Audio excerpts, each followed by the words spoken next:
This boy was the last student to take the admission test for the academy. He thought it was just a waste of time, since none of that looked like a real challenge for him. Ban had already fought those monsters many times before, and his special ability was to get stronger every time he defeated powerful enemies. He could even absorb different types of attributes. He was summoned to another dimension, where this school was created with the purpose of training the strongest warriors, so that one day they could complete the Tower of Babel. Ban Yuan still didn't really understand how the rules of this world worked, but he remembered reading a book as a child that told the story of that tower. He accepted the test and crushed everything with ease, as if it was nothing. As soon as he passed, he was teleported straight to the academy, with only a few minutes left before the ceremony began. People were shocked, because the deadline for new students had already passed, but soon they started laughing when they saw he was just a human. That's when Ban realized, in this academy, the students weren't humans. There were all kinds of different races, and to make things worse, he could see people's attributes, and they were insanely strong. A group of humans called out to him. They told him that lower races had to sit in the back. His spot was already reserved with the so-called inferiors. But Ban noticed something strange. These people who were supposed to be the weakest actually had monstrous attributes. That guy was dangerous. That girl was a monster. And the other one had stats even higher than anyone else around. Up until now, Ban thought he was the monster. But now he realized he would have to grow a lot more to reach their level. He introduced himself to a girl named Ruchel. She was so cute that he couldn't resist her beauty. Then he greeted another girl, but unlike Ruchel, she had sharp, intimidating eyes. The truth was, she was curious about the artifact hidden on the protagonist's arm. He revealed it was Ava, a conscious artifact. The girl's name was Doko Yeon, daughter of a Murin master. That made Yuan wonder if she used martial arts and controlled ki to cause explosions. Everyone laughed at his words. The girl blushed and admitted that he wasn't completely wrong. The blonde boy was named Slight, and it seemed that only he and Ruchel were actually humans there. But before they could talk more, a strong light interrupted them. The ceiling above opened, and a loud sound suddenly echoed. Everyone's bodies were crushed by an overwhelming tension. Ruchel, Slight, and Ban felt true terror. The pressure was insane. Yuan knew it was coming from the sky, but he couldn't understand what it was. This marked the beginning of the 25-57th ceremony for admission into the Union Academy. Congratulations to all. Later, the 4 special admission students are gathered in Professor Yumina's office. She asks if they found the principal's speech interesting, and an awkward silence fills the room. Breaking the ice, Yuan says it was amazing and asks, "That giant eye? Was that the principal?" The surprise on Yumina's face is genuine. Dako Yeon thinks to herself that the principal's presence was hidden by powerful magic. How did this newcomer manage to see him? Yumina confirms that yes, that was the principal, an entity who rarely shows himself. And then, she turns to Yuan and informs him that he'll have a private meeting with the principal later. Next, she addresses everyone, formally introducing herself as the professor assigned to their special class for the next 5 years. Her message is clear. Their success is her success, so they should do their best. She advises them to be careful of the envy and hostility from the regular students, who would see them as outsiders who don't deserve to be there. Stick together, she warns, because from today on, you are a team that will climb the tower side by side. To finish, she announces that the academy has prepared a welcome gift for them. A bright light fills the room, and in each of their hands, a necklace with a pendant appears. "Is this a student ID?" asks Slight. Yumina explains that the pendant is much more. It's an ID, a pass to the facilities, and a personal teleportation device. To demonstrate, Slight accidentally fiddles with the pendant, and in the blink of an eye, he, Dakoyan, and Ruchel disappear and reappear in the same spot, completely bewildered. Yumina smiles and adds that the pendant is the only way to enter the tower, so they should take good care of it. The 3 leave the room, confused as to why Yuan stayed behind. Dakoyan, ever observant, suspects the reason. It's probably because he was the only one who looked directly at the principal. The scene changes. Yuan is sitting, hunched over in an uncomfortably large chair, in a quiet and imposing room. He can only think that he did something wrong to deserve a private meeting. A powerful and calm voice echoes through the room, coming from a figure sitting in the shadows. "Ban Yuan," says the principal. "Face me. There's no reason to be afraid. After all, this is not my true form." In the imposing room, Yuan kept staring at the floor, intimidated by the principal's presence. The calm, ancient voice echoes again. "It's all right. You can look at me." Hesitantly, he finally raises his head, and the scene completely confuses him. There was no one in the principal's chair. Instead, sitting on the desk, was a simple rag doll. The voice was coming from it. Should I call you principal or chancellor? Yu Wan asks the doll. The answer comes straight to the point. You can call me master. The master then explains the reason for the meeting. He says he doesn't usually interfere with the students' development. If they're weak, let them stay that way. His only goal is to witness, with his own eyes, the one who will finally reach the top of the tower. Yu Wan processes the information in silence. For the master, it was a show, but for him, the tower was his family's legacy, something he was willing to risk his life for. What did it mean to everyone else? Why did so many gather there with the same goal? Breaking the silence, he looks at the doll and asks the fundamental question: what exactly is the tower? The rag doll is quiet for a moment and then reveals, the tower is a path to the divine, a kind of judgment. The answer echoes in Yu Wan's mind as he tries to understand if divine referred to gods or something completely different. Before he could think too deeply, the master continues, stating that he sees in Yu Wan the greatest potential he's found in centuries, and because of that, he would make an exception to his rule of non-interference. The doll points one of its fabric arms at Yu Wan, and at that moment, the ID pendant in his pocket starts to glow intensely. What's happening? The protagonist asks, scared. The master explains that he expanded his privileges, giving him unrestricted access to any dungeon outside the academy, so he could hone his skills before facing the tower. Outside the academy? Yu Wan questions, but his question is cut off by a portal opening beneath his feet, starting to suck him down. As he struggles to keep his balance, the master gives him one last instruction. If your progress is remarkable, I will unlock more privileges. What privileges? He yells, already being swallowed by the darkness. The last thing he hears is the doll's voice. The privilege of exploring the tower alone. I'll be waiting eagerly. The journey is instant and disorienting. Yu Wan falls from the portal and lands on something unexpectedly soft. How is the meeting with the principal? A gentle voice asks. Looking up, he finds himself in the lap of a professor with flowers in her hair, which makes him jump to his feet, his face completely red. She laughs and says the principal always dismisses his visitors that way. She then takes Yu Wan's ID and her eyes widen. Unbelievable, she whispers. The principal gave a student permission to leave the academy. She explains the immense luck he had, the chance to explore dungeons freely and get stronger without the school's restrictions. Only then does he understand. It wasn't a punishment for being weak. It was a gift for being promising. The professor sighs with a hint of envy and, with a bright look, recommends that he visit a city called Ronica, famous for its beautiful temple. Sometime later, we see Yu Wan walking down a long stone road with a huge city on the horizon. He remembers the professor's request for 1 or 2 bottles of alcohol as a souvenir and smiles. The exchange of information was worth it. His mind then drifts to the last conversation he had with his grandfather. In the memory, the old man hands him a small bag,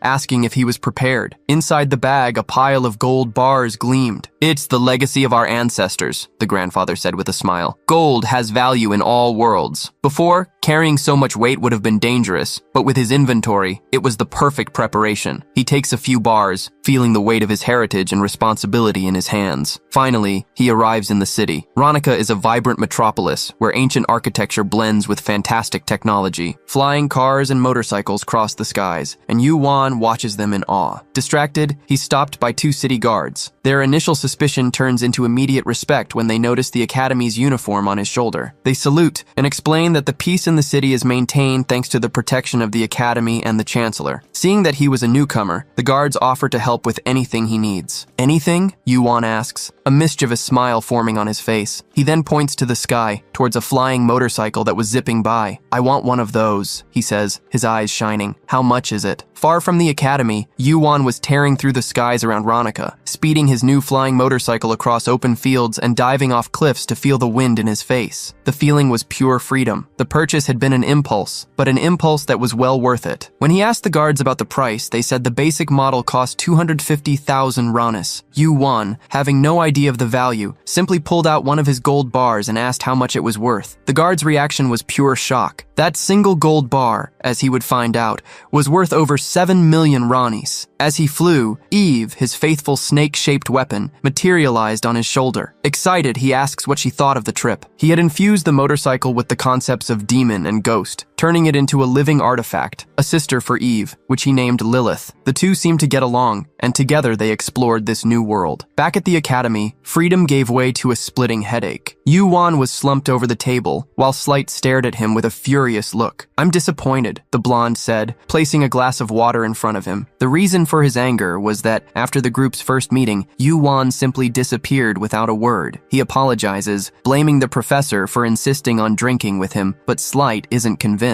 "What's that?" asks Doko-Yan, the white-haired girl, pointing to an emblem on Yu-Wan's shirt. He explains, a bit sheepishly, that he was appointed class president. Slight seems to agree with the decision, but Doko-Yan cuts him off immediately. "I'm the strongest. The position should be mine," she declares, staring directly at Yu-Wan. Slight gets angry at her arrogance. "You always act like you're the best," he retorts. The argument heats up when Doko-Yan reveals that she knows about Slight's plan to try to climb the tower alone. Caught off guard, the swordsman stutters, while Ruchel, the pink-haired girl, watches everything with curiosity. Tired of the fighting and his headache, Yu-Wan lays his head on the table. He analyzes his new team. Slight, a proud and ignorant lion, Doko-Yan, a strong street cat who easily makes enemies, and Ruchel, a docile puppy. Sighing, he raises his hand to get their attention. "The class president doesn't have to be the strongest," he argues. "If that were the case, they'd make all the decisions alone. The leader's real job is to unite the group." After a long debate, Doko-Yan finally gives in. She stands up and, looking Yu-Wan up and down, accepts the decision. "But know this," she says with a sharp look towards Slight, "to get what we want, sometimes we have to accept unnecessary things." As she walked away, Slight was trembling with anger, and Yu-Wan wondered how he would get those two proud individuals to work together. Taking advantage of the silence, Ruchel approaches with sparkling eyes. "Hey, Yu-Wan, where did that cute little white snake go?" Yu-Wan's first mission as leader started with a challenge. During the first practical class, in a training field with other classes, a stone-bodied student from Class 1 started to challenge the professor. The regular students, who already hated the special admission ones for their preferential treatment, got rowdy, all wanting a chance to fight them. Yu-Wan just put on a clueless face, but Slight was already expecting this, knowing the resentment the other classes held for them. In the middle of the chaos, the stone student, whose name was Erector, notices Professor Yumina's brooch on Yu-Wan's uniform, a symbol of his status. Enraged at seeing a weakling with such an honor, he shouts, demanding to be the first to fight. The professor, finding the rivalry interesting, looks directly at Yu-Wan. "All right," the professor announces to the crowd, "ban Yu-Wan. You will be Erector's opponent." Meanwhile, in her office, Professor Yumina was reading the reports from the joint class in disbelief. A practical combat between classes in the very first period? It was a disproportionate and arrogant decision, and she wondered who would have designed such a hostile curriculum. Back on the training field, the substitute professor was announcing the matchup,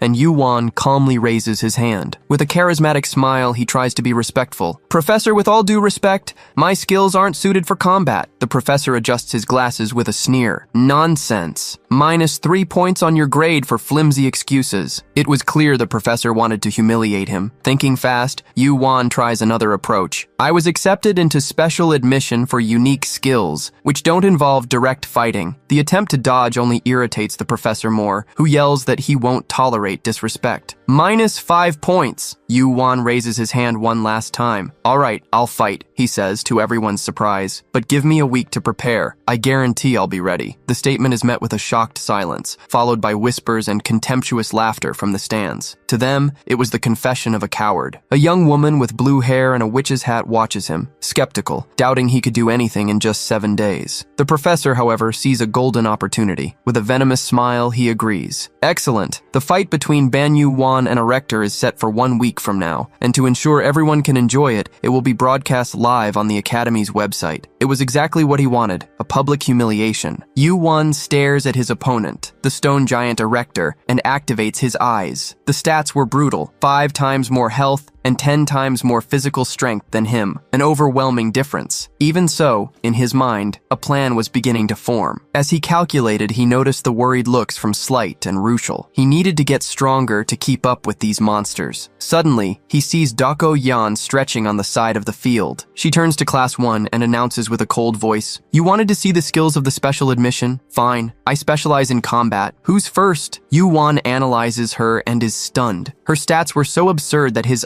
eyes could barely process them. She was a double S-rank powerhouse. The arrogance of Class 1 vanishes in an instant. The crowd that was once screaming for a fight was now in a terrified silence. Tired of waiting, Doko-yan points directly at a rector. With a predatory smile, she beckons him with a finger. You, the one who was barking the loudest, come, I'll crush you. The stone giant freezes. Sweat drips down his rocky face. His target was the seemingly weak newcomer, not this calamity in the form of a woman. Yu Wan realizes that if that fight happened, his opponent wouldn't recover in time for their showdown in a week. Despite having no sympathy for a rector, Yu Wan runs to his classmate. Don't fight him. He's my opponent next week. Dako-yan looks at him surprised. I'm just defending you, she says. He thanks her for her concern, but states with conviction, I need to prove my worth with my own hands. Please, understand. An intrigued smile appears on her lips. I thought you were just a guy with a few tricks. Maybe I was wrong. Satisfied with his response, she turns to the crowd one last time. Anyone else? She asks, but everyone avoids her gaze. You bark like rabid dogs, but when the cage gate opens, you run with your tails between your legs. While Yu Wan and the others breathed a sigh of relief, the humiliation inflamed the hatred of the regular students. From the stands, a new powerful and arrogant voice echoes across the field. Who are you calling a dog, girl? Everyone turns to a blonde man with imposing horns,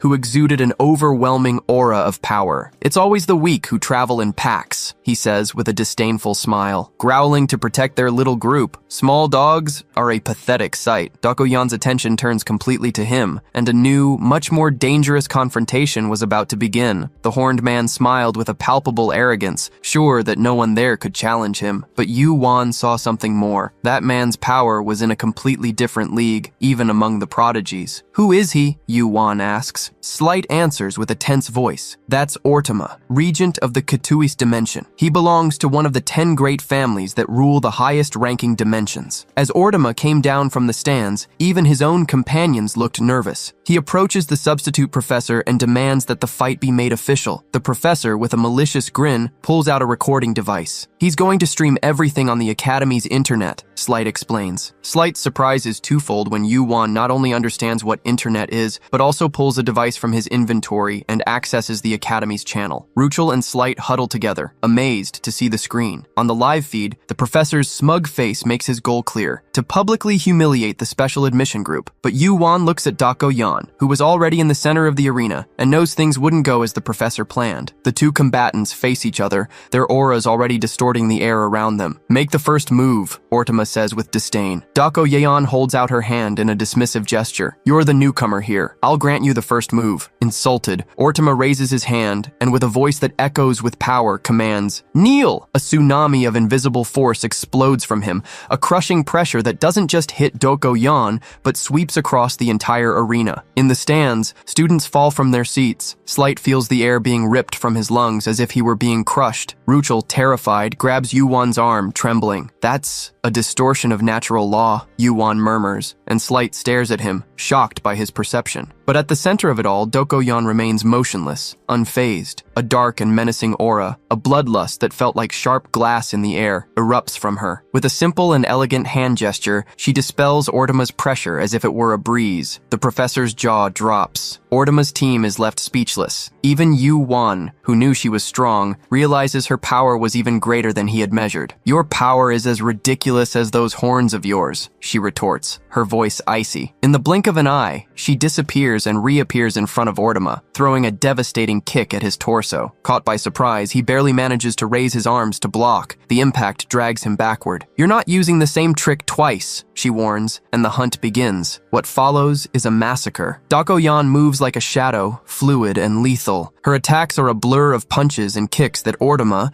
used to fighting with his overwhelming power, can't keep up with. He tries to counterattack, but his movements are slow and predictable. She dodges with ease, responding with a clean kick to his chin that makes him stagger. She's dominating a regent, Slight whispers in disbelief. Yu Wan watches it all, not with surprise, but with a cold analysis. His ability suppresses the opponent's movements, but it doesn't work on her. He's not used to fighting with his body. Slight turns to him, impressed. How could he notice these details in the middle of that frantic fight? Ortama felt more and more humiliated with every blow he took. "Is that all you can do? Run your mouth?" she taunts him as she dodges another desperate swing. Pushed to the limit, Ortama's reason shatters. With a scream of pure fury, he unleashes his entire aura. His eyes glow with fire. "How dare you humiliate me like this?" he roars, energy exploding around him. "I will never forgive you. You will pay for this insult with your life." Facing the storm of power and hatred, Yan just stares at him with the same cold, challenging look, ready for whatever came next. Facing Ortama's blind rage, Yan remained calm, a predator waiting for the right moment to strike. "That's a concept someone like you shouldn't discuss so lightly," she says, as her own menacing aura begins to condense, ready for a counterattack. She prepares to move forward, but is interrupted. The sound of clapping echoes through the arena. It was Professor Yumina who had entered the battlefield. With her mere presence, the hostile auras of both fighters dissipated, and a vast field of flowers sprouted from the stone floor, filling the air with the sweet scent of spring. Surprised, the two combatants watched the petals floating around them. With a serene smile, but with unquestionable authority, Yumina scolds them. "The Academy does not encourage unnecessary fights. Save that strength for the tower." Furious and humiliated, Ortama clenches his teeth, turns his back, and leaves without a word. "You're very strong, Professor," Yan comments with a rare tone of admiration. Pleased with the compliment, Yumina smiles and Yan returns to her group. "What did you think of the fight?" she asks Yuan. He replies that just watching was a great help, but his sentence is cut short by a headbutt to his back. Startled, he turns around and sees Ruchel, who was trembling with fear, using him as a shield to hide from Yan. He calms her down, while the white-haired warrior watches them, oblivious to the panic her aura was causing. Still on the field, Yumina was publicly scolding the assistant professor, making it clear that his attitude was unacceptable, and that a simple apology wouldn't fix the situation. Then, she gracefully walks over to Yuan, points to the representative's pin on his chest, and with a flick, adjusts it. "For a class representative, dignity is everything," she says with a wink. The gesture, so casual and intimate,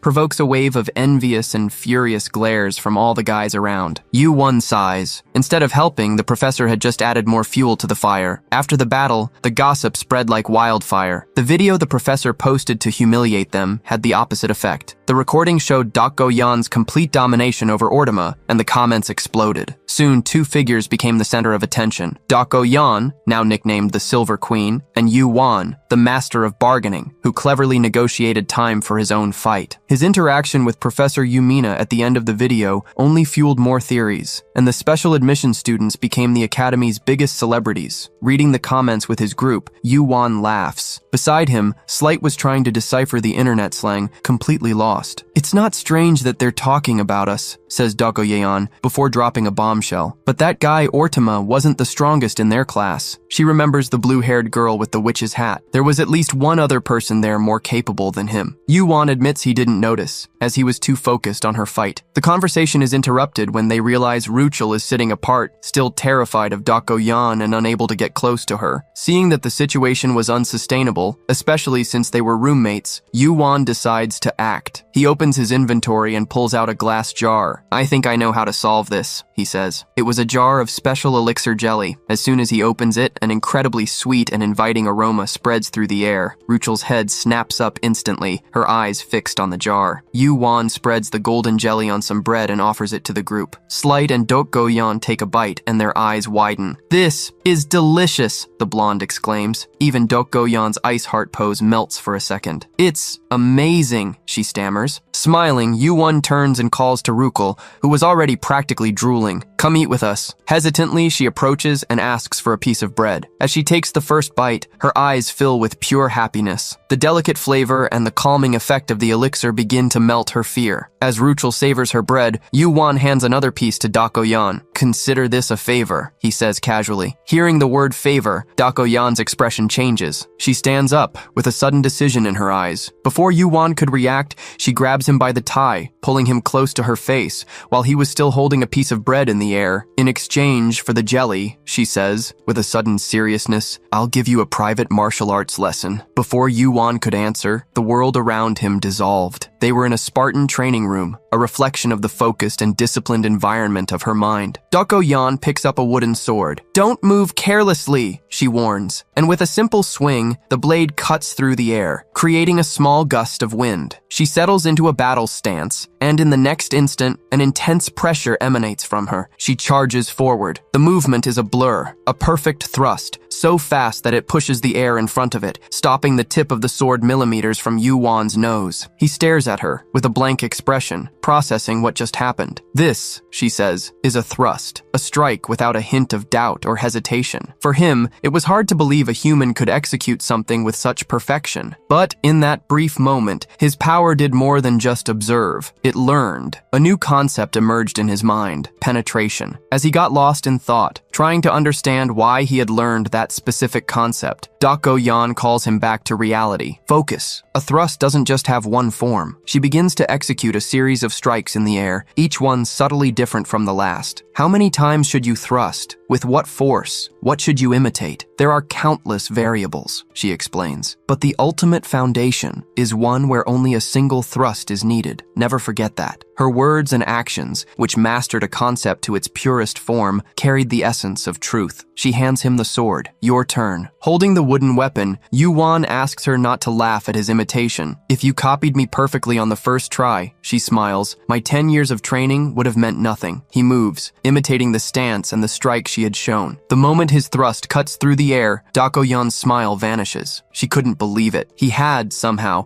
grasped the essence of the strike just by watching it once. But Yuan wasn't satisfied. He felt something was wrong. Until now, he had focused on mixing various concepts, but her lesson made him realize his mistake. He needed to strengthen and deepen one concept at a time. Taking off his shirt for more freedom of movement, he concentrates. He repeats the movement, thinking, "Why penetration?" The answer comes like a lightning bolt, because the original user, Dako Yan, believes with her entire soul that the true essence of a thrust is to penetrate the target. With this thought in mind, he puts all his focus, power, and conviction into a single attack. The result is completely different. The strike through the air is immensely more powerful, as if he and the sword had become the very embodiment of the concept of a thrust. "Stop!" she orders, seeing the effort drain him. He falls to his knees, panting, as a flood of system notifications fills his vision. Martial arts concept learned. Swordsman concept absorbed as a sub-concept. He looks at his stats and his jaw drops. His attributes had skyrocketed. The swordsman concept, which had barely moved before, had risen drastically. His combat skills had literally doubled. "I never thought I could lose like this," she murmurs, impressed. He, embarrassed, scratches his head and says he was just imitating, and that he only learned quickly because she was a great teacher. The compliment catches her off guard, and she turns her face to hide the slight blush on her cheeks. Satisfied, Yuan thanks her and offers her an elixir as payment. "Just one elixir doesn't make up for this lesson," she says, and he tenses up, not knowing what else he could offer. Seeing his concern, she smiles. "Don't worry," she says with a playful glint in her eyes. "I'll get my compensation over time. Be prepared." With the mood completely changed, she reminds him of the next class, and they teleport out. Yuan was still thinking about her enigmatic smile when the scene changes. In the academy hallways,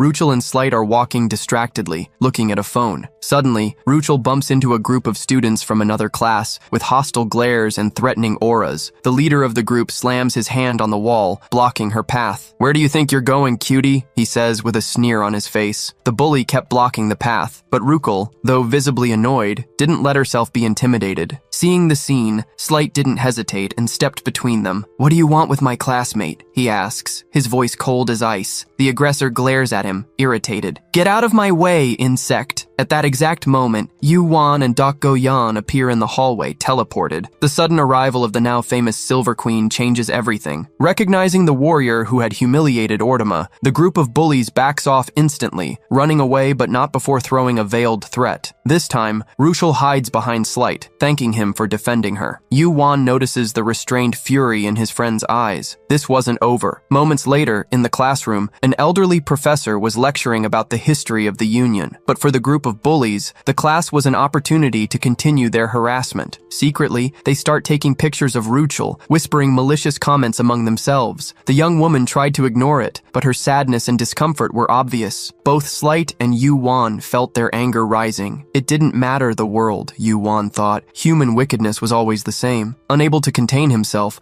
Slight suddenly stands up, catching the professor's attention. "Excuse me, but some students are disrupting the class." The old professor just asks for silence and, without paying much attention, resumes his explanation. Seeing this, the bullies mock Slight under their breath, calling him naive and accusing him of trying to show off. The provocation escalates when they ask if he and Ruchel were dating. That was enough for silent tears to start streaming down Ruchel's face. It was the last straw. With a dry snap, Slight breaks a pencil in his hand, ready to explode. But before he could get up, a firm hand lands on his shoulder. It was Yu-Wan. "Calm down," he whispers. "Seriously?" Slight replies, in disbelief. "Causing trouble here will only make things worse," Yu-Wan says, showing his phone screen. "Just watch." On the screen, a live stream on Union Tuber was on. Slight gets it instantly, and a malicious smile appears on his face. He turns to the bullies and says loudly, "Keep laughing, please." The audience is loving it. Confused, they look around and see nothing. What they didn't know was that right behind them,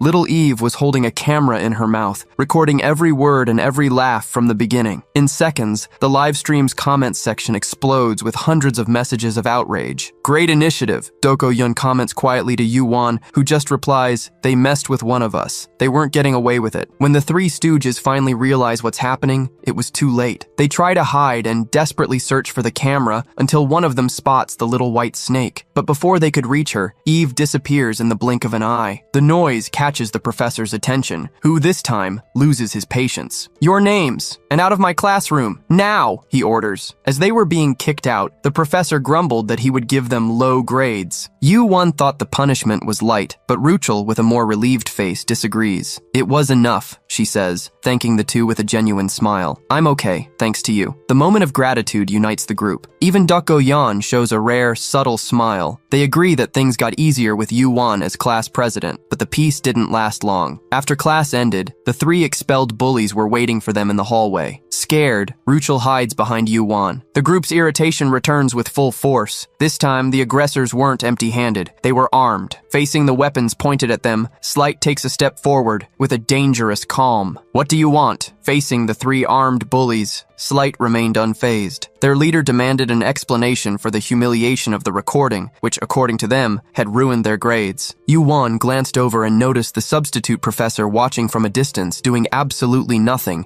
even seeing that his students had drawn weapons. It was contempt for the lower dimensions in its purest form. The shouting started again, but Slight, with a frightening calm, just stared at them and said a single word: "Barbarians." The offense was the trigger. The leader lunged forward, his sword pointed. "What did you say, you inferior creature?" In response, Slight unsheathed his own sword. With a casual, almost careless movement, a fan of golden light cut through the air. The bully's sword split in two, the blade flying off. The shock was total. Yu-Wan, analyzing the strike with his eyes, saw the golden energy that enveloped Slight's blade and learned a new concept. Meanwhile, the aggressor was trembling with fear. Slight advanced, placing his golden sword on the boy's neck, who fell to his knees, terrified. "If you had asked politely," Slight said, his voice cold, "I would have talked." His personality seemed to have completely changed, becoming cold and authoritarian. As the bully's friends cursed, Slight turned to the professor. "What's the punishment for students who attack classmates with real weapons?" The professor, caught off guard, looked away and said the academy encouraged fighting practice. "But I never agreed to a fight," Slight retorted. The professor tried to turn the tables, accusing him of drawing his sword first and lying about not having seen the previous insults. Slight's fury exploded, and the golden aura on his sword intensified. Before he could do anything, he felt a flick on his cheek. It was Doko Yeon. With a simple touch, she dispelled Slight's aura, bringing him back to reality. Stunned, he made his sword disappear, while the professor, seeing that he had lost control, left muttering. Doko then scolded Slight, and Yu-Wan realized that the golden sword seemed to affect his friend's personality. Later, during a meal, Yu-Wan reprimanded Slight for his impulsive attitude. Regretful, the blonde apologized, insisting he could control the sword. Doko interrupted the argument, reminding everyone of Professor Yumina's warning. If they continued to show off so much power, the hostility from other students would only get worse. She then turned to Yu-won. "You're the representative. What's the plan?" Yu-won thought for a moment. The problem was the academy's system, based on prejudice and birth status. He asked the group, "What does it take to win the favor of the masses?" "Power," they suggested. Yu-won smiled. "Something else. Something we already have." He made a square with his fingers, imitating a camera. "Looks." The plan was simple and brilliant. Create a channel on Union Tuber to show their daily activities, build a positive public image, and change the perception people had of them. The first recording was a training fight between Dako Yan and a reluctant Slight. To force him to fight seriously, Dako attacked him for real, throwing him to the ground and taunting him until he finally fought back with everything he had. While filming the spectacular fight, Yu-won explained to a worried Ruchel that showing their true skills was the best way to intimidate future aggressors. The channel was an explosive success. The fight video went viral, and other videos showing the group in casual moments, playing games, having tea with Professor Yumina, Ruchel making funny faces while trying new foods, won over the audience. They became the biggest celebrities in the academy. The next step, a live stream of their first climb up the tower. On the scheduled day, a crowd gathered to watch them. Yumina praised the initiative, and the group prepared. Yu-won, still in his school uniform,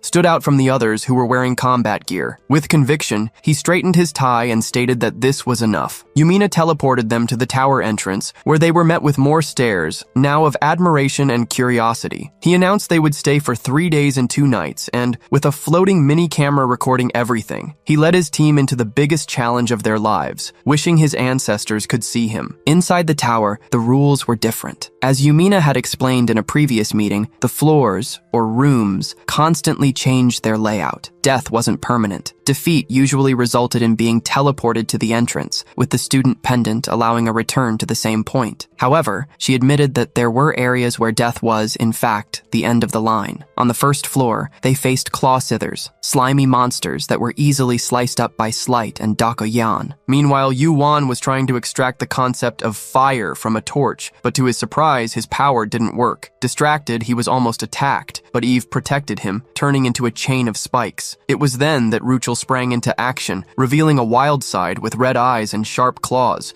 tearing the creatures apart with ferocity. Dako Yan sensed a more powerful energy gathering and alerted the group. Yu-won used his eyes and saw an obelisk forming a summoning circle. "Ruchel, destroy that now!" he ordered. With a devastating blow, she shattered the obelisk before the elite monster could appear, getting its core as a reward. At that moment, Slight noticed something. Ruchel's hair, once light pink, now had multicolored streaks. Yu-won explained that this was the manifestation of Ruchel's furnace heart concept, which burned emotions to generate power. Worried, the girl asked if she had been scary. Dako Yeon, with her usual coldness, said that if she lost control, she would stop her herself, which only made Ruchel more uneasy. Yu-won intervened, promising to help her control her power, and the group was transported to the second floor. The new scene was a green field. Yu-won took the opportunity to analyze the core Ruchel had obtained, learning the concepts of acid and fusion. He fed Eve with the acid and infused the fusion into his own weapon. Monsters, in the form of evil spirits, began to appear. Dako Yan destroyed one with a blast of energy and provokingly suggested that Yu-won take care of the entire floor by himself to speed up his growth. After a moment of hesitation, he accepted the challenge. Stretching his arms, he summoned Eve, who, upon passing through a magic circle, transformed into a massive firearm. With a command,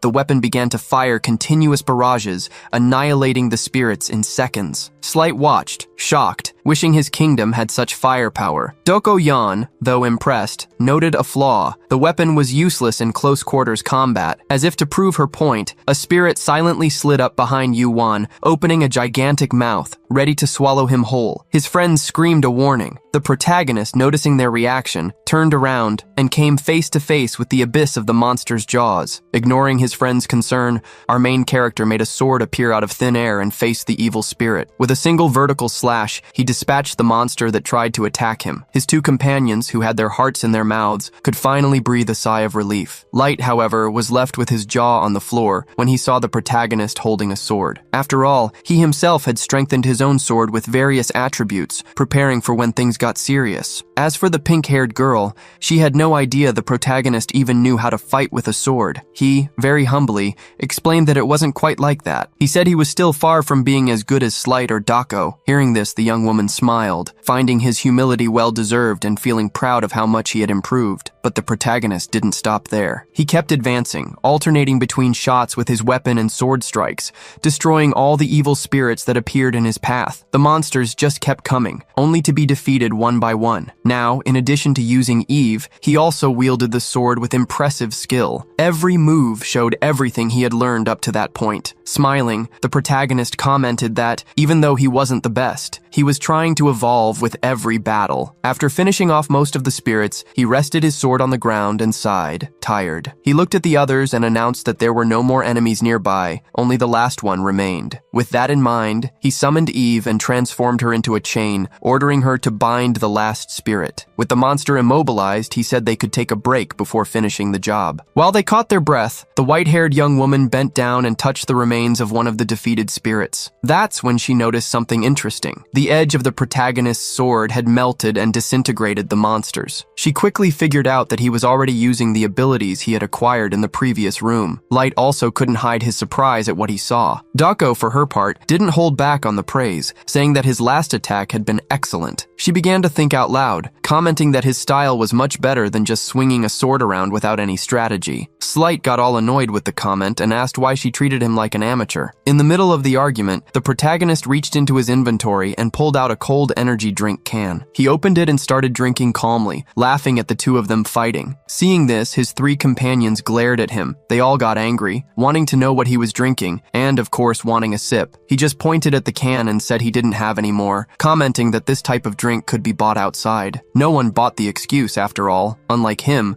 no one there could just go out and buy something. Upset, he put the can back in his inventory, grumbling that he would only use it again when he was very tired. This comment caught the attention of the white-haired girl, who decided to take the lead from that moment on. Realizing that everyone had rested, the protagonist hurried to destroy the last monster. At the same instant, a magic circle appeared under each of their feet. As they were being transported to the next room, the protagonist closed his eyes. He wanted to take a look at his own attributes. A window appeared in his mind, showing more than 10 different attributes. Seeing that, he got excited. With that score, he would already be at the average level of the academy. However, he realized that to be more efficient, he needed to focus on strengthening his swordsman skills. The difference in strength between him and a certain erector was about 200 points, and there was no way he could close that gap in a weekend. But since he was learning martial arts from his classmate, he thought he might have found a way. He knew it wasn't enough just to acquire skills, he had to evolve them. Thinking about how to improve, he considered asking his classmate to teach him a little more,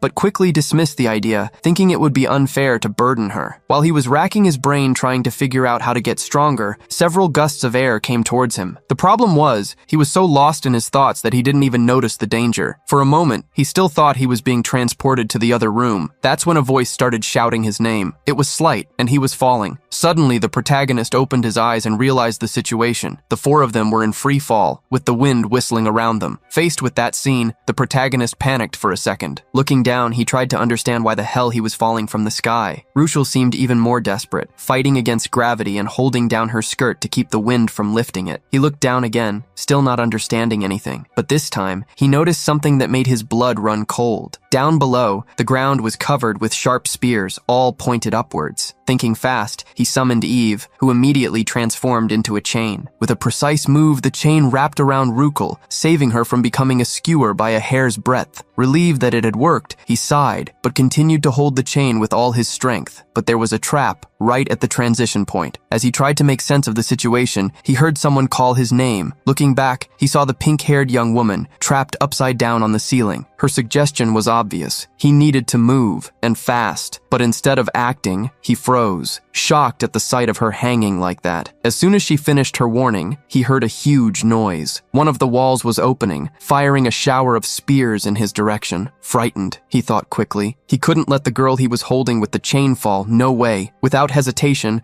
he gave a strong pull on the chain, throwing her upwards. At the same time, he had the idea of summoning Lilith while still controlling Eve. The young woman screamed in fear from the pull, but she needed to be thrown at that exact angle for the spears to pass right by without hitting her. The protagonist's quick move caused the spears to crash into each other. When the girl started to fall again, he was already there to catch her in his arms. She blushed a little at the closeness, while he asked if she was okay. Now the two of them were riding a hover bike. Calmly, he apologized for the pull from before, explaining that the situation was complicated and he had no choice. As he spoke, more traps were being activated all around. He just smiled and, with agility, began to dodge the axes that were flying towards them, destroying them all before they got close. Suddenly, it was clear that Slight was different. He now had 2 pairs of dragon wings on his back. With his divine sword in hand, he walked among the destroyed axes, wondering what was happening. He remembered the meeting with the professor. She had said that the traps would only appear after room 20, but they were only in the 3rd room, and the difficulty was already at this level. Flapping his wings to float, Slight saw a flying motorcycle zipping through the room and wondered when his friend had gotten an item like that. The protagonist, riding the motorcycle, was annoyed. He sped up, dodging the traps that appeared at every moment. Behind him, Rushel still remembered how he had held her just moments before. Now, smiling, she hugged his back, already more comfortable with the situation. Surprised by the sudden hug, the protagonist got distracted for a second, and it was enough for an arrow to hit the motorcycle. He started weaving between the columns of the room, trying to dodge the weapons that were being launched at them. The danger was getting closer and closer,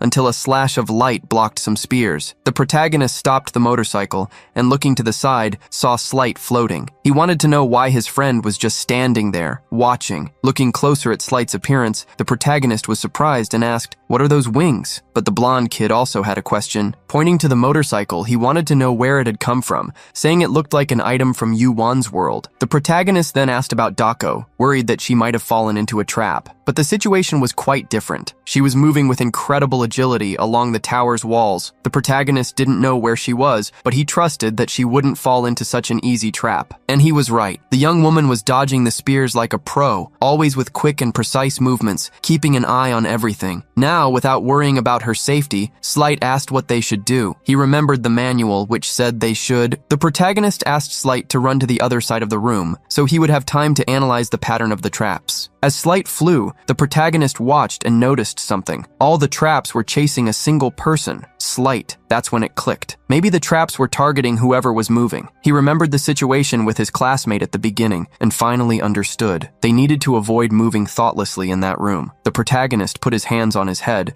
frustrated that he hadn't realized it sooner. Meanwhile, his classmate was trying to warn him about another arrow coming his way. The arrow hit the floating motorcycle. Annoyed, the protagonist pulled out the arrow and held it tightly. He needed to warn the others to stop moving, but if they did that, how would they pass the level? Holding the arrow tighter, he finally noticed something. A reaction was happening to it. Looking closely, he saw that the arrow was being absorbed. This was new. Since the first room, he had been trying to absorb concepts, but it had never worked. Now he looked at his sword. Could his hunch be right? He wouldn't know unless he tried. So, he decided to grab the sword. His companion, not understanding a thing, just watched. Before her eyes, he started absorbing the sword itself, and they were both shocked. After the sword dissolved in the protagonist's hand, turning into a golden dust, he received a concept, but it wasn't what he expected. Instead of sword, he received the concept of cutting, which reminded him of the thrusting technique his companion was teaching him. While he was thinking about this, Ruckle asked him to look in a certain direction. When he looked, he saw Slight surfing on a wave of traps. After getting out of the wave, all annoyed, he leaned on his sword. All of that had happened because he let his guard down, thinking that only the weapons were dangerous. After falling into the trap, Slight's vision began to darken, and he realized that he could barely defend himself from the dozens of new traps that were appearing. At that moment, the protagonist didn't just stand there. He was on Lilith, his glider motorcycle, and had to leave Ruckle behind to go help Slight. Before leaving, he had already apologized to her, and the girl understood that he didn't want her to get involved. As the protagonist sped over the waves hitting his friend, he gained more points in his water concept. Everything happened as he expected. What touched him was water, but he received the concept of waves. Finally, he began to understand his power and the reason he hadn't received the sword concept before. As he advanced on the motorcycle, Dako was jumping from pillar to pillar, analyzing the situation. She was surprised to look down and see the protagonist on the motorcycle with waves of energy coming out of the sides. He was heading towards Slight because he had realized that the state of the substance at the moment it manifested determined the concept he acquired. Just like the trap that had aimed at his neck earlier gave him the concept of beheading. With that in mind, he advanced toward the activated arrows and spears, all of them falling on Slight. He shouted to Slight, telling him he would take care of the situation, and sped up on the motorcycle. It was at this moment that he hoped his all-seeing eye ability would deepen. The arrows were getting closer and closer to Slight, who was screaming for help. The protagonist closed his eyes, stretched out his hands toward the weapons, and activated his power. When he opened his eyes, a written word appeared on the tip of each blade, a concept he could understand. The intention of each weapon was revealed, and now they were all aimed at him. The little blonde guy was in disbelief at what had happened. He was saved. However, now the protagonist was the target of all those weapons. He grabbed one of them, but didn't want to take them one by one, afraid that the concepts would mix and lose their essence. So, he released a huge amount of energy, connecting the concept in his hand to all the other concepts of the weapons. When he finished the process, an intense golden glow appeared and surrounded him. The plan to infuse the concepts had been a success. On the other side of the room, the pink-haired girl watched everything. The remnants of the golden glow made the scene even more beautiful. Calmly, she stretched out her hands, letting the golden dust from the destroyed weapons land on them. With a light smile, it was obvious that she was satisfied with Yunwan's progress. He finally stopped the motorcycle, a few feet away from Slight, who ran toward him. The protagonist was happy to see that his friend was okay. Slight looked surprised at what he was carrying in his hands and asked what it was. The protagonist admitted he didn't know. He just said that it appeared when he gathered all the weapons. While the two of them were talking, a new trap was activated. They immediately went on alert, but to their relief, the two girls appeared. With incredible and synchronized movements, they deflected the swords with their blows, preventing anything bad from happening. Ruchel sighed in relief, while the white-haired girl took the opportunity to scold the two of them again. The protagonist was so impressed with the girl's performance that he didn't even care about the scolding. Slight, on the other hand, didn't like it at all. With the last trap controlled, the 4 spheres of light appeared again, and the room change began. While they were being transported, the protagonist just watched the duo fighting again. Slight questioned why she always wanted to act like a savior, arriving at the last minute just to show off. The protagonist found that inspiring. Even though they were always fighting, he knew that one would always save the other. In response, Dako just stated that she waited on purpose until the last minute to surprise everyone. They were transported to the 4th room. Now at least the protagonist could get a good look at the monsters before being attacked. They were giant spiders. Looking at the creature in front of him, he didn't really know what it was or what its power was. Slight explained that this was a unique monster, the tower spider, and that it could appear anywhere. With that, he drew his sword, ready to take the lead and protect his friend, since even after Yunwan's attacks, the spiders hadn't suffered a scratch. Dako, however, stepped in front of everyone, asking them to take a step back. Looking at the protagonist, she told him to watch her next moves closely. She concentrated energy in her hands, forming a cannon-like attack. With a powerful shot, she hit a large number of spiders at once. The energy explosion left the protagonist speechless. Her attack was much stronger than Eva's bullets. It was then that the young woman told everyone to leave the final attack to the protagonist. Looking at him, she gave a smile and bragged, saying that she was a phenomenal master. A little embarrassed, he smiled back, drew his sword, and asked Slight to cover his back. He moved forward to face the spiders, grateful for the chance to finish them off. However, Slight and Ruchel, who were watching, were very worried, and for good reason. When the protagonist hit his sword on the spider's shell, the blow had no effect, and just made his hands tremble. He tried again with more force, but the shell was too thick. After the failed attack, it was the spider's turn. Its eyes glowed, and it jumped toward him. Sensing the danger, he leaped backward, narrowly escaping, but he didn't give up and advanced again, this time remembering to use a thrust. At least now, he managed to hit the spider's head, but it still wasn't enough to defeat it. The couple got excited to see that he was making some progress. Even so, the protagonist knew that he couldn't continue with such weak attacks. He was frustrated just thinking that the tower spiders were too strong for him. Suddenly, he remembered something he should have thought of before, the concepts he had absorbed in the previous room. He still hadn't used any. Seeing that this was the perfect time, he infused the cutting concept into his sword. As soon as the weapon received the concept, it began to release small lightning bolts and,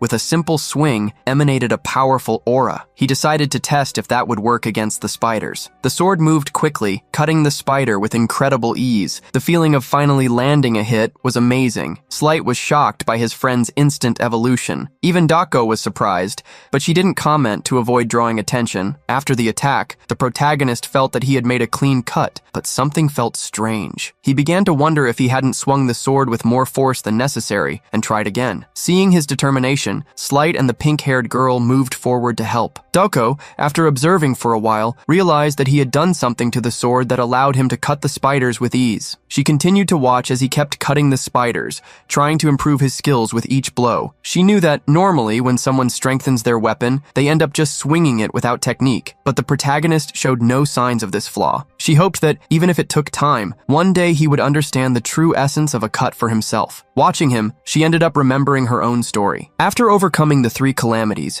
she was proudly called the greatest prodigy of the martial world. And now, she realized that she was watching someone as good as her, someone who made her own talents seem small. Unaware of all this, the protagonist just kept swinging his sword, focused on destroying the tower spiders. While fighting, even without knowing what his friend was thinking, the protagonist felt a shiver. Slight, seeing him look around, asked what was happening. At one point, his gaze crossed with Doko's, who, seeing him with drinks in his hand, ran after him. At that point, the 4 of them received an external message. It was the same message for everyone, a warning from the director to leave the tower immediately. The protagonist didn't understand why the rush. Meanwhile, Ruchel noticed that something was bothering Dako. The peace didn't last long. Ruchel screamed, warning that the enemy was coming. They all looked and were scared. 2 giant portals opened, and hundreds of spiders began to come out of them. Now they understood why they had to leave. And it didn't stop there. More dimensional cracks began to appear. When they tried to use their student ID, they noticed they had no signal. With the notifications not working,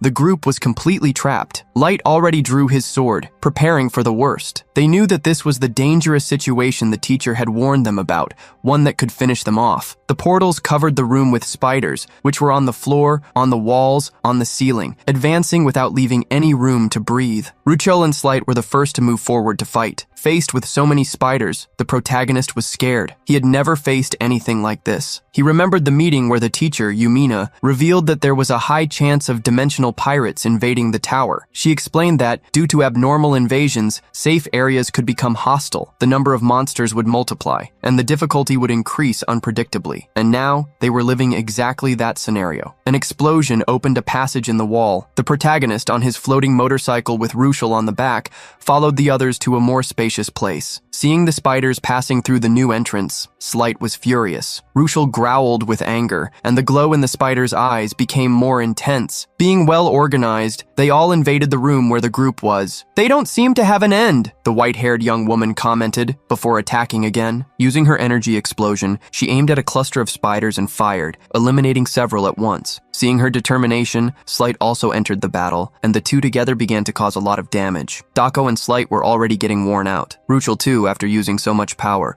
already had most of her hair darkened. She barely spoke, just growled, driven by the will to finish off all the spiders. The protagonist knew that if her hair became completely dark, things would get ugly. Dako, noticing his concern, stopped attacking and approached. She commented on Ruchel's situation and admitted that she herself couldn't last much longer without a break. Hearing that she was getting tired, the protagonist didn't think twice. He took an energy drink can from his inventory and handed it to her, saying that he would hold off the spiders while she drank. She took the drink, smiled, and asked if he really thought he could handle it alone. "You bet," he replied, taking a grenade out of nowhere, showing that he was prepared. He pulled the pin and got ready to throw it. "Check this out," he said. He threw the grenade, which flew over the spiders. A power surrounded the grenade, which exploded in the air, creating a wave of fire that swallowed most of the monsters. The explosion was so strong that the hot shockwave forced Slight to retreat and protect himself with his sword. While protecting himself, he saw the protagonist fly past on the motorcycle and asked what that power was. "I put a lot of effort into this weapon," he replied,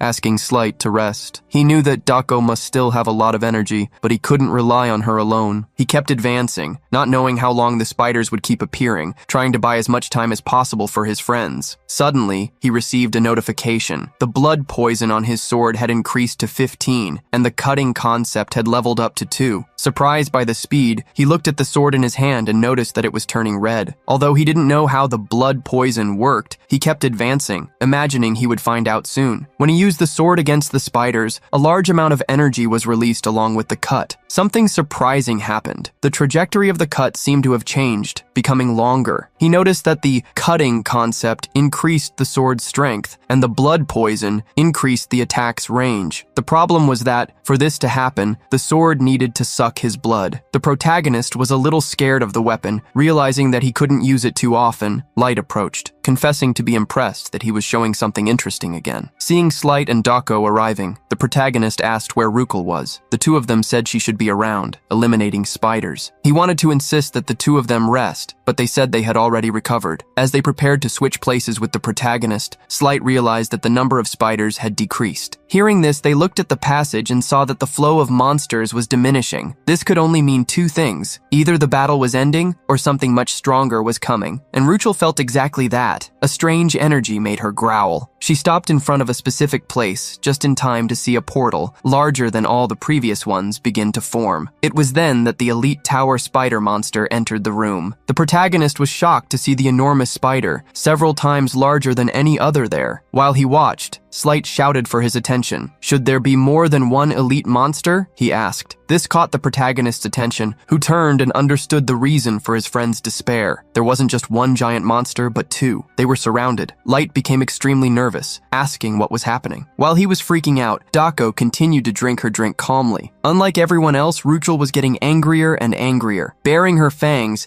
she charged at one of the giant spiders, attacking without thinking twice. Slight got worried, but the protagonist said that maybe it was a good idea and that they should coordinate to help. They agreed to split up. Slight and Ruchel would take care of one spider, while the protagonist and Dako would deal with the other. Positioned in front of his spider, the protagonist raised his sword. All that confidence seemed to have vanished when facing a monster of that size. Seeing his hesitation, Dako, who had already finished her drink, approached and whispered in his ear. "You said you could handle it easily with my help, didn't you?" She moved away, threw the empty can back at him, materialized her own sword, and placed herself in front of him to lead the attack. "Now we're going to pay the price for that sweetness of yours," she said, facing the giant spider. Startled, the protagonist wondered why she had drawn her sword. She was, obviously, showing her technique to him. Noticing his curious eyes, she looked at him with a sharp gaze and said, annoyed, "I just don't want to get my hands dirty, don't get the wrong idea." But that wasn't entirely true. After analyzing what he had learned for so long, she knew that he was still missing one move to master, and she was determined to show it to him, just that once. A strong blue energy surrounded her. As she prepared to attack, she wanted the protagonist to pay close attention. Her eyes shone with the same blue tone as her energy, but in the brief moment she stretched her arm for the attack, the protagonist lost his concentration. The reason was simple. On the other side, Ruchel had lost control and instead of attacking the spider, started attacking Slight. He tried to defend himself with his sword, but the girl was enraged. Neither of them noticed that their elite spider was advancing. The spider jumped and shot a web jet to trap the two of them. Slight was caught by surprise. Thinking fast, he threw Ruchel away so she wouldn't get caught with him. With that, he was left alone to be wrapped in the web. The young woman landed on a pillar, growling at the spider, which growled back. With all this confusion, it was impossible for the protagonist to concentrate 100%. Noticing his distraction, Dako scolded him, "Where are you looking? Just look at me." He claimed that he was looking, but admitted that he was worried. The moment he said that, she moved her sword. With her energy, she performed the movement slowly, so that he could watch. "It's all right," she said. And then, the giant spider in front of her just fell, perfectly split in half. The blow Dako used was a simple movement, from bottom to top. With that single cut, the protagonist was able to see the gigantic distance that existed between his level and hers. The spider just fell, with its body parts scattering everywhere. After seeing that, the protagonist started receiving a bunch of notifications for new concepts, so many that he started to get a headache. He had just understood super advanced techniques, and several other concepts had also leveled up. The power he saw was similar to what he felt in Ortima's force field. Trembling with a headache, he wondered how someone could put so much will into a sword. The concept was so deadly and so alive that it gave him chills. With his vision blurred, the girl suddenly approached and asked if he had watched her blow closely. He complained that she got too close and she simply threw a violet sphere at him. With the sphere in his hand, he noticed that it was overflowing with energy. He was happy, but wondered if he should really keep it, since it was her who got it. Smiling, the girl said that it was his reward and that he shouldn't hesitate, he should just accept the gift. From a distance, Slight saw the two of them being all chummy and got furious, screaming at them to stop chatting and go help him. He had been stuck in those webs for a while and was very worried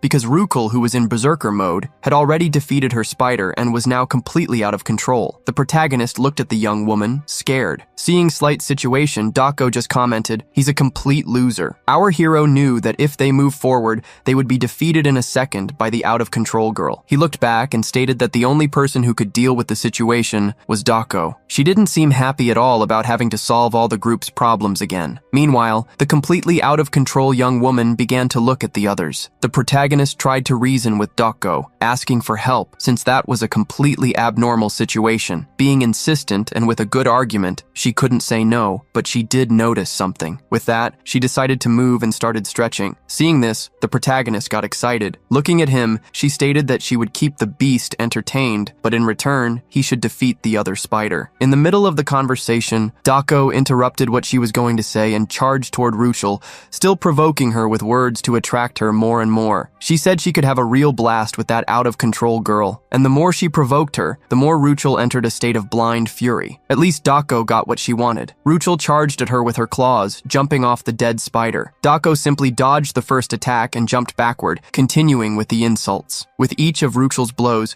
she performed a simple move to deflect it. After several attacks, the girl hadn't managed to hit a single white hair on Dako. Now in the spot she wanted, Dako grabbed Ruchel's wrist and threw her to the ground. With the impact, a little reason returned to the young woman's head, but it still wasn't enough. Seeing this, Dako let her go and made a few more provocations, telling her to stop blindly attacking someone stronger and telling her to get up. She claimed that she would entertain her enough to keep her conscious. While listening to the young woman growling, the protagonist watched the two of them fight. Seeing that he was distracted, Dako scolded him, and with that, he materialized his sword to fight the spider. Even in front of that giant monster, Dako believed that he would be able to win if he had watched her blow correctly. He asked her what she was basing all that confidence on. At that moment, one of the spider's giant claws hit the ground, very close to the protagonist. He barely managed to dodge. Slight, from a distance, saw his friend almost get hit. Although the spider was very debilitated, it still underestimated his strength. Seeing that he was being provoked even by a spider, he got so annoyed that he gritted his teeth. Knowing what to do, he invoked Eva. This time, not just one chain appeared, but several along with various magical symbols. The chains tied up a large part of the spider, which showed all its dissatisfaction. Slight was surprised to see that his friend had managed to trap the monster. Dako also looked back for an instant, diverting her gaze from her own fight. The protagonist advanced with his sword against the chained spider, but not all of its legs were trapped. The ones that were free tried to attack him, but he dodged several times. With Eva's help holding most of the legs, and with the cutting and blood poison concepts on the sword, he was ready. He got as close as he could and, with hatred in his eyes, attacked the giant spider. The blow hit the target, but it wasn't strong enough to defeat it. Watching everything, Slight was skeptical, wondering why the attack had failed. Without much effort to deflect Ruchel, Dako watched the protagonist with her sharp eyes. He retreated a few feet, wondering why his attack had been so weak. Looking at the sword, he finally realized the blood poison hadn't been activated correctly. At that moment, the spider, which was already trapped, began to break the chains to free itself. It made sense for one of the abilities to have failed. After the spider freed itself, it was ready to attack. Immediately, it struck a blow with its huge legs, an attack that could have ended his trajectory right there. As the giant spider broke the chains and attacked the protagonist, raising a cloud of dust, Dako froze, leaving an opening to be attacked. However, when the dust settled, everyone could see the spider fallen on the ground, while the young man was holding his sword. Immediately after, the sword fell, and he also collapsed, exhausted. Caught by a mental exhaustion, he recalled what had just happened. As soon as the sword and the spider's leg met, he changed the angle of his attack at the last second. He was trembling as he recovered the sword, knowing that if he had taken the blow head-on, both he and the weapon would have been destroyed. He wondered how he managed to perceive the movement. For an instant, it seemed that a fraction of a second had turned into an eternity. It was then that a notification appeared. By dodging the attack, he had mastered the concept of flow. Understanding what happened made the protagonist struggle to get to his feet, praising his friend in his thoughts. As he approached the spider again, he understood that he wouldn't be able to perfectly imitate her swordsmanship, but he knew what he needed to do to improve. With his sword in hand, he faced the spider, challenging it. Sensing the hostility, it raised its legs to attack again, but this time, he swung the sword continuously, defending and deflecting the attacks. While watching, Slight remembered a swordsmanship concept called parrying, which involved deflecting or redirecting enemy attacks. If applied correctly, it could create an opening in the opponent's defense. Slight knew that this was just a tactical concept, and the reality was very different, but his friend seemed to be doing the impossible. Even without having experience,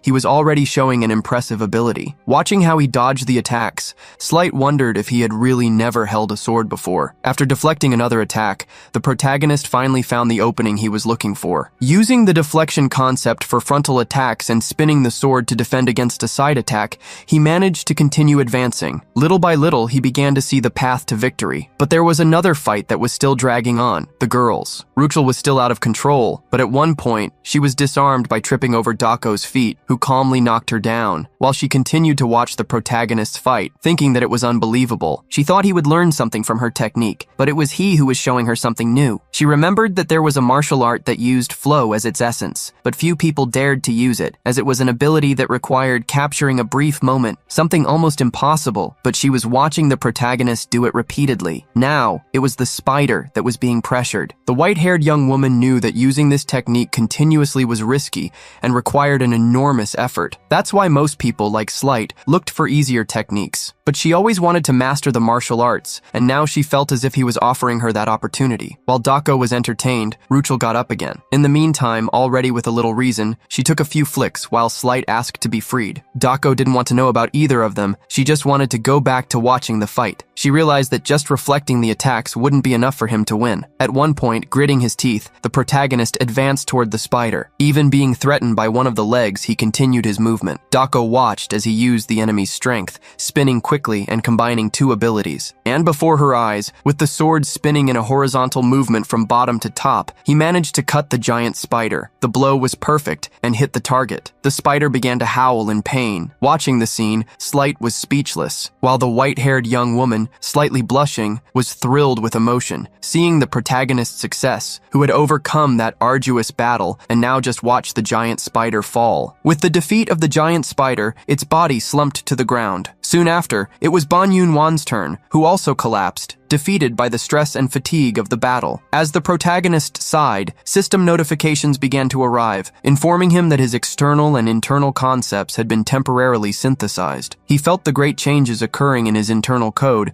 At the same time, he heard the call from Slight, who was trapped in spider webs. The situation became complicated when Dako also asked for help to contain an uncontrollable wild beast. The protagonist felt overwhelmed. He had barely defeated an elite, and everyone was already trusting him to solve everything. Amidst the chaos, Slight explained that the webs required magic to be undone, while Dako warned about Ruchel's seemingly infinite stamina. Seeing the two of them arguing about who should be helped first, the protagonist had an idea. His solution was to absorb the concept of the web that was holding Slight. With that, he acquired the web concept and immediately used it to feed the little Eva. Using this new power, he created net-shaped chains and threw them in Ruchel's direction, immobilizing the uncontrollable girl on the ground. The protagonist then warned that it was impossible to break free, as the chains drained magic. As she writhed to escape, the chains pressed her body more and more until the scene made both he and Dako blush. Embarrassed, Slight quickly covered the protagonist's eyes,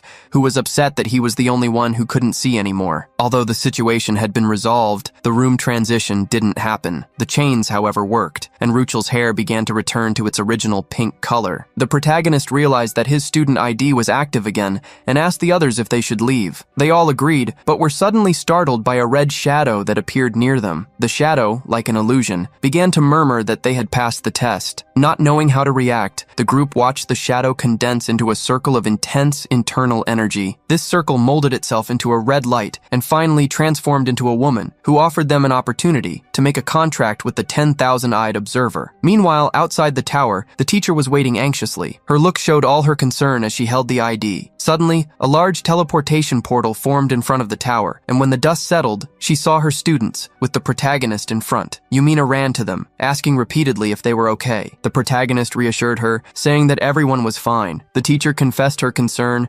explaining that they hadn't left even after the evacuation notice. Faced with her question, the protagonist asked to go somewhere more secluded before explaining. Speaking on behalf of the group, he said that they were caught in an irregularity after the transition to room 4, but admitted that it was difficult to put into words everything that had happened. Yumina then revealed what she knew. She said that the irregularity was caused by an external intruder who had finished off a student. She explained that these intruders are dimensional pirates who hunt new students to steal their IDs, which prevents resurrection and traps them in the tower forever. Regarding the invaders' fate, she revealed that they managed to escape. The white-haired girl, Dako Yan, intervened, questioning if these events didn't seem like a test. She argued that if intruders could invade the essence of the academy, the tower, and nothing could be done, then the institution couldn't claim to be the best in the multiverse. The teacher, Yumina, disagreed, explaining the harsh reality. The academy protects the students, but inside the tower, they are on their own. If the tower chooses the invaders instead of the students, the academy cannot interfere. That was the will of the tower, and should be respected. Exalted, Dako repeated the teacher's words with disdain. Grabbing her ID, she stated that she didn't like that situation at all, and preferred to teleport than to continue the conversation. And so she did, disappearing in front of a helpless Yumina. Seeing what happened, the protagonist intervened. He asked the teacher to understand Dako's reaction, as something very bad had happened in there. Intrigued, Yumina asked him to tell her exactly what it was. He thought for a moment, looking for the best way to explain that before they returned, they had an encounter that made Slight and Ruchel visibly uncomfortable, and that he himself didn't know how to express in words. Banyun-won revealed to the teacher that they had met the constellation. It was known that the constellation was made up of transcendental patrons or observers who were attentive to various dimensions. When they found someone who interested them, they formed a contract with those people. They were transcendental beings who exerted influence in this dimension. They could offer powerful magic, as well as special abilities and powerful artifacts. However, they demanded a lot in return, but until then, no one refused. Everyone knew that, in a world where power is valuable, there was nothing sweeter than their tempting offers. The constellations would be attractive partners, which is why the teacher couldn't believe that the observers were in the same world as them. The protagonist revealed that the thousand-eyed observer had spoken. He also said that this observer had a strange voice and promised power in exchange for the fulfillment of his demands. The teacher, not really knowing the real story, found everything very incredible, with a radiant expression as she spoke. Even with the teacher so excited, the pink-haired girl, as well as Slight, were not excited at all. After the protagonist asked the teacher if that was really incredible, and she confirmed it. He asked a difficult and sudden question, but he wanted to know what the academy's position was on this. At first, the teacher was surprised by the student's question, but stated that the academy officially valued neutrality. When she said that, deep down, they encouraged the contracts,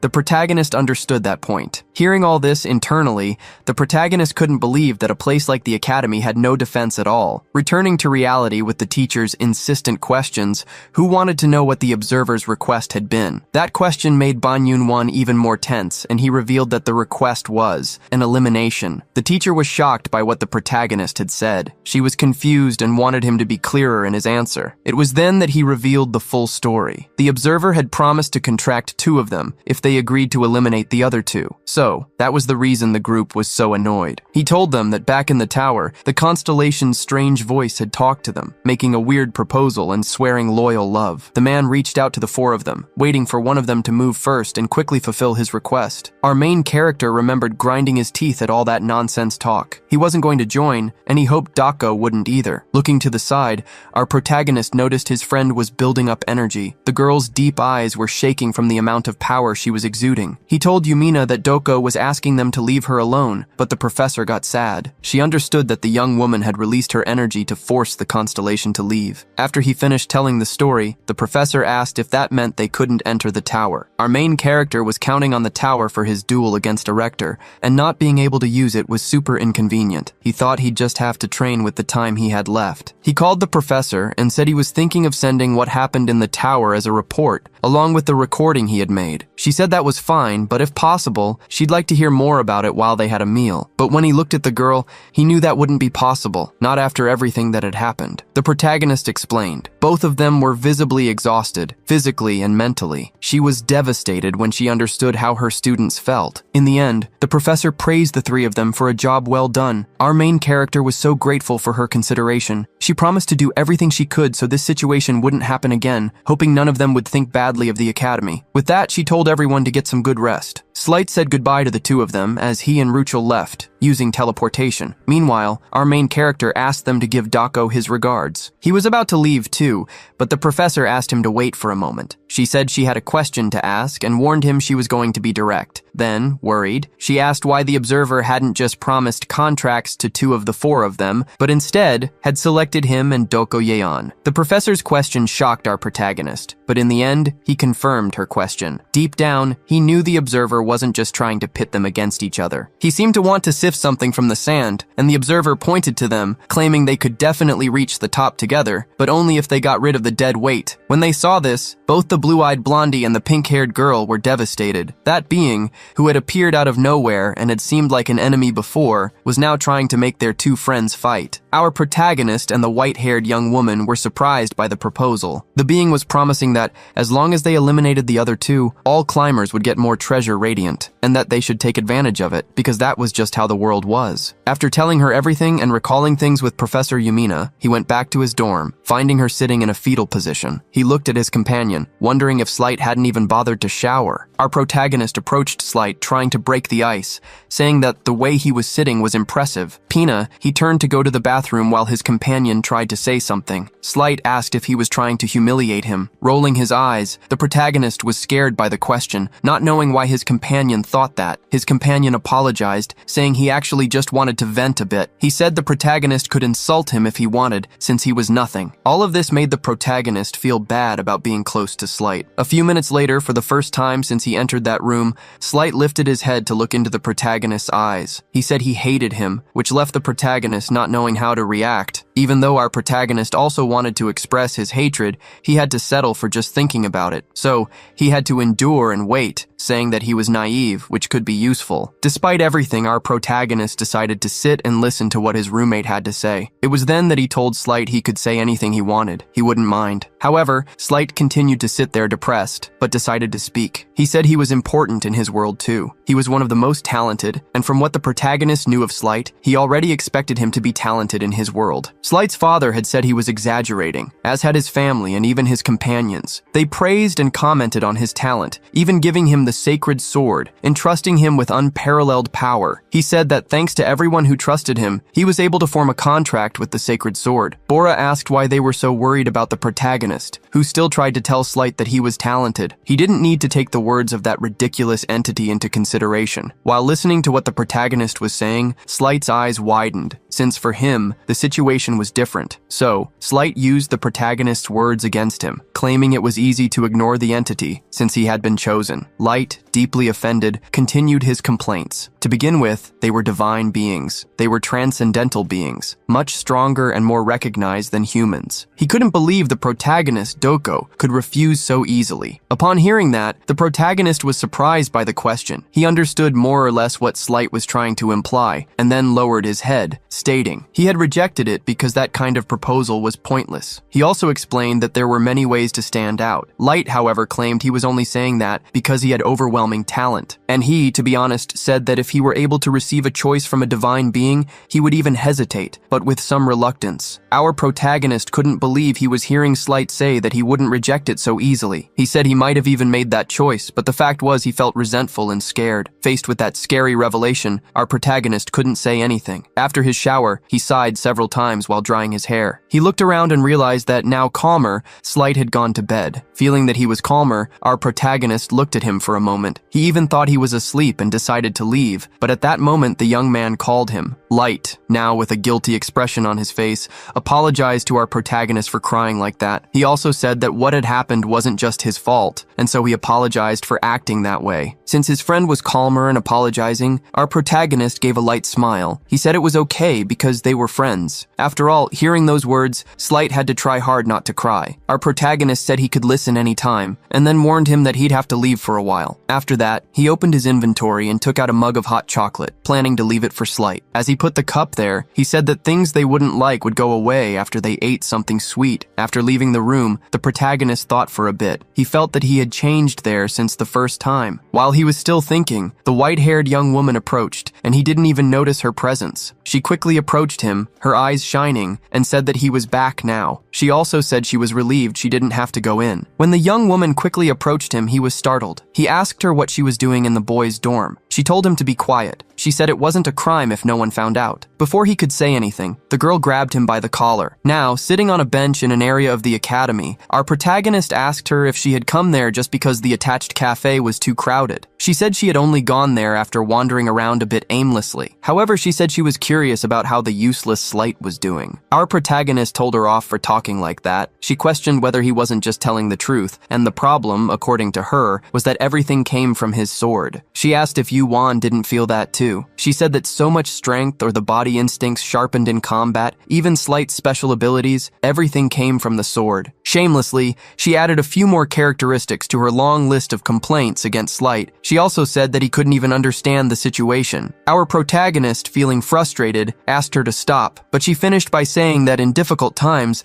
Slight even lost his courage and spirit. She wasn't content with just talking about Slight. She also pointed out Ruchel's flaws. With that, our protagonist sighed. He didn't know if she just wanted to provoke her friend or show that she was worried. In the end, he just looked at the sky and asked if she was okay. That question caught her by surprise. So, he had to be more detailed, saying that she had been acting weird ever since she met the divine being. She showed her irritation even with the professor, and he asked if she was okay. The young woman was startled, blushing. In a moment of shyness, she asked if he had discovered that with his abilities. He just tilted his head back. Returning to his normal position, he took out a little more hot chocolate for the two of them from his inventory. Handing her the hot chocolate, he revealed that he didn't need abilities, as she revealed everything through her expressions. Dako didn't know what to do about the protagonist's concern. She calmed down, simply taking the hot chocolate. Then she took the first sip of the drink, wondering if he was comforting her. After the first sip, she said the drink was sweeter than she thought, but our protagonist wanted to know what she expected from a chocolate sec drink. She then remembered the observer she had met in the tower and revealed her thoughts to him. She wondered if her two friends thought the same thing. So many ideas revealed by her startled him. The beings they met in the tower existed only to destroy in search of desires. She questioned the protagonist if he thought both the being and she had the same thought. Faced with that question, the protagonist was startled again. Knowing he wouldn't be able to answer, she answered for him. In essence, it was the same thing. She thought that if the two weren't of any help, she would have thought about discarding them. Her words scared the protagonist. She realized that if she had been more radical, she would have been led astray by the idea of choosing only the best. She could have easily neglected Slight and the incompetent pink-haired girl. Doko blamed herself for the uselessness of the other two. She thought she couldn't have thought such things. Our protagonist, not knowing what to say, took a sip of his drink, looking for some inspiration in it. After a while, and listening to the girl reaffirm that that was what she thought. For an instant, he decided to look at her and said that she was naive too. She blushed and turned her face towards him. She had vented her deepest thoughts. When she asked if he thought the other two had talent, it was clear that he believed so. Meanwhile, Slight, in his room, was looking at the cup while our protagonist was telling his friend about their qualities. Since he had a few tendencies to rely too much on a sacred sword, meanwhile, Slight, in his room, took the cup of hot chocolate, since Slight couldn't keep up with the circumstances. However, the protagonist thought the same was true for Ruchel, since she had an incredibly strong ability. The problem was that all that potential was being foiled by her various internal struggles. If both of them managed to overcome and correct their weaknesses and flaws, he knew they'd become great fighters. So, he tried to convince his colleague that their talents would surprise both of them. The white-haired young woman tried to follow the protagonist's thoughts, but she didn't have the same capacity. In silence, she showed, by clenching her sides, that she didn't have the same confidence in her friends that he had. The problem was that she didn't believe in the others, but she decided to believe in the protagonist. With that, he was initially surprised. This encouraged him to hear from her if the two friends trained, they'd get stronger. The boy suddenly stood up, saying that if it was as he was saying, that if the duo managed to overcome the challenges and grow, she would admit that he was right. However, if the result wasn't to her liking, he would have to take responsibility. Our protagonist didn't like what she was saying about him having to take responsibility at all. However, the young woman left him behind with all the surprise and doubts he still had. While she jumped down, she warned him that if he wasted even a single minute of her time, it would be his fault and he would be held responsible. However, she said goodbye and asked him to meet up with the other two naive people the next day in the morning. The next day, an intense battle was already taking place in the training room. Our protagonist watched the battle with a distant look on his face. Light even tried to advance against Dako while they were trying to fight with their bare hands. However, not even all his efforts prevented the girl from throwing him straight towards our protagonist. Light was trembling on the floor, looking for his friend in a completely opposite direction from where he was. Dragging himself towards him, Slight was crying while questioning the protagonist about what was going on. He insisted, because he was just the only one hit by that barbarian who insisted on hitting him so insensitively. When she approached the two, snapping her fingers, she scared them all even more. She said that they were doing physical training, so it was normal for some hits to be stronger. In a reality check, she reminded Slight that he wasn't like Ban, who learned things quickly. Light then said he would need his sword, but his friend, his trainer, didn't allow it. The blondie, upset, asked the protagonist to give him his sword. However, our protagonist insisted that he get it by his own means,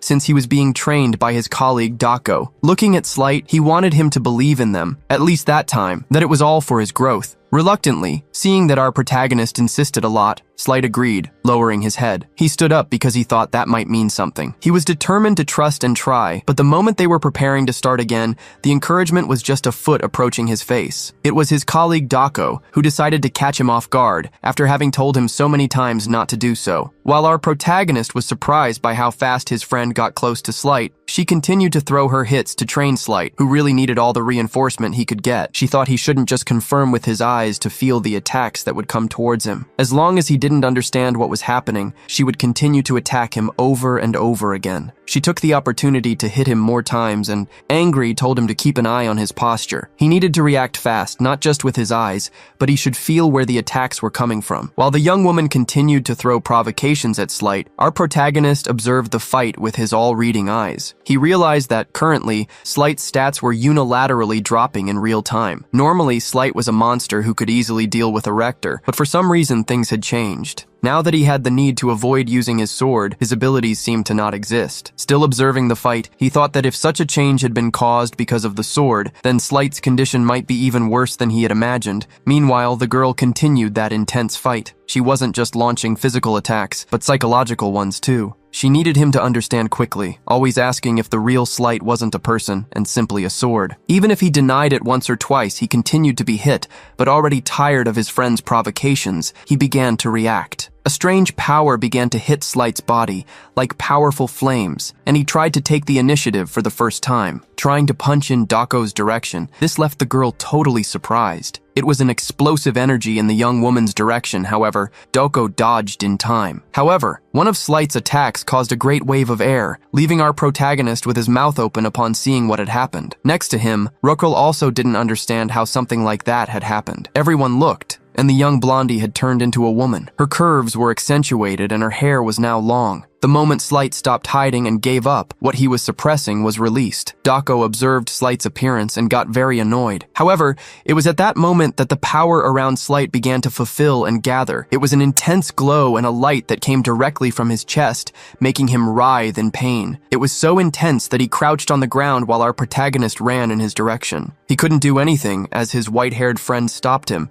telling him not to worry because his friend was fine. She, watching the boy return to his original form, felt that he wasn't the real problem, but he wasn't easy to solve. Sitting on the ground, there he was, with a look of disbelief. Approaching and looking at Slight, Dako asked if he knew what his problem was, and at this point, the confirmation came that she and Ban were right. Slight thought he couldn't continue this way, but he asked her to continue fighting him. She gave him a strange look before accepting the request. She said that before that, the girl said she would need to apologize to Slight because she was wrong. Seeing the young woman apologize in front of him, he was embarrassed and even scratched his head, stating that she didn't need to apologize. Dako's next words truly came to hurt him, saying she thought he was naive and clueless, and not a complete naive, clueless person. At that moment, Ruchel pulled on Ban's shirt, stating that they should also train. At that moment, he didn't pay attention to the young woman. Our protagonist's eyes displayed a strong golden tone. As he observed Slight, from him, two concepts were released, that of demonic spirit and that of sacred spirit. The protagonist didn't know how two such different powers could be in the same place. He thought that could be the cause. He even wanted to talk to a colleague, but decided to do it later. First, he apologized to Ruchel. The girl accepted the apologies, saying it was fine, but she would like to train. He remembered at the time how she was after having transformed. She also thought it could go wrong, but but she thought he would figure it out. He quickly summoned his snake, knowing that would be the only way to restrict her in case the transformation came. Even so, he had some resistance, but the girl was firm in her conviction. She wanted to be able to control her own power and thus be able to help everyone. Decided to accept her request, he went to the easel, where there were some wooden swords to choose from. After choosing one, he threw it in the girl's direction. She grabbed the sword with a curious look. Unlike the battle between Dako and Slight, our protagonist wanted him and the girl to determine their own rhythms. He didn't want the two to be the same as the other duo, and the pink-haired young woman understood his reason. And when the two were already with their wooden swords, our protagonist asked if they could start. While the young woman said she was going to do her best, something came to the protagonist's mind. He thought that this was what he had always dreamed of for his life at the university, the peace of youth he had imagined. It wouldn't be a chaotic fight of strong blows without a goal. They were young men and women encouraging each other. Just thinking about that, our protagonist smiled with a slightly flushed face, realizing how lucky he was. The young woman, seeing that the boy was thinking, asked if they should start. As soon as the two decided to start, the cute pink-haired girl released all her powers, showing claws. 5 minutes after the beast showed her demonic side, the room was all dusty. Like a very scared protagonist, who quickly called for his snake, Ava asked her to turn into a chain and hold her, the girl. The chains again wrapped around the young woman's body, draining her energy and leading to the exhaustion of her power. Shortly after, her power was dispersed, and she regained her consciousness. You could see how relieved he was. He now seemed to be falling apart. She ran to him, worried, asking how many times that had happened. He said he had gone through that more than 10 times. The young woman was sad, regretting having left him so devastated in the way he was. But he didn't want her to feel bad about it.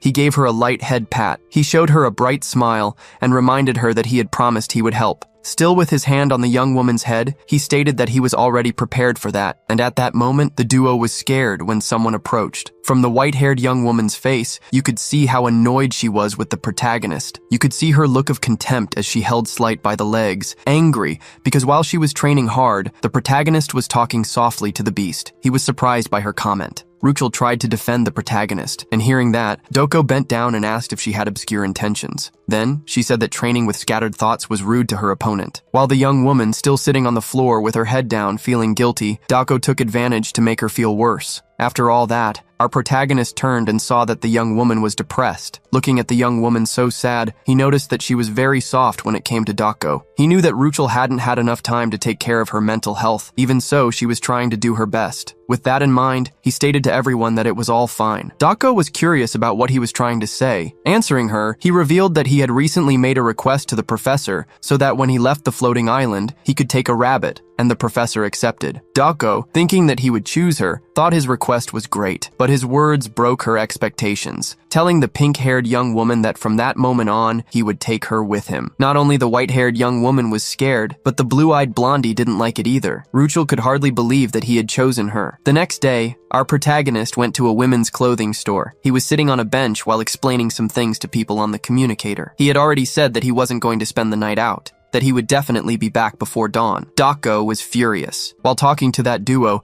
his eyes widened as he looked to the side. The pink-haired young woman appeared after changing into the clothes Ban had chosen, a white shirt along with a pink skirt. This gave the young woman a cute look, matching her hair. She then looked at the protagonist and asked him how she looked, because she thought she was showing too much of her appearance. He quickly put his hand to his mouth to cover his smile of joy at seeing her. After that, the two left the store and walked through the streets. She was amazed by everything she saw. The protagonist crossed the street, calling her to walk a little more, because there was more of a department store district. While she tried to follow the protagonist, she got lost in the middle of a crowd. When she managed to notice, several people had already appeared. She tried to hurry, because at that rate, she would end up losing him. When she thought she was lost, someone approached and held her arm. It was Ban, who pulled her out of the middle of the crowd. He apologized and said he had forgotten that it was her first time in a place like that. Ruchel blushed when she heard Ban holding her hand. He knew there were many crowds in the department store district. Quickly, he turned and hid, since his face was flushed. Therefore, he also didn't see that her face was flushed. The two walked in silence. At a certain part of the walk, they ate various street foods like meats and crepes. They also went to a candy store where there were stuffed dolls. She won a penguin from Ban. Sometime later, they ran free, scaring a group of white doves that flew, making the scene more beautiful. Ruchel was having so much fun that she was even blushing. The two were having a lot of fun. And lunchtime came. The duo sat down at a restaurant to eat, where he asked the young woman if she was enjoying the dishes, since they were all made of monster meat. But for her, it was all good. She thought it was absolutely delicious. And for him, who was eating that kind of thing for the first time, he could see that it was better than he had imagined. Ruchel was amazed. She couldn't believe she was eating meat and walking around the city. While eating, her thoughts varied and her expression quickly changed. He, who was eating a piece of meat in front of him, noticed the change in the young woman's face. Seeing that she looked worried, he asked if there was something wrong with her, if she hadn't liked the food. But the reason was different. She felt excessively excited after so many walks in such good places. He was surprised to find out why she was so sad. She was wondering if what she was doing was fair, as she didn't even know if it would help her abilities. Our protagonist pressed his lips together, irritated and quite annoyed. The next moment, he thought it was important to show her the concept of worry, and he asked her to look at his hands for a moment, telling her that the worry she was feeling was taking shape. He said that until recently, his ability could feel the fury in her, but now, he said it was different. Just by spending some time together, he could capture those emotions. Ruchel agreed with the protagonist's words, thinking about the problems they had at that moment. He thought that, finally, she could see the symbol above his hand. At that moment, the protagonist closed the hand that held the worry, along with the other hand. Dispelling the concept of worry with a big smile, he showed her his empty hands, stating that the worries had gone away. The young woman was amazed by the glow dispersing, like tiny stars before her eyes. She wasn't just excited about the glow, but also about the words she heard when Ban promised to always solve her problems. She, hearing his request, agreed, because she found everything he said fascinating. It seemed like magic, as if it were becoming reality. Our protagonist's head went back to remembering their last battle, when she attacked him so aggressively. The young woman then changed the subject, speaking more shyly. She said she wanted to meet the best. Our protagonist was curious to know who Ruchel was talking about. Of course she was talking about Doko Yan. Ruchel smoothed her hands in a calming gesture. She said that Doko could be scary, but it seemed like she liked Ban a lot,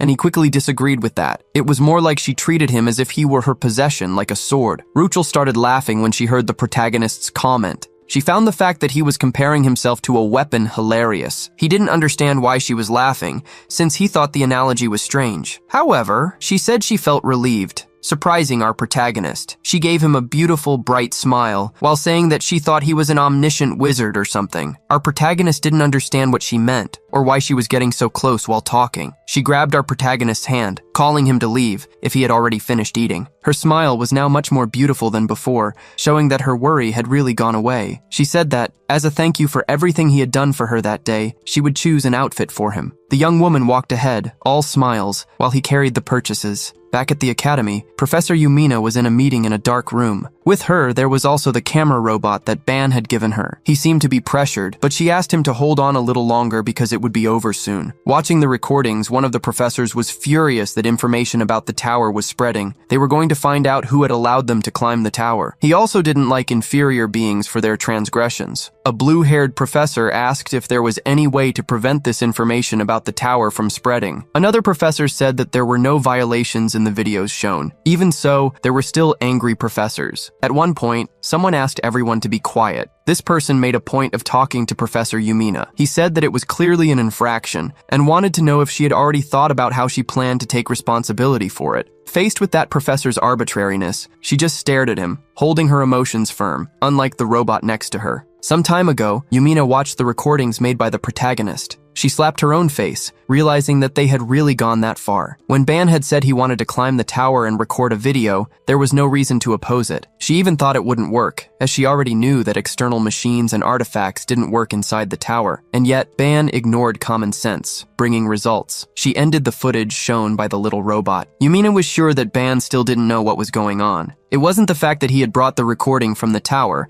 but the fact that Ban had created a tool that worked inside the tower, something very difficult. The complications didn't stop there. He wanted to publish the video on his channel, because he knew that this theme would attract attention. That form of rebellion would make his group gain more favor from the academy students, and she got a little worried about that. The information about the tower, which they had worked hard to obtain, would be carelessly spread. She wanted to know if he wouldn't regret it. However, he stated that hard work was shared. Besides Tick, his filming robot, there was no other way to record videos. So, he would practically monopolize. He planned to edit and remove some subjects like the constellation, but before the video was published, he believed she used to be by his side and thought that his progress would be incredible, but it would have some repercussions. But he already knew that, and it was just as Yumina herself wanted, talking to him before. That incident would attract both big and small people. So, Ban stated that he wanted to stabilize his position and asked the professor if she didn't think she would feel safe taking care of them. She secretly smiled, not believing he was so admirable. Responding to the protagonist, she said that if he wanted to feel safe, he should avoid causing accidents. She had already created great expectations. She felt that the things Ban had created would generate something immense. So she remained silent, and the professor in the meeting asked what she was thinking about. About the things that Ban had done and accomplished, she decided that she would support him. So she asked the professor. Filming and publishing a video of the tower was just a personal matter, so it was not their problem to discuss that. She made it clear that she wasn't understanding what he was saying when he wanted to hold her responsible. Professor Alex Cantoni had been the one responsible for pressuring the professor, acting against her students. He started laughing, calling her a beautiful liar, raising his voice, trying to instigate the other professors, asking if he was the only one who felt as if her point sounded like an attempt to defend the student. At that moment, the blue-haired professor told Cantoni to be quiet. She, Talia Liriana from the Artifact Creation Department, asked Yumina to tell her who this student was, stating that he was just a common student. However, another professor couldn't accept it, being from the Aura Combat Studies Department. He stated that there was a limit to selfishness,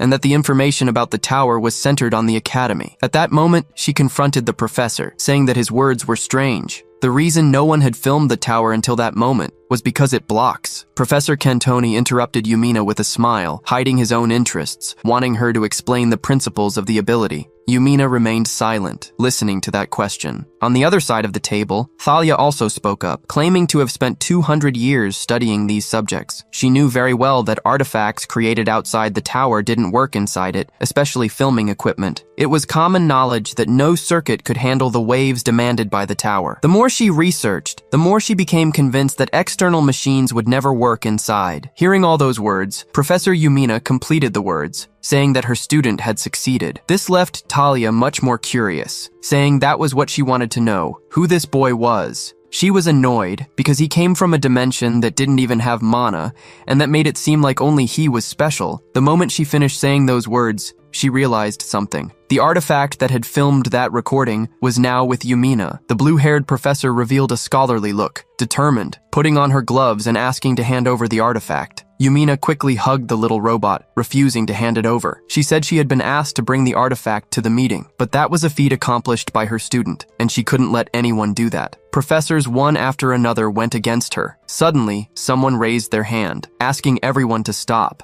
That was the professor in the corner of the table next to her. That professor was the Academy's vice president and head of the Constellations Department. Putting his finger to his mouth with a smile, he asked everyone to be quiet so that the heat of the discussion could pass, and everyone agreed. However, after a while, he himself broke the silence by calling Talia suddenly. The professor was extremely shy upon hearing the vice director praise, thanking her efforts for putting 200 years into the research, and recognizing that she was a person apt to judge. It seemed that the artifact made by the student was special, the professor stammered. After hearing the professor's confirmation, the vice director said that this should be a difficult fact for the professors to accept. When the professors questioned what he was saying, he made a point of explaining, summarizing the student in question had been recognized by the tower. After that revelation, the professors were stunned to hear such a statement, because the student had entered the tower for only one day. A professor tried to fight with him, saying that the statements were reckless, even though he was the vice director. But he didn't care about the uproar, shrugging his shoulders. He said they could believe it or not. He also said that there was one more reason for him to be special,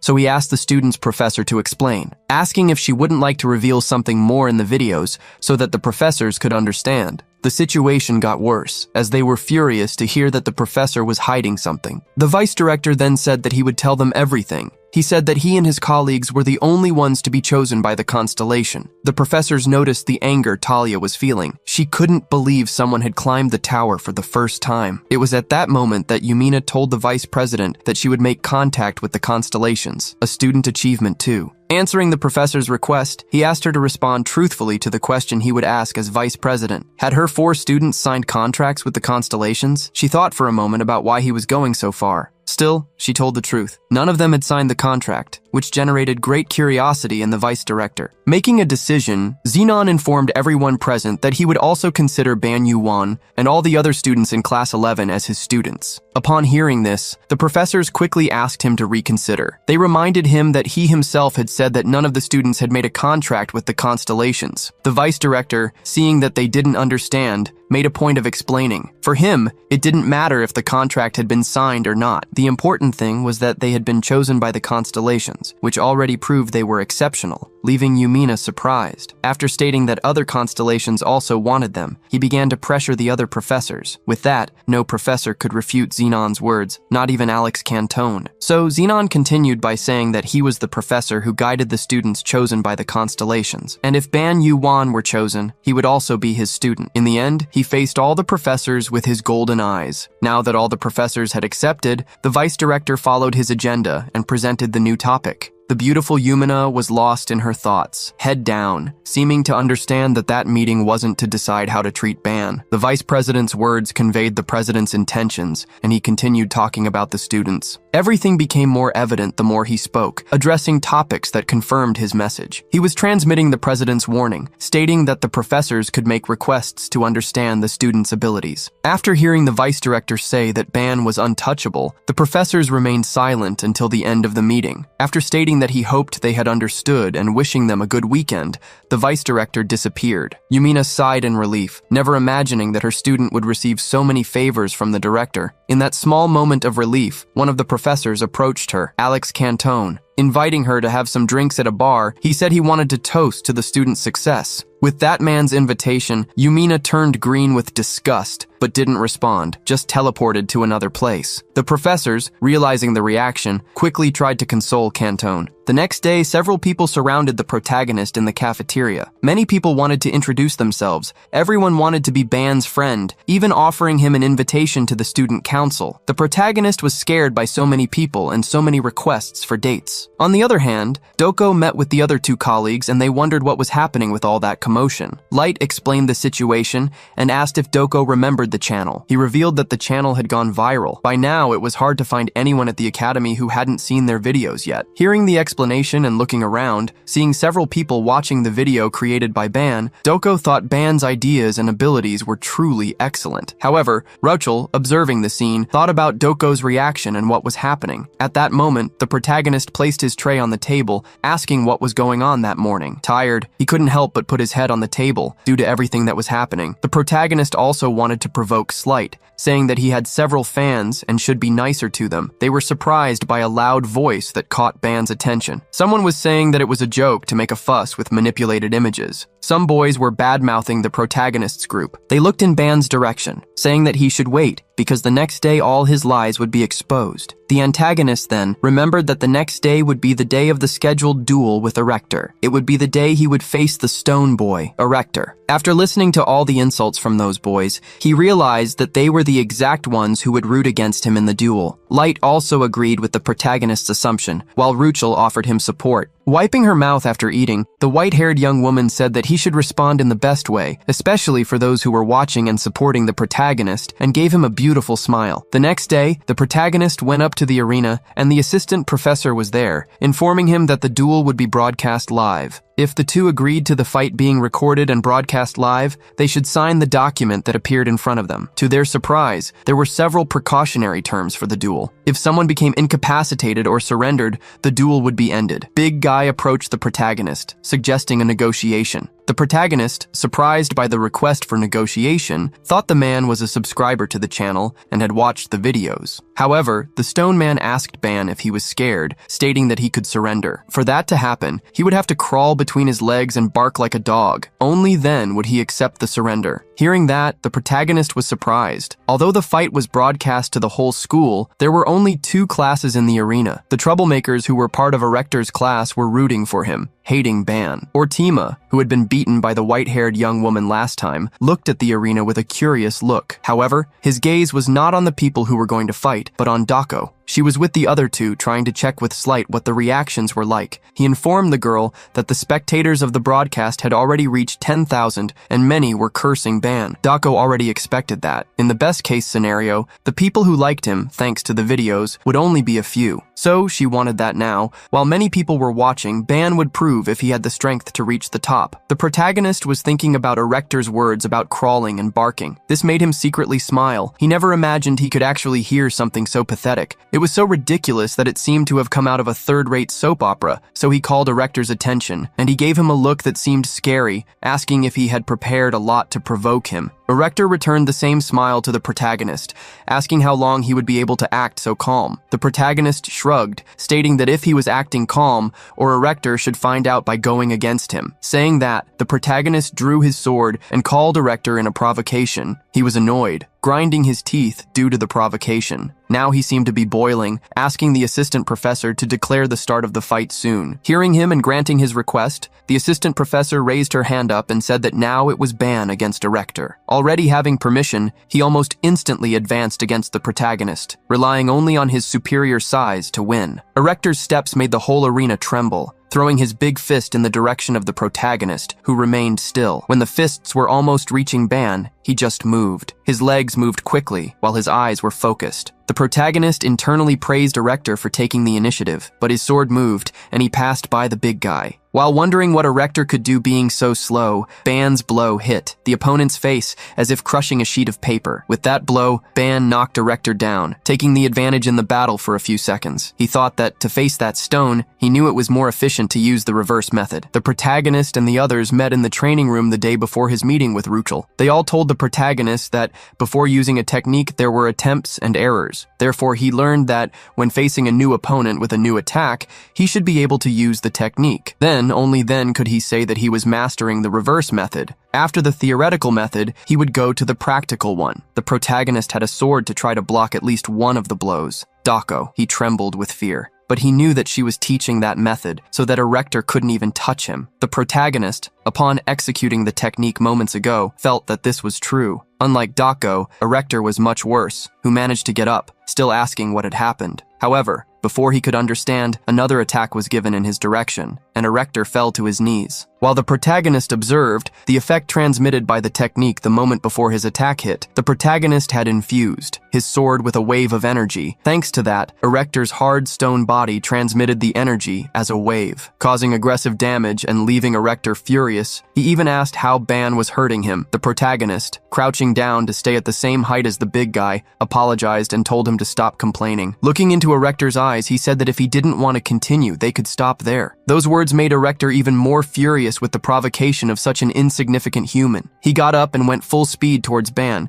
but the protagonist was very quick to dodge. Erector was furious. He couldn't believe that a mutt from a lower dimension was looking down on him. Erector shouted these words furiously. The more he shouted, the more it bothered the protagonist's ears. Who understood what was happening after those shouts? Several concepts emerged around Erector's arm. They were stretched upwards, becoming much larger. Erector's hand hit the arena floor, causing a loud bang. Even so, the protagonist internally mocked Erector, thinking he was too naive. He thought he should at least try a different method after failing the first time. He didn't want to know about any strategy. His eyes showed the fury he was holding. He tried to crush the protagonist with his big body. Luckily, Ban was quick to dodge his attacks. Erector continued to attack the same way, stretching his hand to try to hit the protagonist. However, the protagonist's sword cut quickly when it was fused with concepts. The big stone arm cracked, and now it was being cut by the protagonist's attack. Faced with several equal attacks, Ban had no alternative but to counterattack. In the same way as the first time, receiving great damage, Erector shouted in a mixture of pain and hatred. While the fight was happening, many people were watching and following the live broadcast. Among them, even the directors were keeping an eye on what was happening. Even being an irrelevant fight, he was watching. Just like the vice director, several people were watching and couldn't understand what was really happening. Light told the pink-haired young woman that everyone's reaction was expected. They didn't believe it even when they saw it with their own eyes. Now everyone had to accept that. Compared to when he appeared at the academy, the protagonist was times stronger, and that was undeniable. The students of Class 1, the same as Erectors,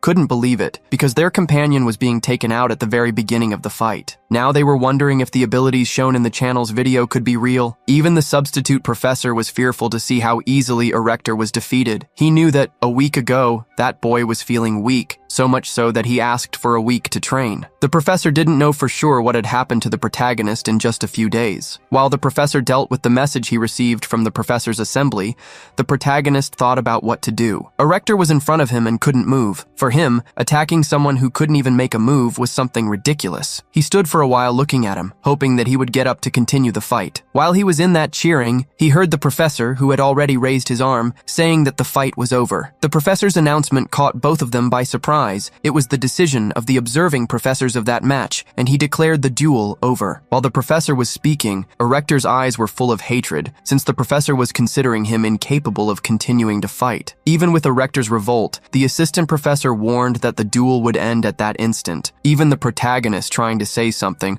the professor said that the objection of neither of them would be accepted. Ban still gritted his teeth when the assistant professor ordered him to leave the arena. Very upset, but having no other option, he left the arena grumbling. Drawing his sword, he was upset because he couldn't decide whether he would win or not. He was upset and frustrated, but at least he hadn't lost. The sadness in his friend's eyes was visible. As he was leaving the arena, sad, he heard Erector calling him an insect and asking him to wait a while. Even with the assistant professor saying that he was considered incapable, Erector didn't want to lose to someone like that insect. Looking Ban in the eyes, he wanted to end that humiliation once and for all, even going over the professor's word. With that in mind, he advanced on the protagonist first. That's when he made his arm all spiky, shouting at Ban about his intentions. The assistant professor was scared, shouting for Ban Yuan to dodge as soon as possible. He, however, smoothed his sword again, not willing to dodge. Even in front of Erector's furious eyes, he remained calm and still while the big guy shouted. He knew that the opponent had already been told to stop,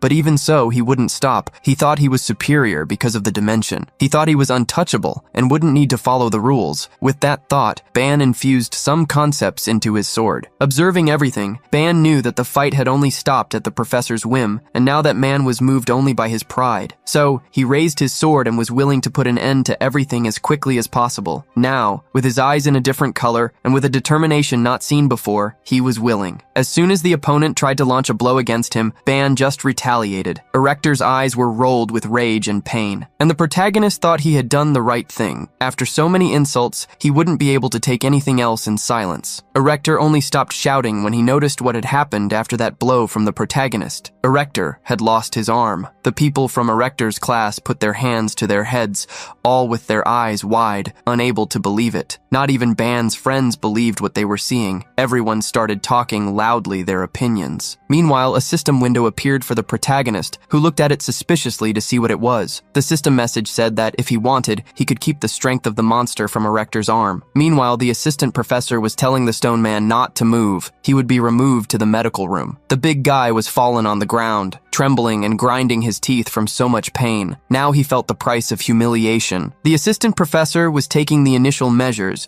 while the protagonist looked to the side. Now, the protagonist was getting a sermon from the assistant professor, who had already said it was just to dodge. The protagonist tried to explain himself, apologizing since the incident happened so fast, it was difficult for him to associate. The professor was indignant, because the protagonist's excuse was silly. But while the professor was angry with the student, he received a notification that asked the professor to stop. The vice director would give him the answers he wanted. Then, the assistant professor showed the vice director's message to Ban. The message greeted him and warned him that the person speaking was the representative of the professors. He said that from that moment on, he would ask the questions and Ban should answer honestly. He wanted to know if he couldn't dodge. The professor's representative warned that their forces were so conflicting that even the professors decided to end the duel. Now, he demanded a response from him that could be accepted by everyone and insisted on knowing why he didn't dodge the attack. The protagonist just stared with a closed expression, without any response. The protagonist thought that, even having gained the ability, he had never reflected deeply on what the so-called spirit words were. Now, with the question that consumed him, he felt a terrible pressure beyond the screen and wondered who that person was. So, he asked the other person on the other side how they had guessed, since he didn't dodge the opponent's attack and instead counterattacked. He believed that a student who disrespected the authority of the professors and acted as he pleased deserved to face the consequences. The person on the other side wanted to know if he was saying that the professors were authority. The protagonist agreed and continued by saying that besides, in an official part where the rules should be strictly followed, this was necessary to prevent other students from disregarding the rules and trying sneak attacks. While exchanging the messages, the group of professors could hear everything that was happening. He continued by saying that if he had responded peacefully in that situation,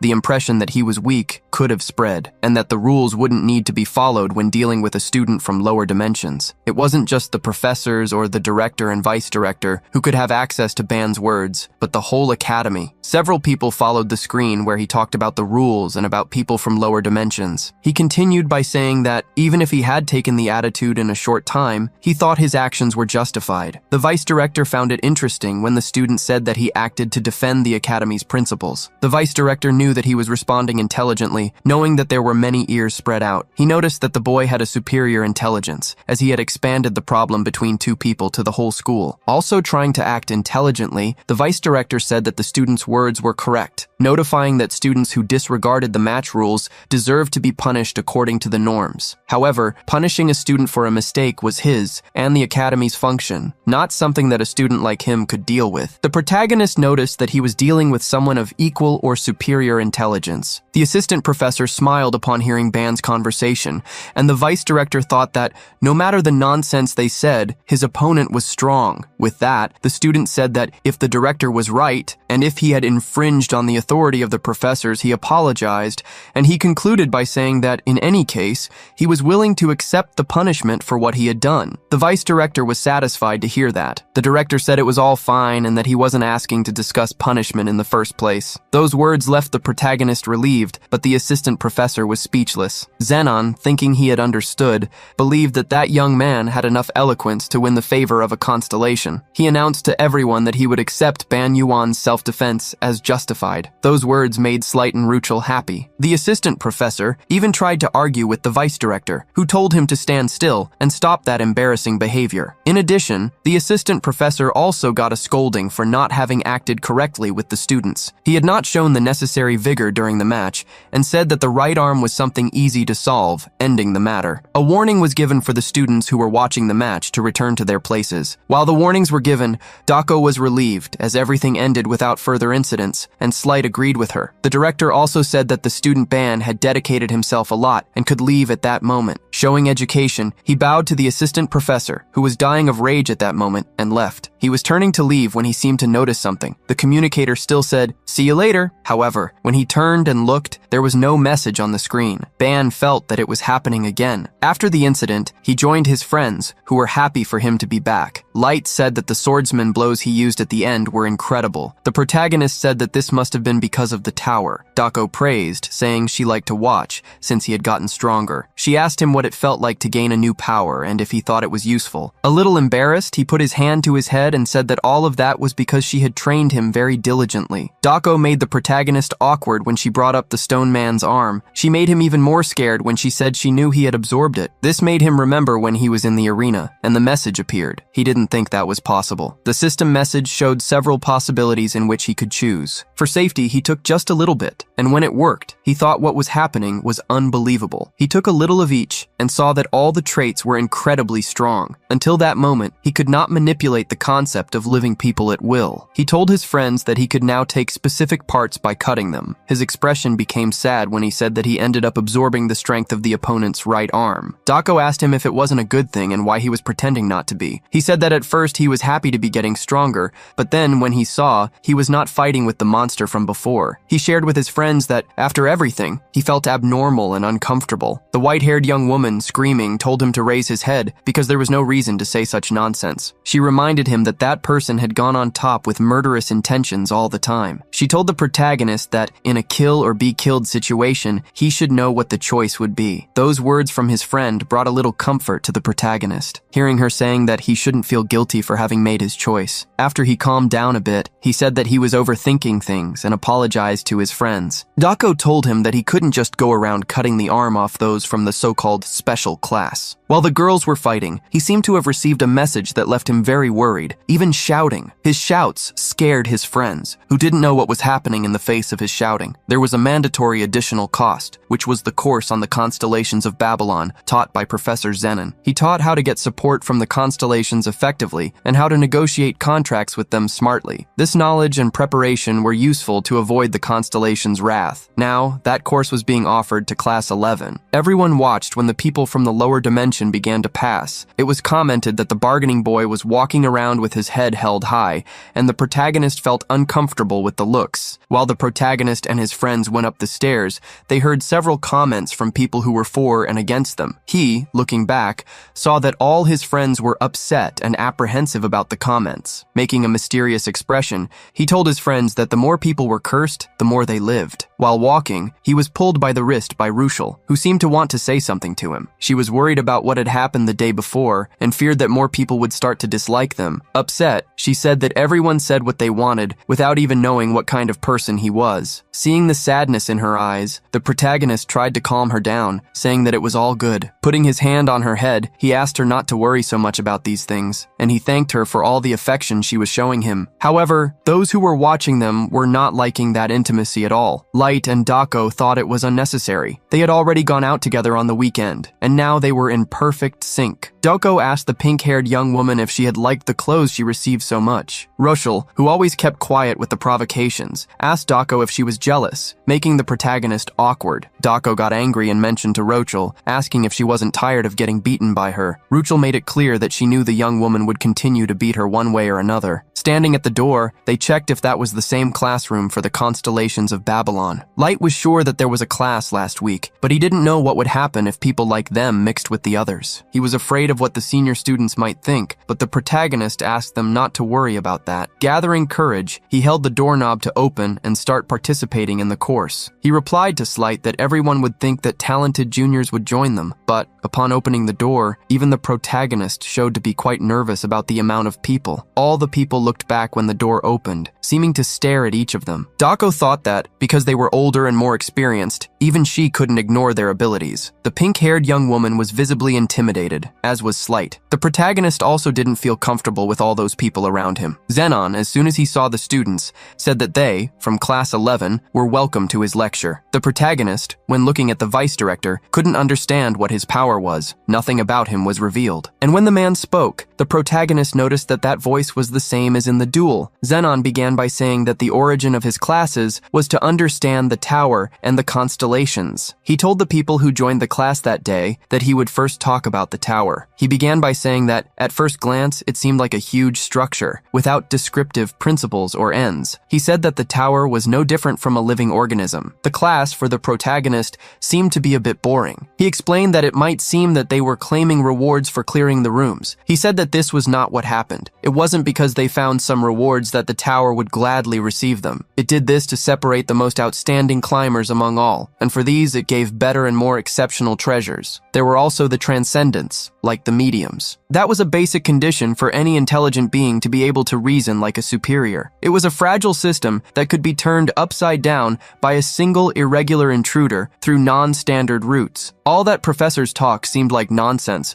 The protagonist didn't believe in anything. Although he remained silent, He was always thinking about something. That was the moment when the Chancellor's mass email was sent. The protagonist remembered that this happened shortly after the intruder entered the tower. What if he assumed that the irregular phenomenon with the spider swarm in room 4 had been caused by the intruder? The problem was that the difficulty seemed strange in room 1 too, those things that were definitely elite monsters. It was strange if the tower had started in a strange way after they arrived in room 4 and the introduction began. With that, the strange things that happened in rooms 1, 2, and 3 could not be explained. Now, with the professor saying that the tower could be a living organism, things seemed to fit better. If you change the perspective, it could be that the tower didn't change the difficulty only because of the intruder. And yes, because everyone started climbing. This solution seemed easier. Now he didn't know if the insane difficulty was really the tower thinking for itself and putting difficulties. There was a moment when the protagonist's fight with his thoughts was so great that the friends next to him began to notice, as did the professor, who, although he didn't say anything at first, opened a smile, thinking that he was getting to his purpose. The protagonist was already sweating from so much thinking, but he still insisted, thinking that if the tower were a system, it would choose those people. As Professor Xenon was saying, with that, he looked to the sides and thought that there was no better place. He thought that his class had found difficulties and situations incomparable to the others. He thought that if so, the second phase would be even better, with more gold, more events, and magical items. He was reflecting on the concept of what happened in the tower room when someone asked if he had already found out. The professor, having caught the protagonist's attention, said that there was a barrier around and many students had not yet discovered it, and he congratulated Ban and Ruchel for finding an orb on the first day of class. With that, he told everyone present in that class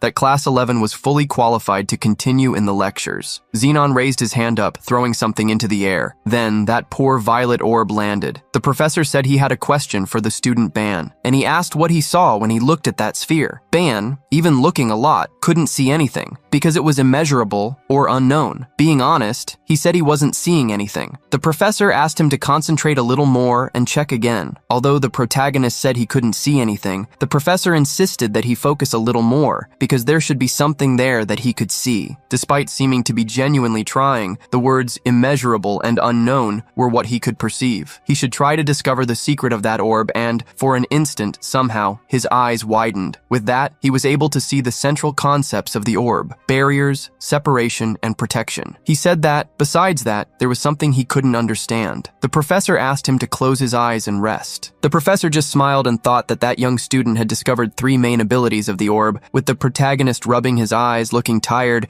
and Slight observing. Now he knew why the director was putting so much faith in him. Pointing to the orb, Violeta asked the protagonist if he had understood what it was. Being honest, Ban said he didn't understand at all, which made the professor say that he was very honest. Xenon said he wanted to highlight to everyone the importance of expanding thoughts and stimulating imagination. He also said that if they wanted to use the abilities in an advanced way, they should develop the power of thought. The driving force is behind this. Now, the protagonist didn't know what all that had to do with the orb. He wanted to know if someone with high cognitive capacity or imagination could control the orb. He agreed that yes, and said that if one day someone had the ability to understand, analyzing, and developing themselves, they would be able to expand that capacity. Smiling, and with the strange voice, the professor said that when that person managed to do that, the orb would turn them into a pseudo-god. Those words from the professor were exaggerated and scary, and the students were staring. But, for the protagonist, everything continued to be very tedious. The professor insisted,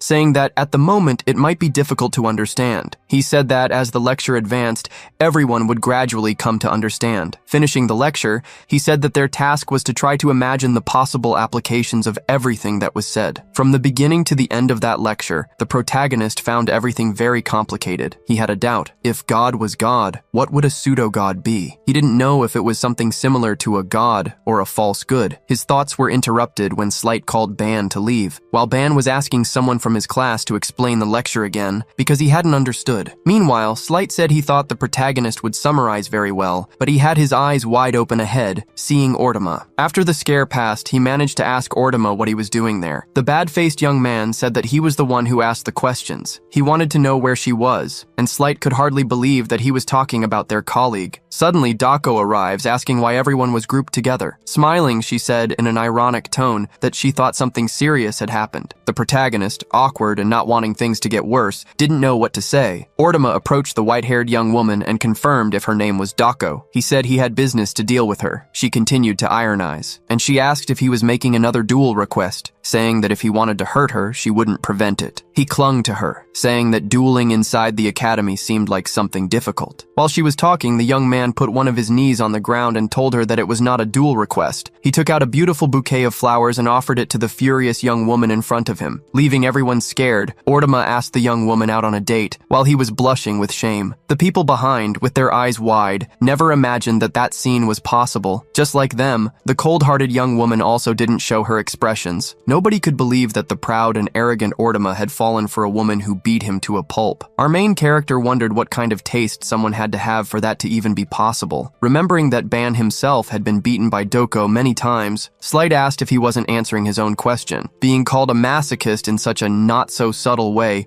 really got to our main character, who transmitted the same feeling to Ruchel. Dako was surprised that Ban didn't understand another man's heart, since she was about to ask what kind of plan he thought Ordema was plotting. Hearing talk of a plan, the three of them stared at Dako with surprised looks, making her realize they really didn't seem to notice the situation. Dako was sure that Ordema was planning something, because his eyes had no trace of affection whatsoever. The main character had to disagree with Doko. No way. It doesn't seem like that's true. I mean, you're incredibly beautiful. The sudden compliment caught Dako off guard, making her blush. Trembling with anger, Doko questioned how the dense Ban could say that kind of thing so casually. Seeing that Ban didn't even understand what he had done, Slight advised her not to fall for his tricks. While Dako was arguing with Slight, Ruchel wondered if there really was another reason behind that confession. She was worried about a certain expression he had made. At that moment, with Ordema kneeling, Doko crossed her arms to dismiss him. Leaving Ordema behind, she called her group to leave. It was then that Ruchel looked at Ordema out of the corner of her eye and was surprised because his face had a sad look on it. During training, our main character received some information. By exposing his presence to so many beings, engraving his existence in their minds, Ban had unlocked a new concept of language, charm, and honor, which were immediately elevated to 10 points. The protagonist was surprised, since he had only just published a new video on the channel. Looking at the concept info, he found that charm could captivate and influence others, while honor stabilized dignity by being recognized by many beings. Even though he couldn't complain, Ban wondered how these two concepts could help him climb the tower. Ruchel, who was in front of the main character, was startled to hear him ask if his own face had changed in any way. Shyly, Ruchel lowered her head to answer, well, I think Ban is very handsome." The main character choked with surprise, stating that he wasn't asking in that way. On the other hand, Dako, who was hearing the whole conversation with her super hearing,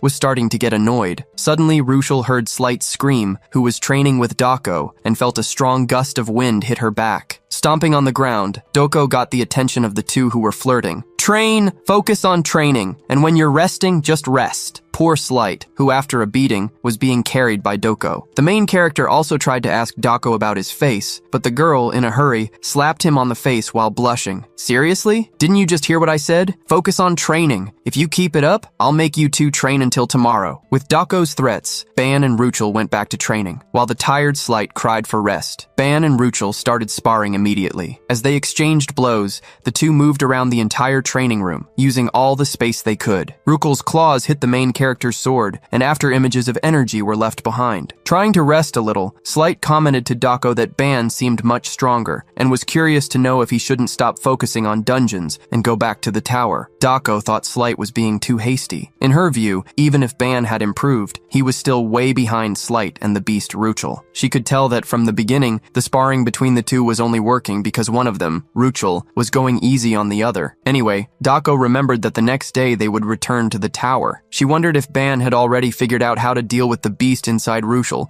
because otherwise, nothing would be different from the last week. Ban was also aware that if they didn't find a solution quickly, they would end up repeating what had happened last time. time. In the middle of his battle, he activated his all-seeing eye. Over the last week, he'd been observing Ruchel, which had helped him discover a few things. Her violence was activated using any emotion as fuel. Depending on which emotion was used, her state changed drastically. When an intensely negative emotion was used as fuel, it burned until she lost control. But when positive and calm emotions were used, the violence inside Ruchel decreased and her emotions stabilized. Knowing this, Ban continued to fight Ruchel to observe her even more and learn more about how her power worked. In battle, intense emotions were naturally amplified, making violence something inevitable. The more emotional fuel was spent, the more aggressive Ruchel became. However, Ban wanted to try to change that fuel. He wanted to use something more positive. The sparring continued until Ban got an advantage and used the back of his sword to push Ruchel, whose hair was completely dark. The duo who weren't fighting watched the two's combat. Ruchel had been pushed,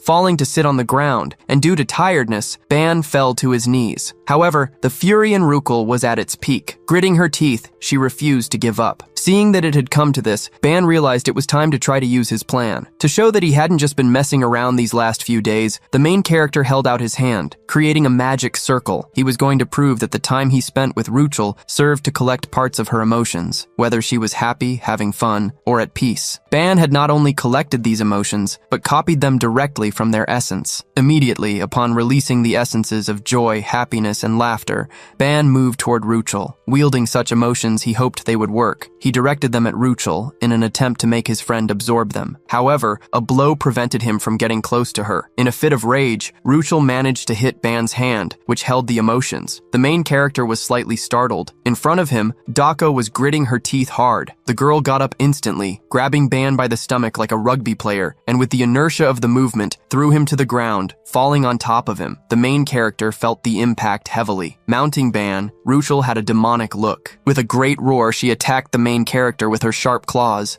Immediately seeing the danger, Dako and Slight ran toward them to prevent the attack. However, a chain was faster than the two. The chain wrapped around Ruchel's arm, preventing her attack. A second chain appeared, grabbing her other arm and immobilizing her so she couldn't attack anymore. Seeing Ruchel's expression, the main character was worried, but soon realized that the color of her hair was lightening. When Ruchel returned to normal, the main character asked if she wasn't moving faster after transforming. Finally, Ban could rest, relieved to see that the beast in Ruchel was calming down quickly. Still, it could be dangerous to have to tie her up every time they fought. He couldn't help but think if there wasn't a better method to calm her down, some condition for it. Pulling the main character out of his worries, Ruchel thanked him. Ban didn't understand why she was thanking him, since he hadn't completely solved the problem yet. However, Ruchel shook her head in a hurry and thanked him, because now she could at least fight a little. She already considered the improvement significant, and, because of that, was happy to have him by her side. Ban started to blush at Ruchel's words. Quickly, Dako approached him, staring at him. The main character was startled by Dako getting so close and had to make up excuses. "We were working hard here, didn't you see?" While Dako stared at the main character, Slight also approached, relieved that no one had been hurt. Dako, however, thought there was something more important. She started staring at Ruchel, getting everyone's attention, including hers, and worrying the main character. Dako analyzed Ruchel for a while, remaining silent, and then turned away. "No, it's nothing." She decided to end the day's training there so everyone could rest. Staying behind, Ruchel looked at Dako melancholically, with doubts and sadness. The next day, the group headed toward the tower. When they got there, Slight tried to ask Dako for permission to use the holy sword, at least when they entered the tower. He was worried about the difficulty they would face, since this would affect the fate of the four of them. However, Dako reminded him that everyone had agreed to create a solid foundation, without any rush. That was only their second exploration in the first semester as rookies, so she didn't think they needed to worry. The main character agreed with Dako, although Slight didn't seem so convinced. The more he used the holy sword, the more dependent on it he became. Faced with the concept of the demonic spirit imbued with the Holy Spirit, Ban was no longer sure that it was really a holy sword. Anyway, it would be better to keep Slight away from that negative influence. Slight understood that he couldn't use the sword,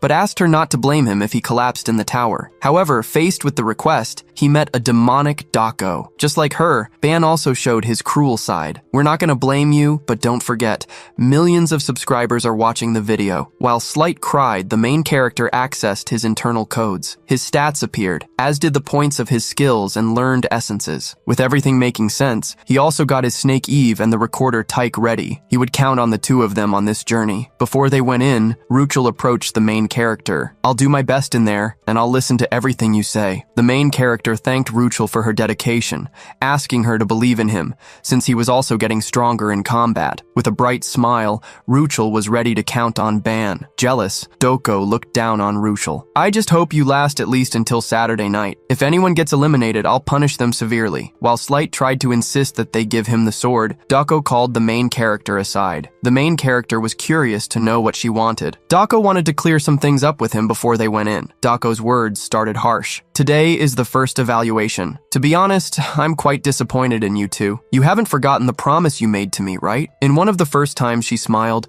Doko had promised that he would take responsibility if things went wrong. Ban tried to be positive. "Of course I haven't forgotten. Besides, both of us have already started to change. You don't have to wait for the results because they're going to happen exactly as I said." Doko got ready to change the subject and talk about Ruchel, who showed up hiding behind one of the pillars. Before Doko started talking, she snapped her fingers. As soon as the sound echoed, Ruchel felt a strong pain in her ears. Hearing her scream, the main character turned around startled. Seeing Ruchel trying to listen to the conversation, Doko got annoyed and continued to snap her fingers. "Trying to listen to our conversation, aren't you? You're getting more and more daring in front of Ban and Ban." The main character was surprised because Doko's finger snaps seemed to be at a frequency he couldn't hear, probably something only perceptible to Ruchel. Getting back to the point, Doko asked the main character if he knew the meaning of submission. The main character replied that it meant being dominated, but that wasn't the correct answer for Doko. From the perspective of someone who is being dominated, it can be uncomfortable, but some people find stability in front of strong leadership. In that sense, that beast seems to genuinely like someone who can completely dominate and control her. Since Ban didn't seem to understand what she was saying, Doko tried to explain better. In other words, when that beast becomes uncontrolled, trying to communicate without emotion is useless. Even with this new explanation, Ban's mind was full of doubts, which annoyed the girl. Gritting her teeth, she told him to stop trying to understand and just memorize her words. Sighing, the main character agreed to keep that in mind and saw Doko turn her back to join Slight, who was already waiting for them to enter the tower. With the main character in the lead, the group approached the entrance. Putting his hand on the door, Ban asked if everyone was ready. Light was the first to nod, followed by Ruchel and Doko. With excitement, the main character started recording. "First years from the special admission, Class 11, the second exploration starts now." And so, he opened the doors of the tower, releasing a powerful light that enveloped them. Immediately, they were transported to a place where the floor seemed to be melting, attacking the labyrinthitis crisis of anyone who had it. Looking at the northern lights in the sky and the various square walls, Ban wondered where they were. After being caught by so many strange situations, Doko thought they would start on the first floor, but realized that wasn't the case. If you could get a view from above, you'd notice they were inside a gigantic labyrinth. While Slight investigated the place, the main character looked at his pendant, checking that they were on the 5th floor. Slight was relieved that they were on a normal floor, which made Doko question if he had become complacent. While the two were arguing once again, the main character noticed something. Ruchel was staring fixedly at one direction of the labyrinth. From there, she was sure she smelled a monster. Hearing that instead of finding the way, she had found a creature, Ban felt a certain nervousness, but what happened the next moment shocked him. In the direction Ruchel was looking, something started to appear, as if computer data were being transported. Immediately, Slight grabbed his sword, asking Ban what that was. The main character knew that was something different from what they had found on the first floor. It emitted an unpleasant crackling noise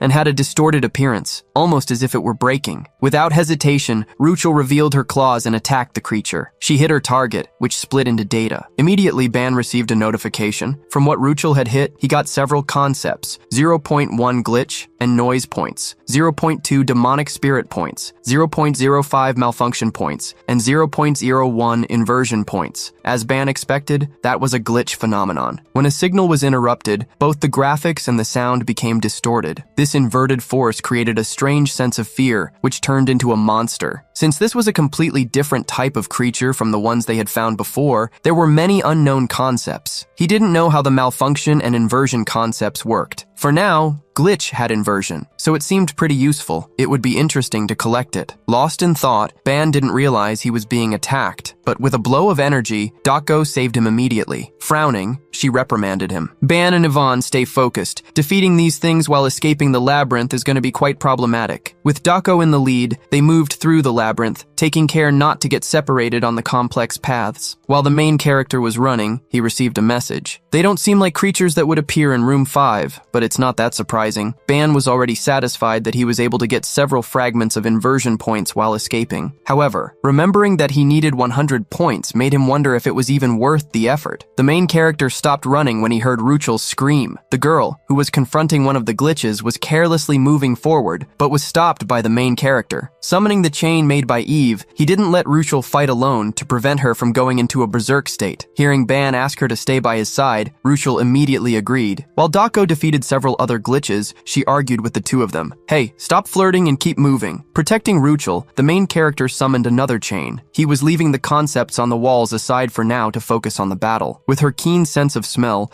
Ruchel was able to warn the main character when monsters were about to appear. Using the chains, the main character managed to collect inversion points by defeating the glitches. After running for several minutes, they still hadn't found an end to the labyrinth. Dako then revealed that she had memorized the entire path they had taken while running, and both she and Ban felt that, although the place seemed different, they had been there before. She concluded that it wasn't a normal labyrinth, but one that modified itself in real time. Faced with this situation, Dako assumed that the only option was to destroy it completely. Seeing her take a battle stance, the main character noticed something with his eye ability. He was so focused on collecting inversion that he had ignored an important detail. Dako wanted to destroy everything to reveal anything that was hidden, but the main character interrupted her, passing her by. Placing his hands on the walls of the labyrinth, he explained his reasoning. Logically, a path that's constantly changing doesn't make sense. That means there must be some trick hidden inside the walls. The main character felt the entire wall until he found a spot that sank when pressed like a hidden button. Ban received half a point of illusion for discovering the secret button, a concept that couldn't be owned by humans. With the wall in front of him disappearing, the main character smiled, celebrating that he was right. His gamble had paid off, and a path in front of him was revealed. Ruchel was curious to know how Ban had done that. With slight thinking, it was incredible that he had discovered the labyrinth's secret. The main character scratched his nose, trying to hide his pride. In fact, he had noticed it a little earlier, but ended up not saying anything because he had forgotten while collecting concepts. To hide this fact, the main character made up an excuse. I don't like to waste time. I just noticed a part of the wall that looked weird after we'd been walking for hours. Dako found Ban suspicious but didn't say anything. She was more surprised by the fact that he had found a flaw in the magic that even her own power hadn't detected. Watching the main character take the lead to guide the way,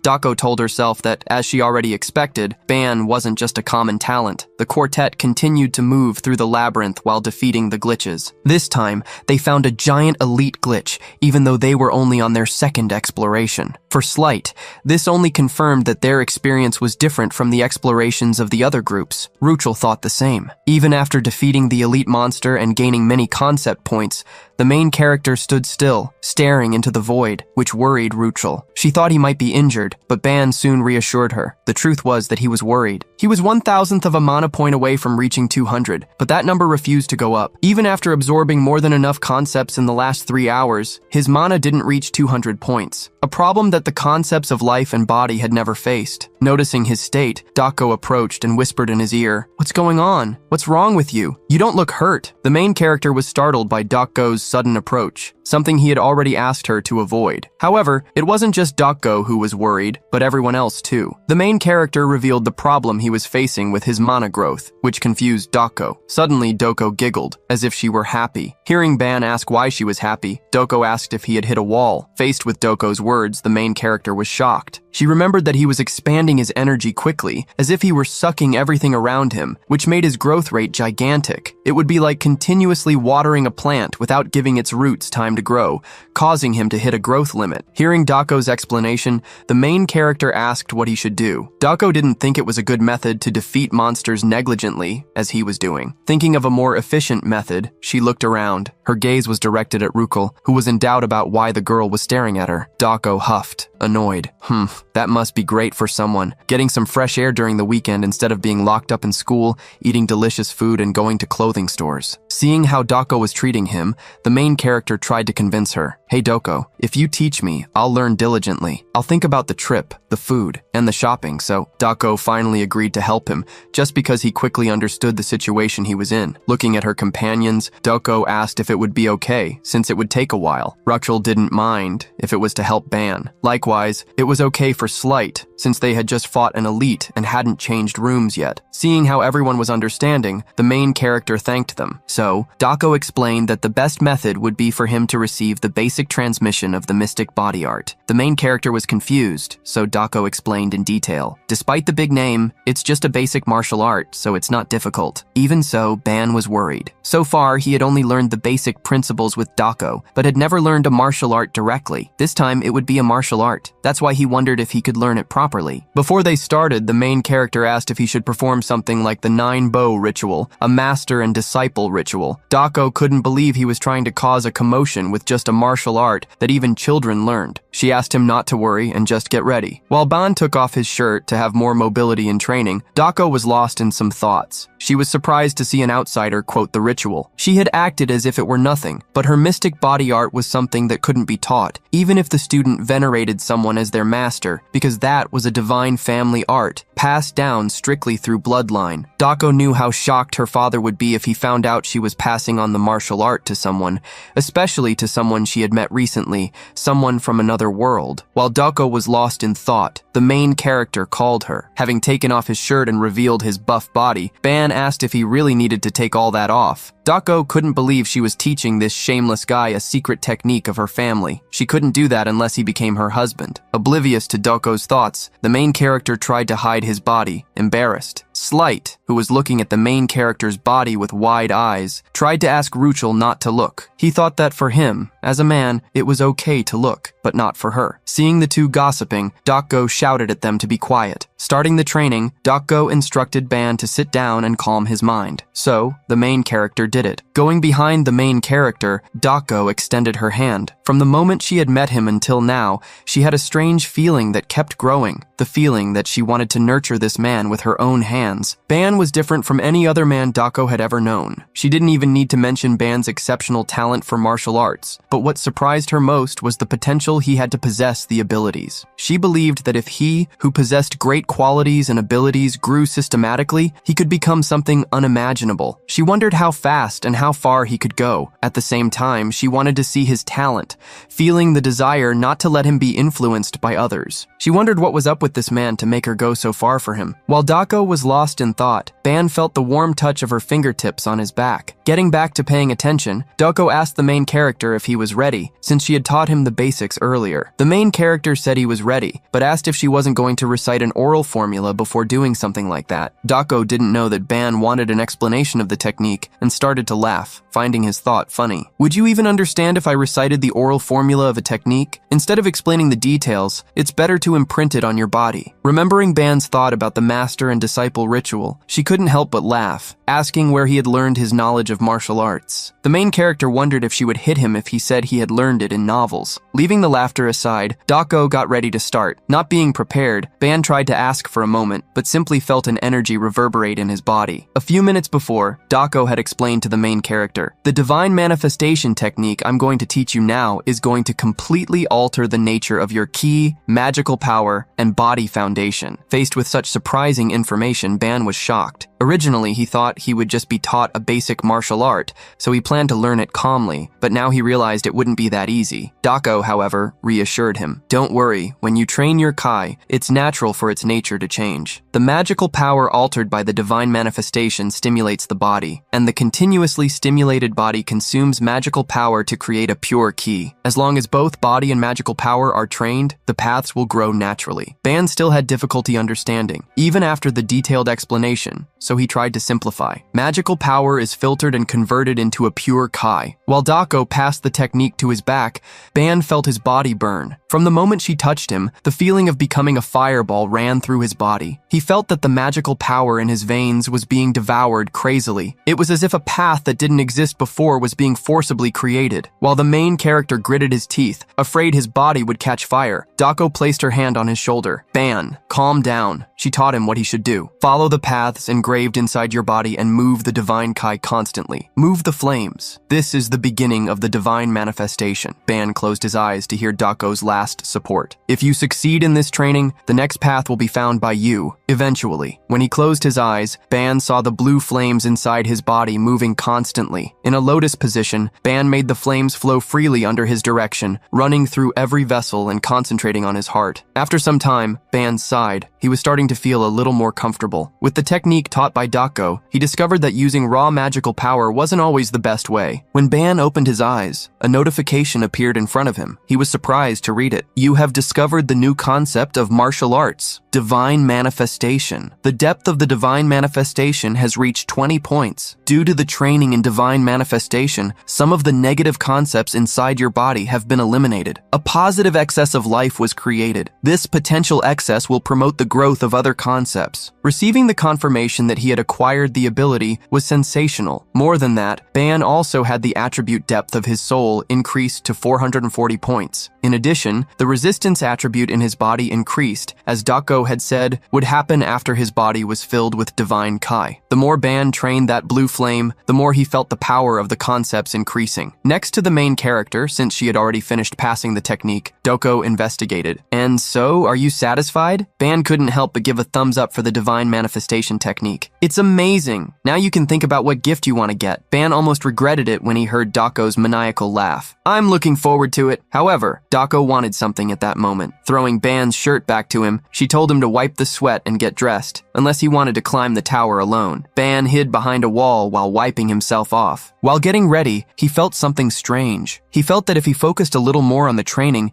he could perceive the divine ki circulating in his body. Ban looked at his hand, being able to see the internal vessels. The more the divine ki increases, the more my body strengthens and my senses sharpen. To think that such a martial art would be passed on without any cost. After a while, Ban reunited with his group. Remembering what had happened, Slight asked if he was also going to publish a video of what had just happened. Obviously, he wouldn't do that. While talking to Slight, Ban noticed that Dako crossed her arms in a strange way. Noticing his look, Dako asked what was going on. The main character quickly changed the subject, asking them to move forward. Ruchel and Slight couldn't help but tease him before they left. Looks like the number of views is going to be high. A shirtless training art. While walking through the labyrinth, Slight asked if anyone was hungry because it must be lunchtime. Ban also realized that. I ended up delaying us, so it must be time to eat. Dako, however, didn't want to stop. Because they had stayed in room 5 for so long, she wouldn't be able to eat until they reached the next room. Slight didn't fail to provoke her. You're like a military person, imposing rules even for eating. Since Slight still had the energy to complain, Dako told him to spend it looking for the exit. As soon as Dako asked Slight to find the exit, the young blonde came across something. Right ahead was a large door. Apparently, he had really found the exit. Since that was the only door they had seen on the entire floor, the group thought it could only be the path that led to the next room. However, Ban asked them to wait a moment before moving forward. Ban's eye began to shine with a golden hue. For him, this was strange, as he hadn't activated any ability. However, from the grooves on the door, he could feel that there was another concept on the other side. Believing that the concept really came from the back of the structure, Ban started to walk toward it, surprising Slight, who wanted to leave to eat. Dako didn't contest Ban's decision and followed him, calling the others. Ban went around the structure where the door was, as did the others, but they didn't find anything. Approaching the main character, Slight asked if they had gone to the wrong place. Ban knew that, for the others, it might really seem like that, but to his eyes, that wall was completely full of illusory concepts. Ban held out his hand, approaching the wall. Halfway there, his hand touched a glass wall,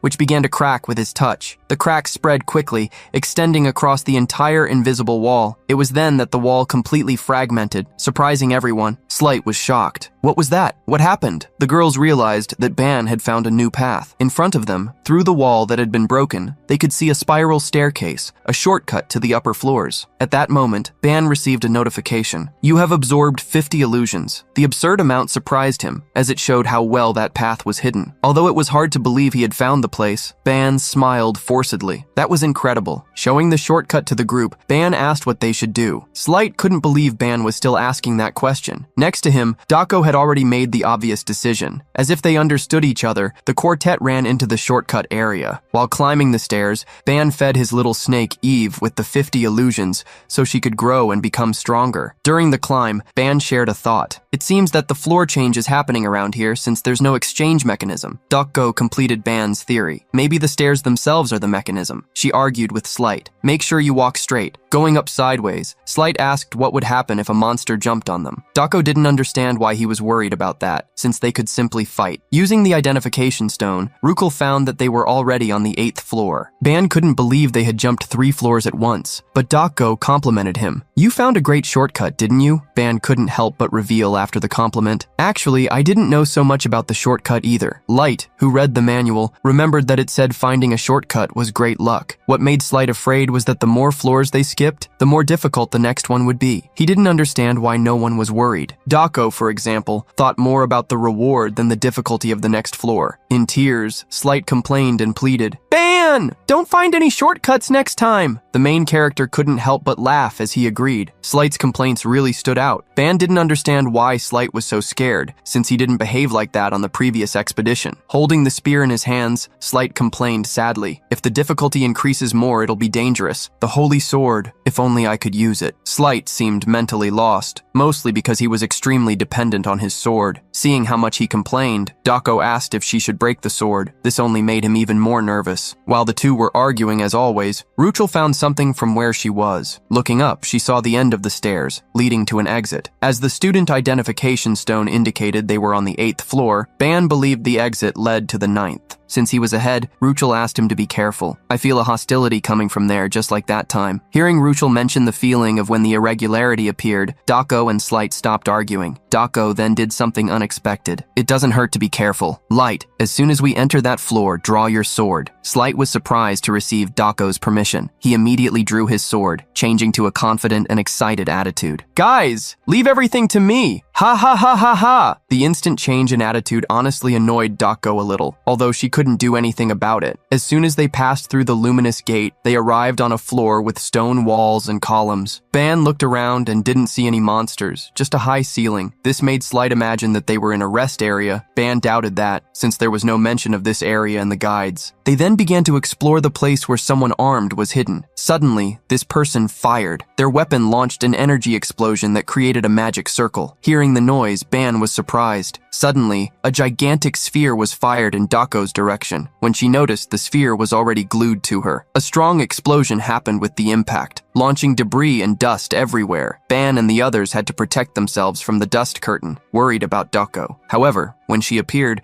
she was simply stepping on that bomb, complaining to the main character. Didn't you say that only you could use that kind of thing in the tower? The main character, timidly, remembered that he had indeed said that, but this made him believe that it was a single-use weapon. Immediately, he looked around, looking for the bastard who attacked them. With his golden eye, he quickly discovered the enemy who was hiding. Ban pointed to one of the pillars. Light, over there! Before he could give the precise location, Slight had already moved forward. The hooded man looked in the group's direction, scared to see someone running directly at him. He couldn't believe they had located him. His stealth ability shouldn't be detected by rookies. Excited, Slight swung his sword, cutting the large pillar. The man, confused, tried to calm down. He intended to deal with the swordsman individually, and then blow up the 3 who were close to the sphere. Ban approached Dako, asking if she was okay. He knew how dangerous it would have been if that initial attack had hit anyone else. Dako acknowledged Ban's words. It was at that moment that, upon activating the all-seeing eye, eye, Ban was surprised. Pointing to the sphere under Doko's feet, Ban detected a strong energy inside it. In fact, it was a level 30 magic bomb, incredibly powerful. While kneeling in front of the sphere, he asked everyone to step back. With effort, Ban managed to turn off the bomb's energy. He sighed, not believing that someone had used an artifact of that level, but was sure that this person would pay for it. He knew this because Slight was attacking the enemy intensely, with blows that flashed as they burst against the opponent's weapon. Needing to defend himself all the time, the invader gritted his teeth, seeing that the young man he was fighting was really good, but he expected something else to happen. The invader had already moved far enough away not to be caught by the sphere's explosion. He looked in the direction of the group around it, but was surprised to see a boy throwing something in his direction. He didn't care because the detonation would happen in 3 seconds. Saying goodbye to the group, the invader pressed the detonator. It was then that he noticed a sphere coming in his direction. With his jaw dropped, he wondered why the sphere was there. Slight also noticed the sphere and moved quickly. Desperate, the man screamed, waiting for the explosion. The sphere didn't hit him, but instead hit a pillar behind him, ricocheting. He, who was paying attention to the sphere, was surprised not to see it explode. It was then that he was startled. The boy's sword was approaching. Slight calmly warned, "I don't know why you're shocked, but you shouldn't look away during a fight." With a quick, unblocked blow, Slight won the battle. That man hadn't been completely defeated. Holding the wound on his shoulder, he commented, "That's weird." Light was the one who thought the situation was weird. "You're a human, aren't you? So why are you attacking us? How did you get here?" At that moment, Ban approached to retrieve the sphere. "Since I saw through your stealth, didn't you think I'd notice the bomb hidden in the sphere?" He revealed the man's mistake. "You were too confident in your tricks. That's why you're in this situation, betrayed by a defective product. Are you perhaps stupid?" The man, unable to retaliate,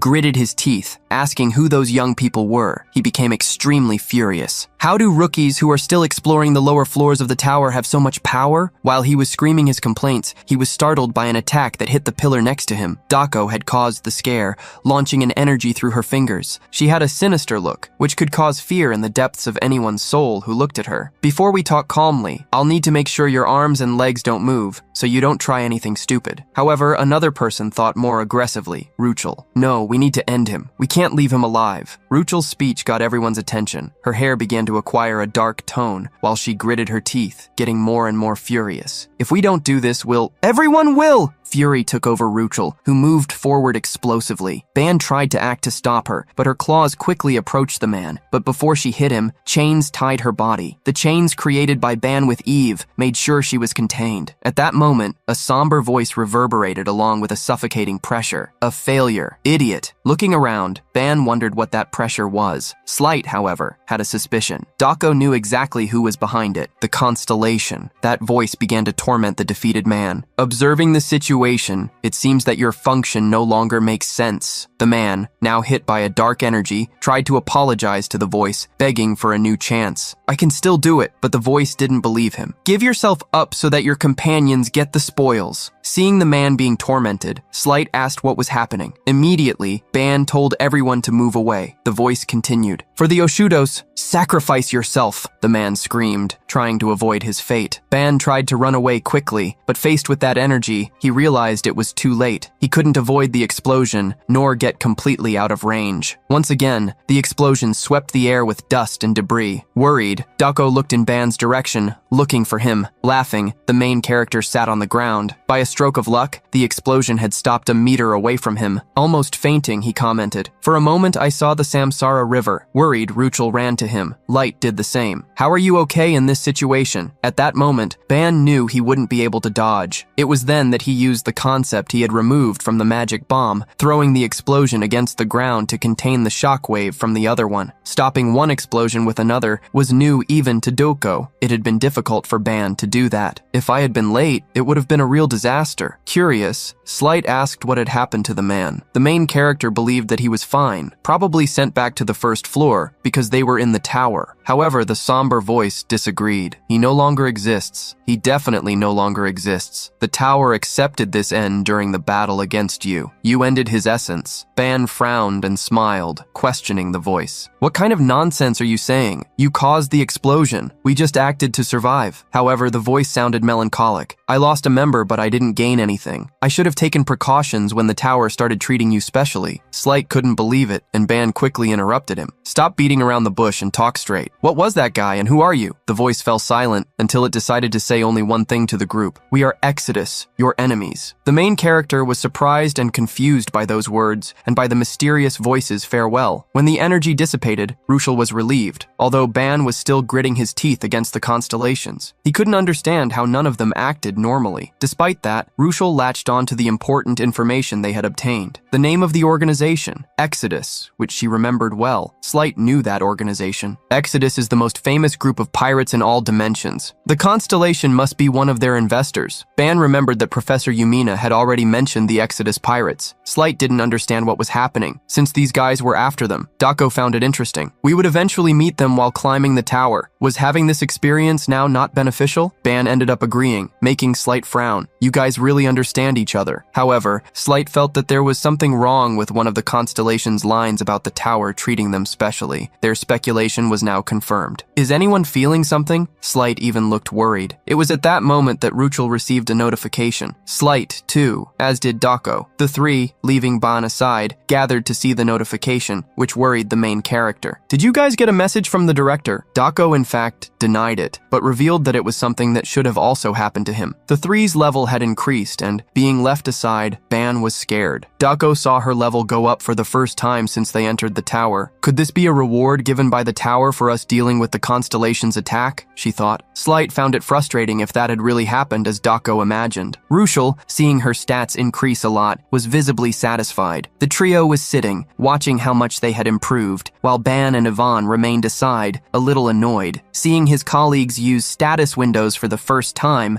the main character realized that they just hadn't evolved yet because their average was already too high. Going back to thinking about himself, he wondered if the tower was ignoring him since he hadn't received any notification or reward. To be sure, he activated the all-seeing eye ability. He then realized he was wrong. In the middle of the crater, left by the explosion, he saw a concept hovering between the smoke and dust. A strange concept was floating exactly at the point where that enemy had disappeared. The main character approached the concept with a gamble in mind. Believing that that was his reward, he touched the concept. Immediately, upon touching the spiritual item, a strong glow of energy spread. Words and more words ran up Ban's arm, transmitting him large amounts of stats. Ban was surprised to see himself gaining 79 life points, something insane. In addition, among the concepts, there were some he had never seen before. The first was the concept of metamorphosis, something that normally couldn't be applied to humans. The other was star scar, a trace of the brightness of a pure star that remained even after all individuals had been swept away. The main character imagined that the first represented a superior force of transformation, while the second was related to constellations. While Ban tried to understand how he could use these concepts, Ivan appeared, hissing his tongue at him. When Ban asked Eve if she wanted the metamorphosis concept, the little snake wiggled effusively with a happy look. Sighing, the main character recovered the concept. Okay, it's not like I'm gonna use this anyway. Come on,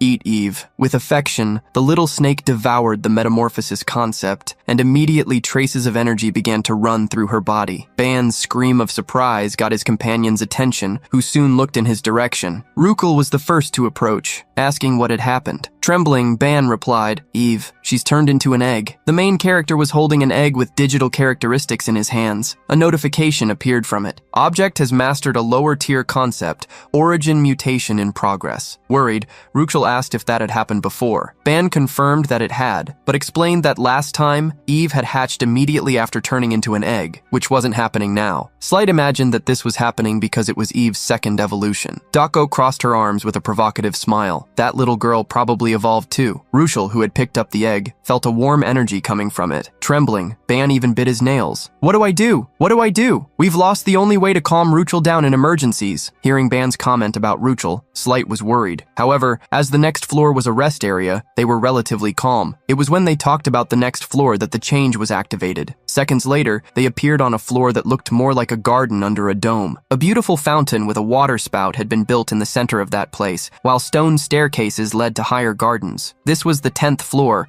about which they had only heard stories. It was said that sometimes there would be no food or drink if the climbers were unlucky, but that place was completely different. Walking through the place, Ban commented, "Actually, it seems like we got pretty lucky." Slight went to some trees and collected some fruits called Eden fruits. Fruits that could recover fatigue and increase each individual's potential. You absolutely have to eat them during the rest zones. Hearing his colleague's advice, the main character took one of the fruits and took a bite. As soon as he ate it, he was amazed by the sweet and citrus flavor it had. Next to him, Dako had also tried a fruit, and she herself almost melted with that flavor. Ban couldn't help but compliment. "It's delicious. I've never tasted anything so amazing." Dako followed his line of reasoning. "This is the sweetest flavor I've ever tasted. I can feel a slight increase in my internal energy." Sitting on a bench, Ruchel ate some grapes peacefully. Her hair had even lightened because of it. Provocatively, Dako asked if they should eat all the fruits on the floor before moving on, or even pack some. But Slight reminded her that they weren't allowed, and that the fruits would disappear when they left the floor. As Dako got frustrated with the rules, Ban tried to investigate if there was a way to take those fruits with him. It was then that notifications appeared. "You've eaten a fruit of Eden and the unique fruit, the fruit of knowledge. From now on, the all-seeing eye can distinguish sins." The protagonist was confused. Looking at the fruit in his hand, he wondered if it was really called the fruit of knowledge. So this fig-like fruit is called that? Despite having gained a new power, he tried to imagine what exactly distinguishing sins meant. At that moment,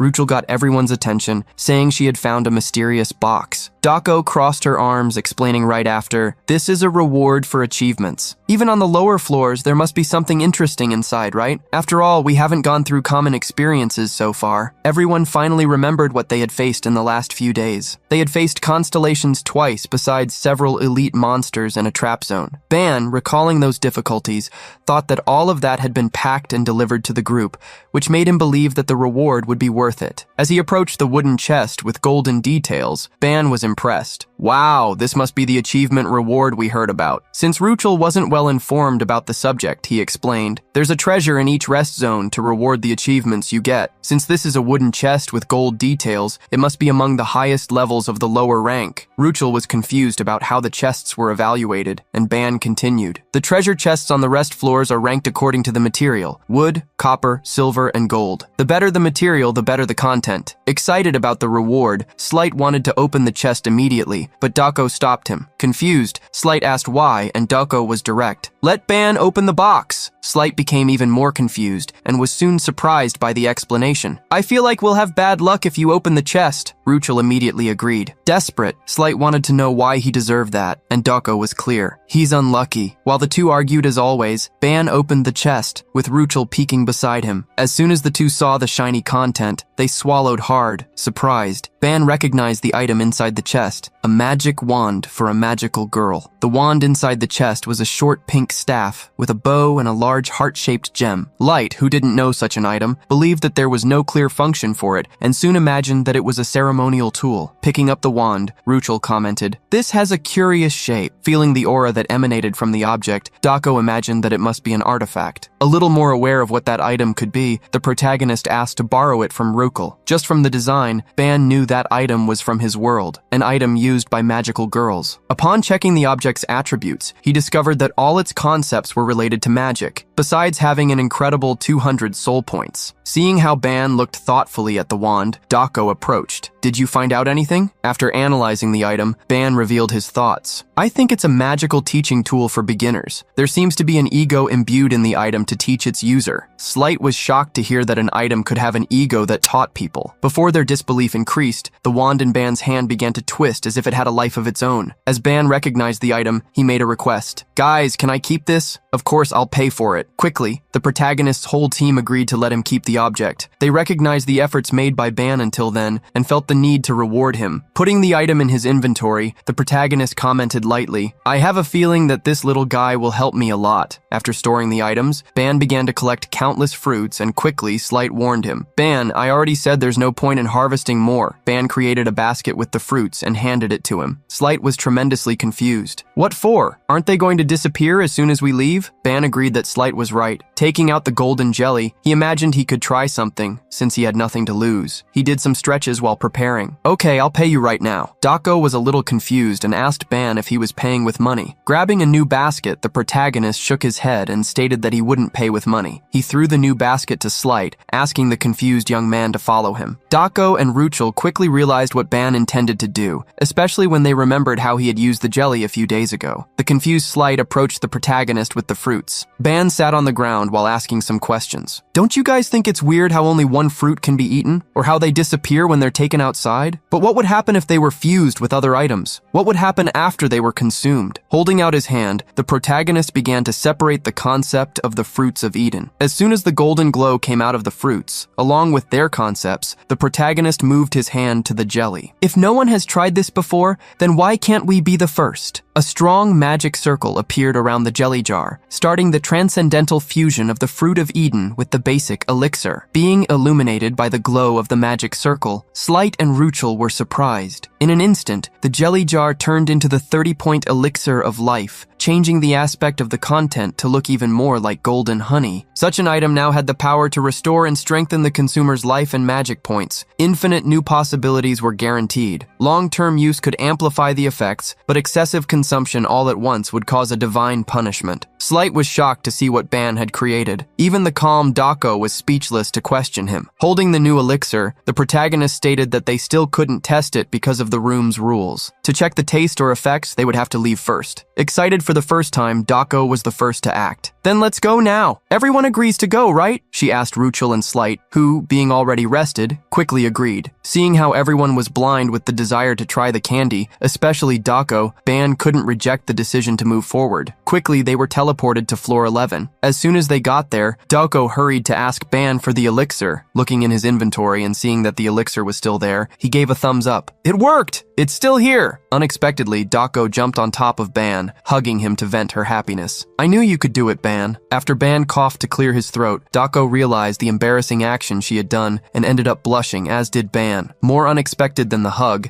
she threw him away with an attack. You're too close! Slight tried to defend Ban, reminding her that it was Dako who had hugged him, but she quickly told him to be quiet. While Ruchel was grinding her teeth with jealousy, the protagonist got up, scratching his sore head. I was even more surprised than you. Suddenly, Ban heard a hiss coming from a nearby place. When he realized, 3 shelled crabs had appeared. The monsters of floor 11 were there. Their bodies and shells were full of moss, and their numbers were as great as those of the tower spiders. Quickening his pace, Ban ran toward his group. Guys, they're here! Furious, the crabs ran after him. As soon as Ban got his friend's attention, 2 attacks passed over his shoulders, destroying the monsters that were chasing him. Furious, Dako had eliminated them. I was already sad that I couldn't eat the elixir because I was full, but you guys served to help me with digestion. Ban was scared to see that his teammate already wanted to eat again. Before he could say anything, Dako made a challenge. Let's move forward against the monsters until our digestion is complete. Knowing how long they would spend fighting, Ban blamed himself for not having done something else in place of the elixir.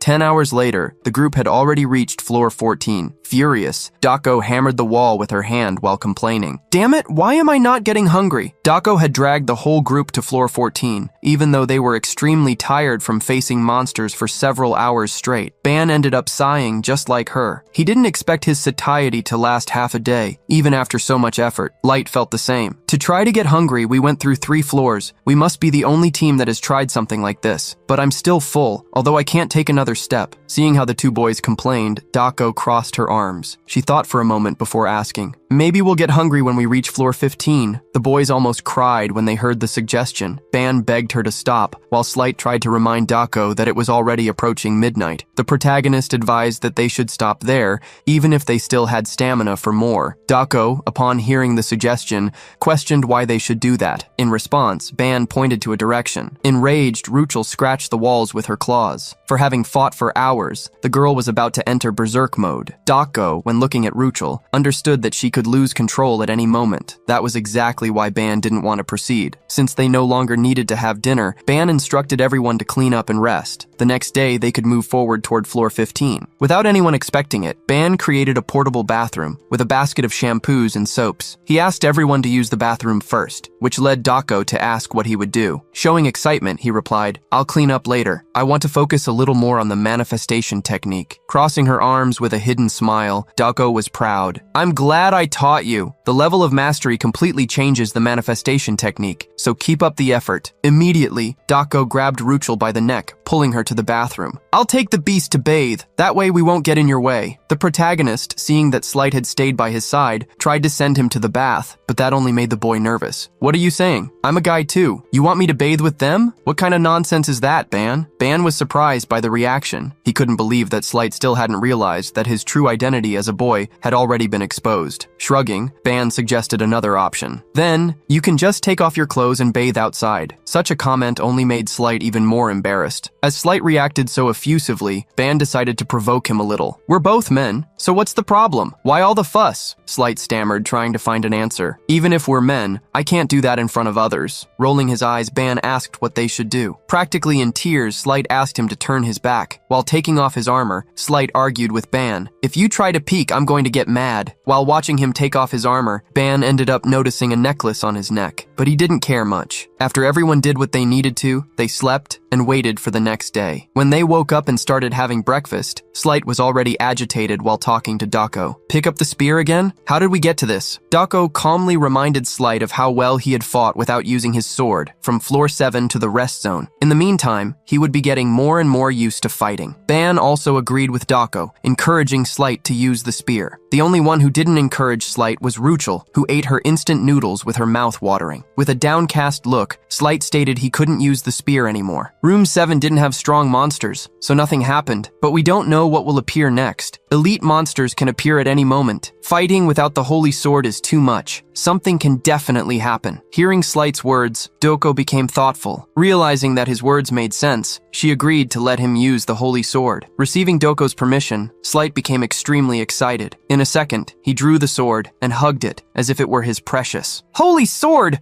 I'll never leave you again!" Worried, Ban approached Dako to ask if it was okay to allow Slight to use the sword. Dako didn't think she had another choice. He's already at his mental limit. "We'll need to satisfy him for now." While the two were talking, the beast in front of them roared. Holding her fork, Ruchel gritted her teeth with hunger, even after having eaten so well. Dako didn't understand why she was like that, but Ban had a hunch. Maybe she's on alert because we're both too close? Shrugging, Dako moved away while complaining. First obsession and now jealousy. I'm starting to worry about the future of this group. Sweating cold, the protagonist asked Dako if she thought they could continue, but she returned the question to him. A few hours later, the group arrived on floor 15. There, they found an army of orcs equipped with spears. Raising their arms, the orcs roared their war cry and advanced toward the group. Surrounded, the students wielded their weapons, preparing for battle. The first to act was Slight, who with the holy sword regained his confidence. With a swing of the blade, he broke the handle of countless spears. "Who do you think you're attacking?" The protagonist couldn't help but be impressed by Slight's renewed attitude, something that also made him a little worried. While he himself began to fight the orcs,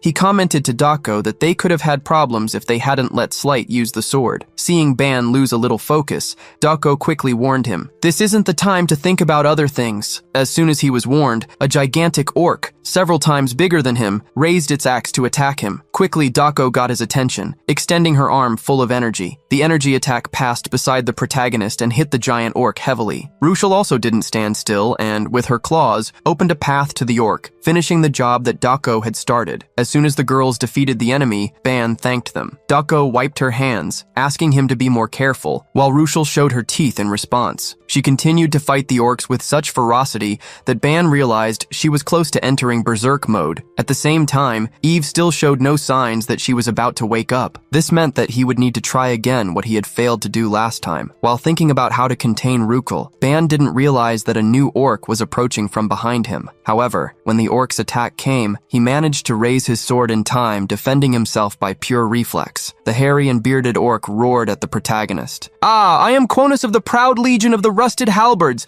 I will turn you into pate." Before Quonus could continue his speech, Slight attacked him sneakily, just like Kinos had done against Ban, to shut the orc's blabbering. Even so, the orc resisted the blow and remained standing, forcing its body to continue. Now, so close to Ban, he smiled. "You seem to be the weakest here." Smiling through the dust raised by the attack, the protagonist showed no fear. "And how do you know?" Before the orc could answer, Ban saw it get eliminated. Light had attacked again, and with a sharp look, he huffed. "You talk too much for a mere tower monster." After Slight's attack, what the monster had above its shoulders rolled on the stone floor. With a cold look, he stared at those who were on the other side of the room. To Ban Uwan's surprise, Slight advanced alone, while he shouted against other orcs. "Only small fish are left." With the holy sword, confidence came back into Slight's attacks, who gave the same fate to the other monsters. After dealing with the remaining group, he swung his sword, resting, while he sighed internally and commented to himself, "I didn't think I'd find the same orcs I saw in my homeland here." But with the radiant sword, he was confident that such a savage race would not resist him. In the middle of Slight's thoughts, Dako shouted, "Emergency!" When Slight looked back, he saw Dako irritably complaining. "What are you doing? Defeating everyone without saying anything!" Clicking her tongue, Wan told everyone that the elimination of the last orc would trigger the floor change soon. Doko continued and questioned, "Didn't we agree to regroup before the room transitions? Did you forget about that?" Unexpectedly, Slight huffed in response and scared both Dako and Ban with what he said. "What are you worried about? As long as I have my holy sword, we'll be able to clear the next rounds easily." Slight was confident enough to state that they didn't need to waste time on such a low level. With a mocking look, Slight questioned Dako, "Or are you upset because you couldn't do anything?" Okay,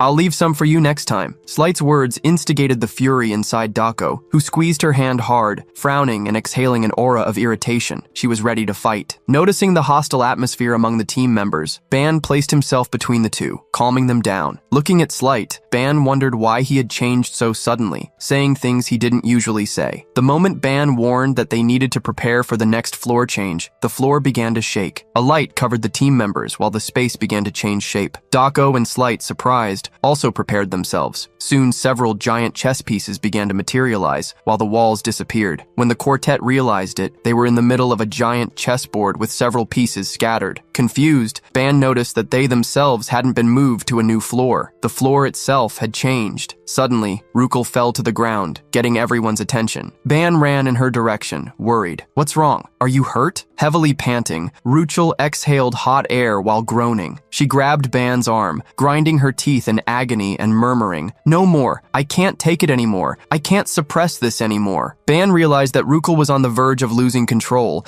and that was exactly why she needed breaks before floor transitions. At that moment, when everything was already worrying, a being appeared, shouting with a thick voice, "Was it you, humans, who eliminated my soldiers?" The orc with a big axe presented himself proudly. "I am Kurus, Centurion of the Great Legion of the Rusted Halberd." The great orc swore, with eyes that showed the fury for the loss of his men. "I will honor my fallen companions with your bodies." Speechless, Ban realized that the subordinates of this orc must have been the ones they had defeated in room 15. Confused, thinking that they could still be in room 15, or that it was connected to that floor, Ban opened the tower's information window. A small phrase was described. "Rule of the 16th room. The weakest soldier goes first." Unexpectedly, the orc Curus pointed to Ban Yuan. "Come on, the weakest human, step forward." He called him with his finger, provoking. "I, the Centurion Curus, will teach you a lesson." Knowing that the orc was talking to him, Ban prepared to go first. However, Slight stopped him. "Ban, don't worry about things like that." Taking a step forward, Slight declared confidently, "You don't need to obey meaningless rules like these." Ban was surprised by Slight's actions, who used all the power of the holy sword, making fire wings appear on his back. Annoyed with the chief orc, Slight shouted, "How dare a mere orc talk about rules to someone like me dressed in holy light?" Slight's jump exploded in speed, moving forward against the orc, even though Ban told him not to do that. The orc watched Slight advance and asked if he was the weakest human. Ignoring the question, Slight shouted with confidence, "I will finish you off in a single attack." The orc, who was watching him, concluded, "You are not the weakest." Slight brandished the holy sword,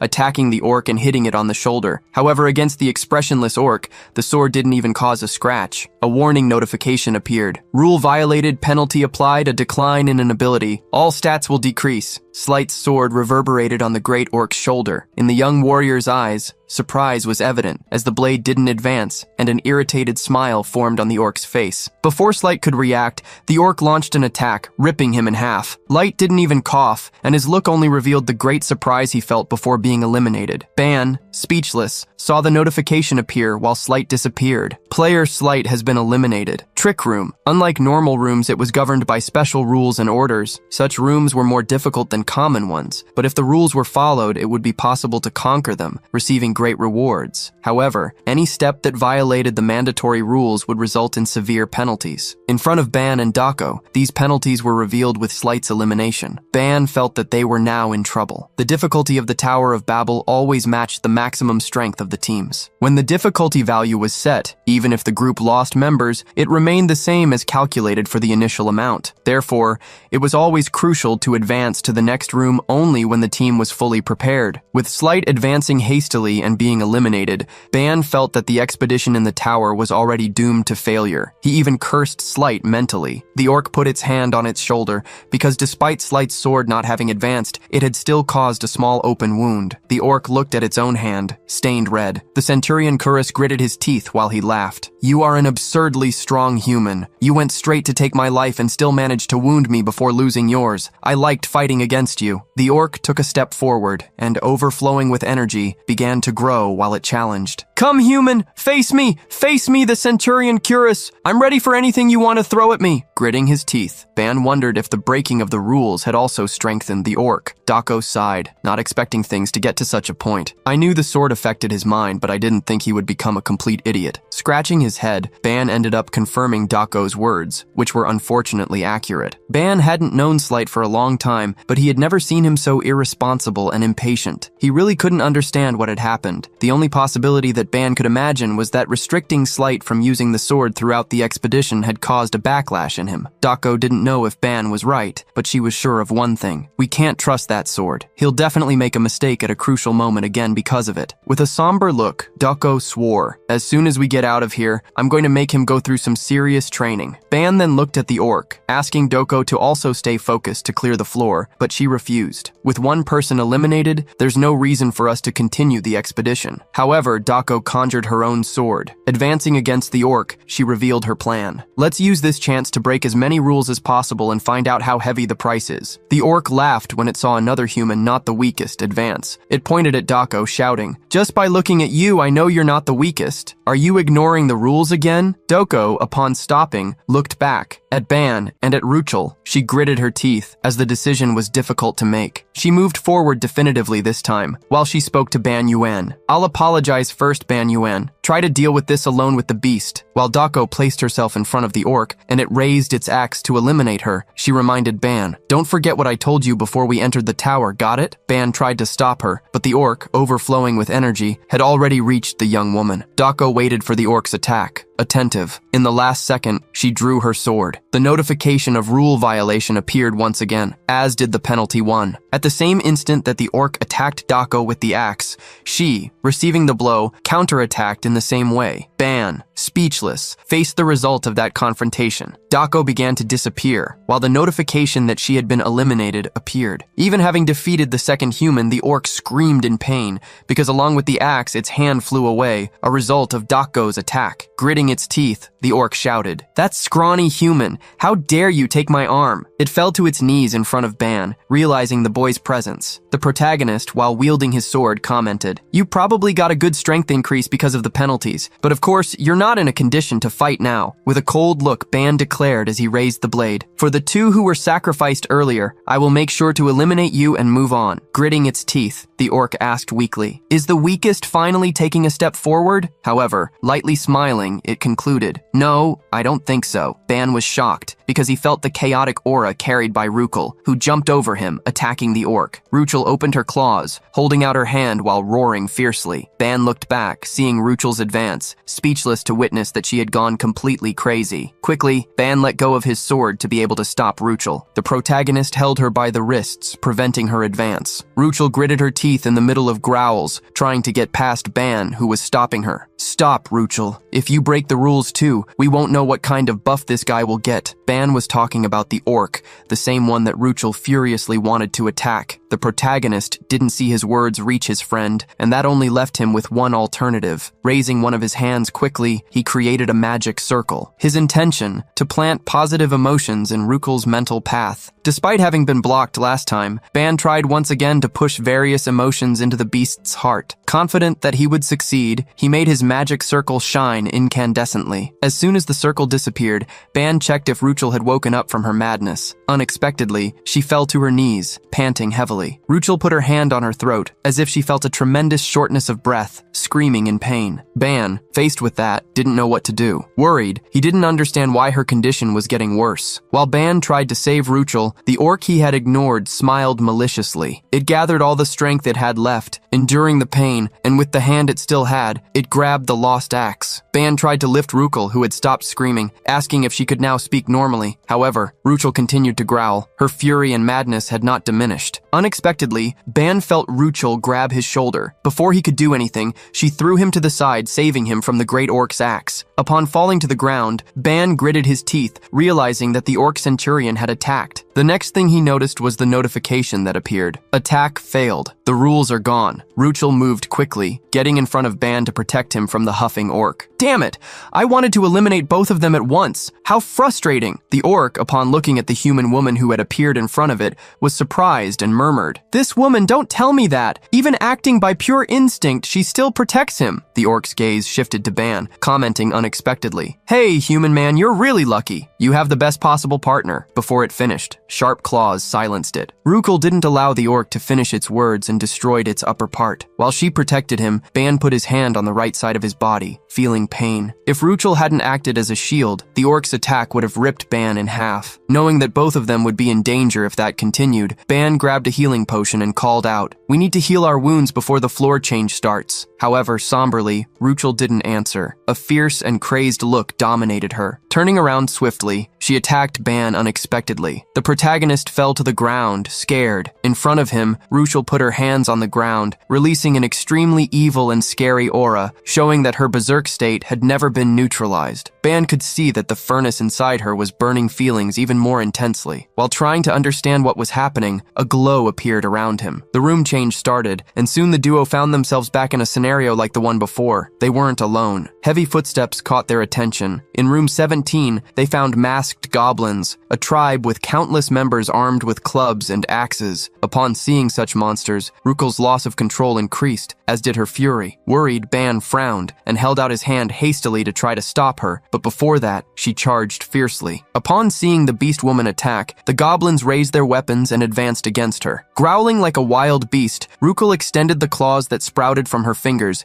and showed the fangs in her mouth. In front of Ban, the battle began, exploding in ferocity. Squeezing his fist in irritation, Ban punched the ground. He felt an immense sense of failure. He didn't know why, but he couldn't stop the furnace. Even having asked with a smile on his face for Ruchel to trust him without checking things properly first, he trusted too much in his own abilities with a completely careless mentality. Thinking about everything that had happened so far, Ban intensified his judgments against himself. Why didn't I think a little more? I judged and tried to deal with Ruchel's fight the way I wanted. Maybe I was just an arrogant fool. With a downcast look, Ban believed that nothing else mattered. Since Slight and Dako had already been eliminated, the expedition could be considered a failure. Ban lost the will to try to stop Ruchel. Being eliminated and sent back made more and more sense. In front of a goblin's bow and arrow, he didn't even move. The arrow was shot and he accepted his fate. However, another person hadn't accepted it. Unexpectedly, Ruchel jumped in front of Ban, taking the arrow for him. Seeing her between him and the goblins scared him. She pulled the arrow out and threw it on the ground, still prepared to continue fighting. Getting up and grinding her teeth, intimidating the goblins, she showed that she wouldn't give in. With all her instinct, Ruchel growled wildly, screaming at the top of her lungs and releasing all her feelings in the form of fury. Ban partially understood the feeling in her voice, the instinct of protection. While Ruchel advanced once again against the goblins, Ban recalled the words she had said to him with a smile before they climbed the tower. "I'm counting on you in there, Ban. I'll listen to everything you say. I trust you, Ban. Despite knowing that the expedition had already failed and that everything was already a mess, Ban took a potion from his inventory. Upon drinking it, he recovered 2 life points, 1 body point, 2 mystic energy points, and 1 charm point. With the natural healing speed increased by the potion, Ban stated decisively, I won't let things end like this. Despite not having given up, he didn't see things getting better either. Ruchel continued to attack the goblins with all her energy. Despite needing to make her return to normal, Ban didn't know how to achieve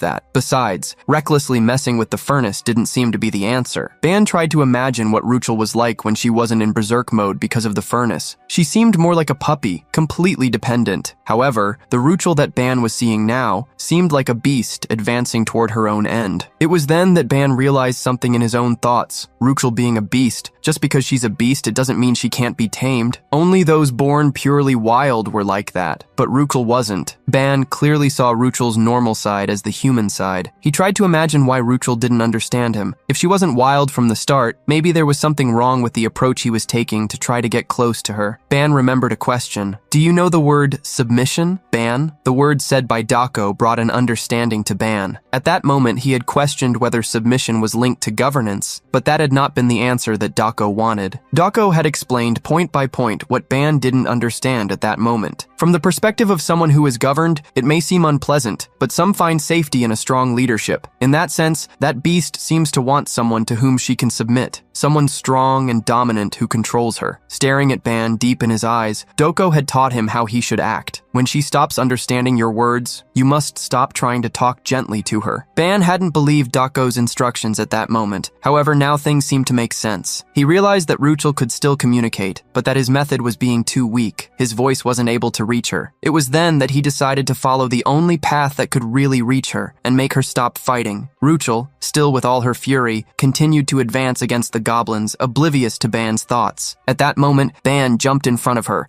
blocking an attack by placing his sword in front of his own body. He brandished the sword, making Ruchel recoil while he shouted, "Ruchel, that's enough!" The last goblin was confused to be saved by the human, who was trying to warn him, "Ruchel, this is the last goblin. If you defeat it, we'll be sent to the 18th floor. If that happens, we'll be eliminated quickly. So let's stop here. Let's heal ourselves and get ready first." Ruchel, although gritting her teeth, didn't advance immediately. Upon seeing the humans stopped, the last goblin attacked with its axe. However, Ban broke its movement, as well as its teeth, with a kick. Annoyed, Ban snarled at the goblin. "I'm dealing with a serious matter. Shut up for a second." Fleeing to a corner, the goblin cried like a rookie. When he looked at Ruchel again, the protagonist noticed her movement. Ruchel had gotten up and attacked again. Seeing that she refused to listen, only one alternative was left for Ban. Taking out a rope and wrapping it like a whip, he snarled with eyes that overflowed with irritation. "Since that's the way it is, I have no choice but to use this." Ban threw the rope up, making it spin. Ruchel was attracted by the rope, which Ban pulled fiercely in her direction. The rope ripped through the air like a whip. As soon as it hit the ground, creating waves of energy loaded with Ban's power,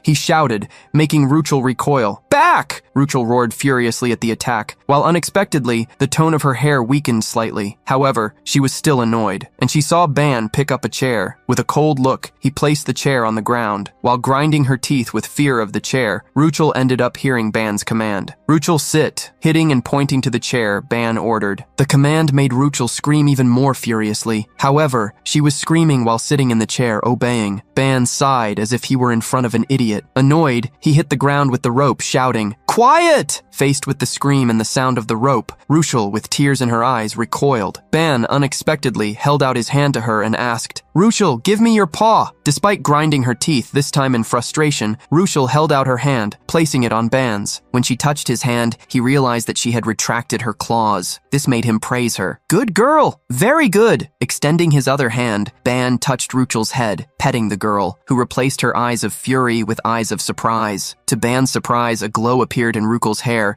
making her return to normal quickly. Feeling Ban's head pat, Ruchel, now conscious, blushed completely while lowering her head. Upon seeing her speak once again, Ban, surprised, was relieved. "Ah, Ruchel, you're back. You finally came back to your senses." In the middle of his sentence, Ruchel got up quickly. Unexpectedly, she hugged Ban, whispering a vow. "You are the first, and you will be the only one in the world, my master." Ban felt a strong shock hit his body. The protagonist fell, with Ruchel falling into his lap, and wondered what had just happened. Immediately, a notification window appeared for him. The concept of submission has taken root. Ruchel has become a being governed, solely and exclusively by Ban. Ban. Upon reading that, Ban felt that everything seemed insane. Sometime later, Ruchel woke up again, now lying with her head on a pillow while a shirt covered her. Ruchel got up hastily when she remembered what had happened, only to hear Ban's voice beside her, tying up the goblin. "Oh, you woke up, Ruchel." Tears of worry ran down Ruchel's face, who quickly approached Ban to check if he was hurt anywhere. To reassure her, Ban showed her how the elixir had worked. He explained that he made her drink the potion while she was unconscious to heal her wounds. The goblin, ignored, heard the beast that had decimated his species state that she didn't feel pain anywhere. However, despite not feeling pain, Ruchel felt bad. "You saved me again, Ban. I ended up being a bother to you again." Ban put his hand on Ruchel's head once again, petting her while he asked her not to worry. Looking at her in a welcoming way, he remembered, "I promised I would do everything I could. I'm sorry for being late. I didn't understand the messages you were sending me properly. If I had noticed a little earlier, we would have solved the problem more quickly." Ruchel removed Ban's hand from her head and held it. While guiding his hand to her own cheek,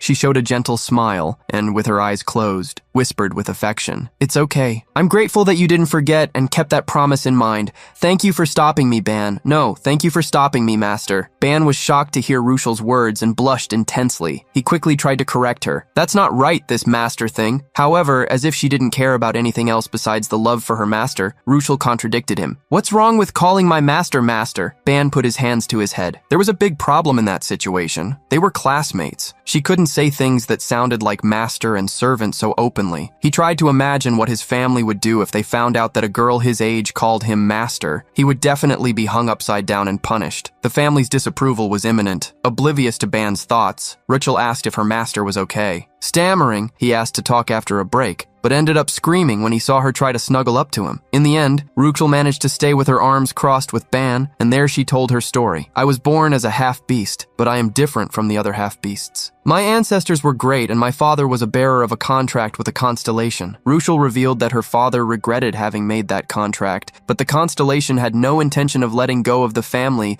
that carried the blood of the great beasts in their veins, passing a kind of curse through it. She said that the curse made her body burn emotions to gain power, but also caused her to be governed by those same emotions. Since childhood, whenever her feral instincts awakened, the curse burned emotions as fuel, spreading fury throughout her being. As she inherited the clan's heritage, few people could stop her, and as people were constantly getting hurt because of her, Ruchel lived suppressing her instincts and hiding her feelings. The more she did that, the more isolated she became. Ban understood Ruchel's feelings as well as the reason she always seemed so passive. If any emotion served as fuel, she would enter berserk mode. "Curious," Ban asked. "Is that why you entered the Union? To find the constellation that trapped your family in this?" Ruchel denied, stating that neither her father nor she wanted to get involved with constellations again. Blushing slightly while lowering her head, Ruchel revealed that there was a much more efficient method to suppress the burning of emotions, something she was looking for. Curious, Ban approached the girl who, hiding, revealed. "The method is to form a bond of subordination between master and servant, obeying the master's command. This is an instinct engraved in the soul of the beastmen. They become completely submissive to the chosen master, and the master's command takes precedence over everything else." Telling all the details, Ruchel revealed the reason why Ban managed to control the berserk mode,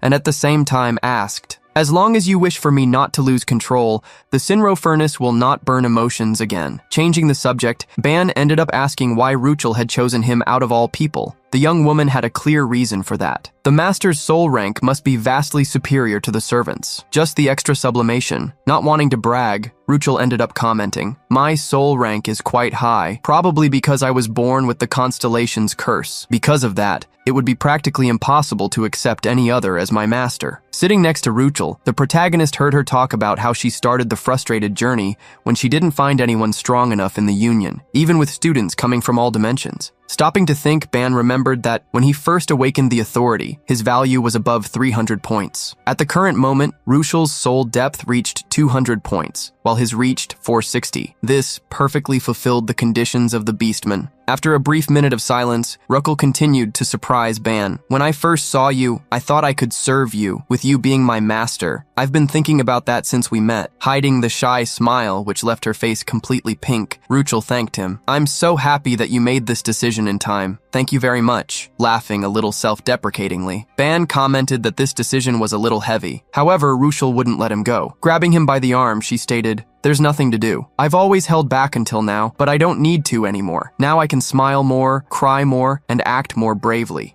Surprised, Ban saw Rushel express the most sincere smile, full of gratitude and affection. "This is all thanks to you. Even if this is a little heavy, you need to take responsibility for me. Okay, master?" Ban was silent for a moment, before finally agreeing. Rushel got up when she heard the answer, asking, "Should we go now?" Confidently, she wanted to climb the tower alone with him, as much as possible, because she wanted to test what it was like to control the Sinro furnace freely. Before they started to do something, Ban realized he should give something to Rushel. Holding out his hand, he created the symbol of the savage instinct. Giving that power to Ruchel, he declared, "This is the savage energy I've gathered so far, including the orcs we defeated a little while ago. It's not much, but I want you to have it." With her eyes shining from the light, Ruchel was impressed with the amount of energy she was receiving. Still surprised, she asked if Ban was really giving that to her. Smiling, the protagonist nodded. He took Ruchel's hand, passing the power of the savage instinct while thanking her. "If you're okay with it, I'll gladly give it to you." So, a great incandescent glow lit up the room when the savage instinct was delivered to Ruchel. Soon, a small light connection was formed, going from the tip of Ban's finger to her finger. Looking at the mark on her finger, Ruchel was even more surprised. She smiled happily, holding her own hand, and shouted with confidence, "Let's hurry up and fight. I'm not scared anymore." After Ruchel regained consciousness, the duo advanced using all their energy, but in the end, they didn't get very far and lost in the 19th room. The biggest reason why Ruchel was frustrated wasn't for being eliminated, but for not being able to spend more time alone with Ban. When the two of them left the tower,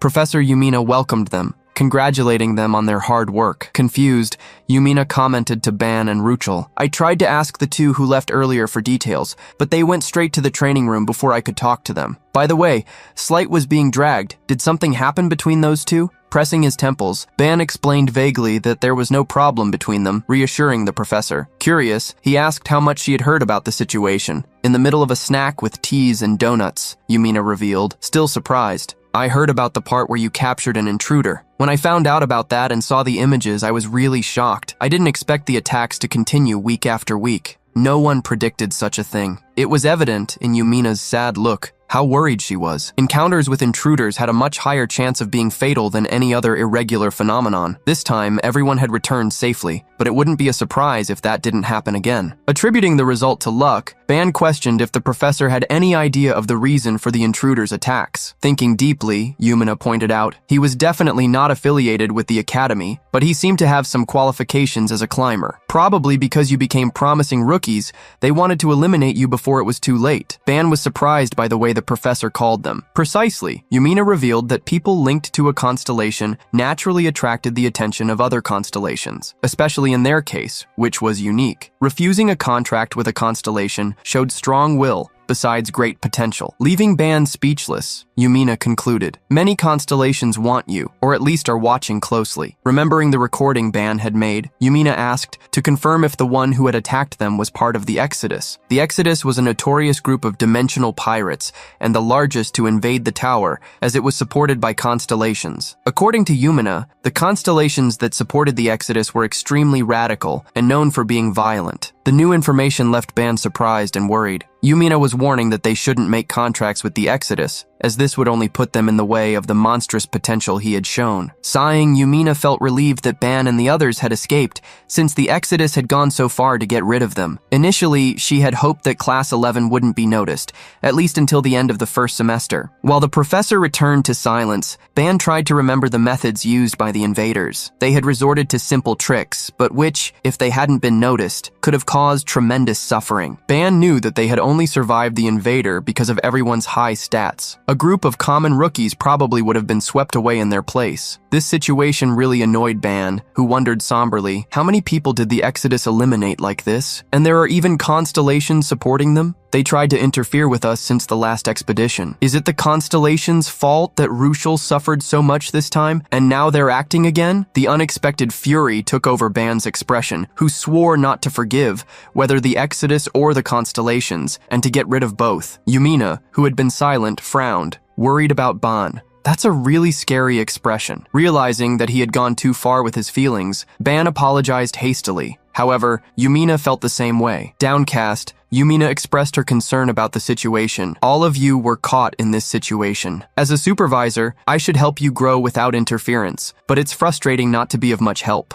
Ban reassured her because no one could control what happened in the tower. Changing the subject, he asked what he should do about the tower video, which was already edited. Yumina was not intimidated and ordered, "Just put it online." Their plan failed, and as soon as the video comes out, they won't be able to do anything for a while. Let's humiliate them. After smiling at the professor's comment, Ban got up. Having already talked about everything that was necessary, he was preparing to leave. Before leaving, Ban commented, "Nothing good comes from getting involved with constellations. This only happened twice, but I'm already tired of it. I don't think I'll make a contract with them." Yumina found such a decision wise, but she still wanted Ban to take advantage of a good opportunity. So, she stated, "Among the constellations, there are those who care about their contractors." Confused, Ban turned, looking at the professor, who started to sweat desperately. She quickly changed the subject. "It's nothing, but before you go, I have a suggestion." Far away, Dako was frowning, annoyed. "No, you're absolutely not going anywhere. This worm still needs more punishment." Slight was on the ground, completely beaten down. Worried, Ban tried to calm Dako down, but punishing him so hard won't help either. Dako dragged Slight out of the destroyed arena because Ban wanted them to debate what had happened in the tower. Before they went somewhere to get some fresh air, Slight in tears tried to get up. "Ban, was what I did really that bad?" Ban didn't even blink to answer. "Yes, you screwed up everything." Ban even pulled Slight by the cheek, giving him an extra punishment while complaining. "If you hadn't screwed up everything yesterday,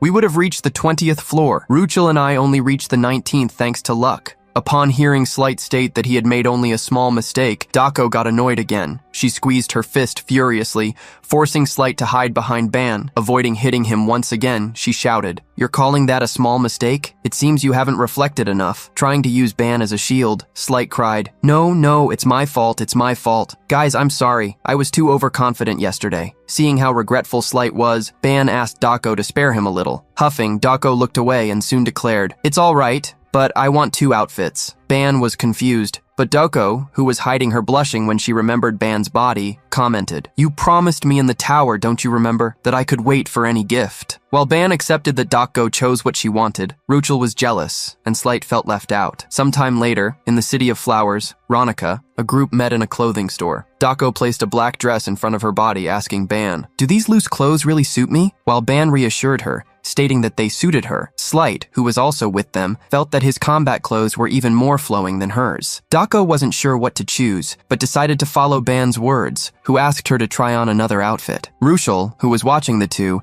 had somber eyes, as if she were seeing prey. Annoyed, she snarled internally, "How dare she treat my master like a servant?" Beside Ruchel, Slight called Ban worriedly. "Ban, I think you should pay attention here too." Dako, who was blushing even without realizing it, was smiling, something she didn't usually do. In Dako's mind, although she wasn't familiar with the style of the chosen clothes, she had liked them because they had been suggested by Ban. It had been a long time since she had gone shopping freely, especially this way. While Dako smiled happily, someone was lurking. Ruchel, staring at her from a distance, commented out loud so she could hear. "Greedy pig!" Dako shouted at Ruchel irritably, making her run to ask for help from Ban, who didn't understand how they could start fighting so suddenly. Sometime later, Ruchel, holding out her hand, brought a piece of candy to Ban's mouth. Seeing that scene, Dako, who was supposed to be gifted, was extremely annoyed. Blushing, Ban tried to push Ruchel away, stating that he could eat by himself, but she refused not to feed him. Crossing her arms, Dako questioned, "We can assume that the problem of this beast becoming berserker in battles is solved, right?" Eating the candy served by Ruchel, Ban replied with a full mouth. Yes, that's right." Smiling and grabbing Ban's arm lovingly, Ruchel rubbed against him, commenting happily, "Yes, Ban took care of that perfectly." Despite the situation between the two, Dako called the result a victory, since Ruchel would be under control. Upon discovering that Ruchel's problem had been solved, Slight realized that he was now the only problematic one on the team. At the outdoor cafe, Ban asked Dako how hard she had forced Slight to train for him to call himself problematic openly. Dako corrected Ban's comment. "He's not a problem, he's a ticking time bomb." "Seriously," Dako called everyone's attention to her opinion. Slight's sword was a serious problem. Looking at the swordsman, she questioned, "Do you have anything to say about what happened yesterday?" However, even Slight knew that his actions had not been natural. Leaning back on the table, he sighed dejectedly. "I'll try to fight without the holy sword, if possible." Seeing him put that condition to not fight with the sword, Doko got annoyed, worrying even Ban. Upon seeing Slight lie down on the table, hiding his face, Ban wondered why he wasn't open to not using the sword. He thought about how long Slight would hide his own problems from the group. In the end, Ban could only sigh and enjoy his iced coffee because he wouldn't be able to force Slight to reveal everything. However, in the middle of the cold sips, Ban received a thought transmission from Dako. How long are you going to just stand there watching? Surprised, he looked at her, who, intimidating, reminded him, "You share the same room, don't you? What's the point of having a handsome face if you don't use it? Flirt with him, just like you did with the beast." Ban almost choked on the coffee, coughing in a hurry at Dako's words. Oblivious to the mental transmission Ban had received, Rochel asked in a hurry if he was okay. While Rochel tried to take care of Ban, Dako continued to send him thought transmissions. "If you keep walking on tiptoes near him, he'll keep being stubborn and hiding things, won't he? You managed to charm the beast, so why not Slight?" Ban finally looked at Dako again and replied, "I just wanted to get along with Rochel. It's not what you're thinking. Besides, Slight is a guy. What do you expect me to do?" Dako looked away annoyed, avoiding facing him while she put him against the wall, reminding him that it was he who wanted to support those two.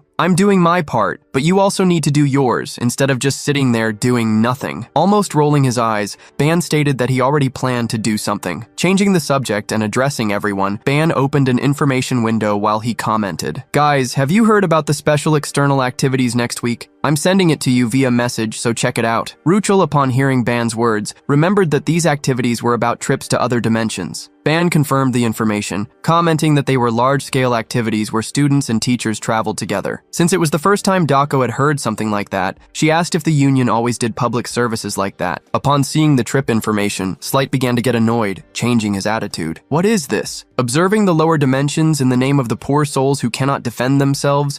The goal of this special activity is to stop the wave of monsters? Why do you talk about the lower dimensions as if they couldn't exist without the care of a higher dimension?" Ban agreed with Slight, and Dako, beside him, commented, "If he wants to become a leader of all dimensions, I think this level of perspective is essential. You don't need to distort your thoughts so much." Slight, sighing, hid his irritation, frustrated because all these activities were just a preliminary education for those who wanted to become divinities. Ban remained silent. He had been feeling something for some time. Seeing how strongly Slight held resentments against higher dimensions, he was able to imagine that something must have happened on the planet where Slight lived. Leaving the subject of Slight's story aside, Ban stated that he needed to tell them something else. Ban shocked the three at the table with his words, "Starting this week, I'll be participating in Professor Yumina's magical combat classes. That's why I'll be training for now." The trio at the table screamed in unison, "Why are you only telling us this now?" A few days later, in the training room, Ban found himself sitting on the floor. With the magic wand in his hands, Ban asked her, "You can speak freely now. I'm all ears." Seeing the wand in silence, Ban smiled somberly, intimidating her. "Hey,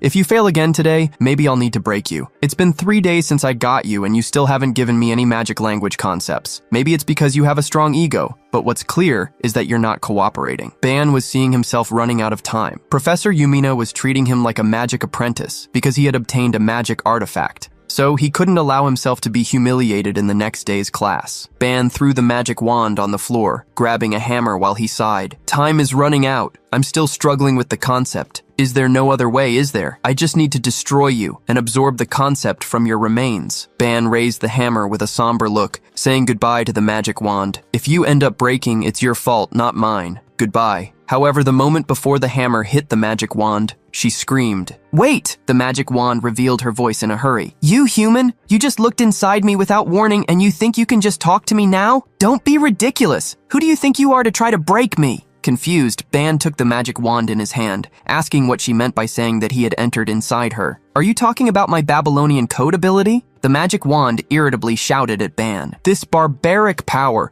Why would I recognize someone who uses such a brutal authority? Magic is the way of those who follow the noble, elegant, and absolute laws of the cosmos, and yet you ripped me apart without even asking permission. Someone like you could never become a wizard." Forcing him to cover his ears due to the magic wand's screams, Ban told her to be quiet. Holding the wand upside down, Ban stared at her with wide eyes, telling her to stop making a fuss and quickly hand over the concept she had. Wondering how she had ended up with such a brute, the magic wand gave in. She swung in a hurry, throwing out of herself a small sphere of light with words around it. Upon collecting that concept, Ban received a notification, absorbing 1,100 units of magical languages. The depth of the all-seeing eye, all-hearing ear, and all-speaking tongue has reached 165. The wand, with her head down, commented that she always imagined she would create a wizard who would shake the world, but now she was being usurped, falling into a pathetic life. Reminding the wand that she wasn't even human, Ban questioned what life she was talking about. New notifications appeared. The complete transformation into kanji of the magical language is now possible. Besides that, an elemental notification appeared. Fire, water, wind, earth,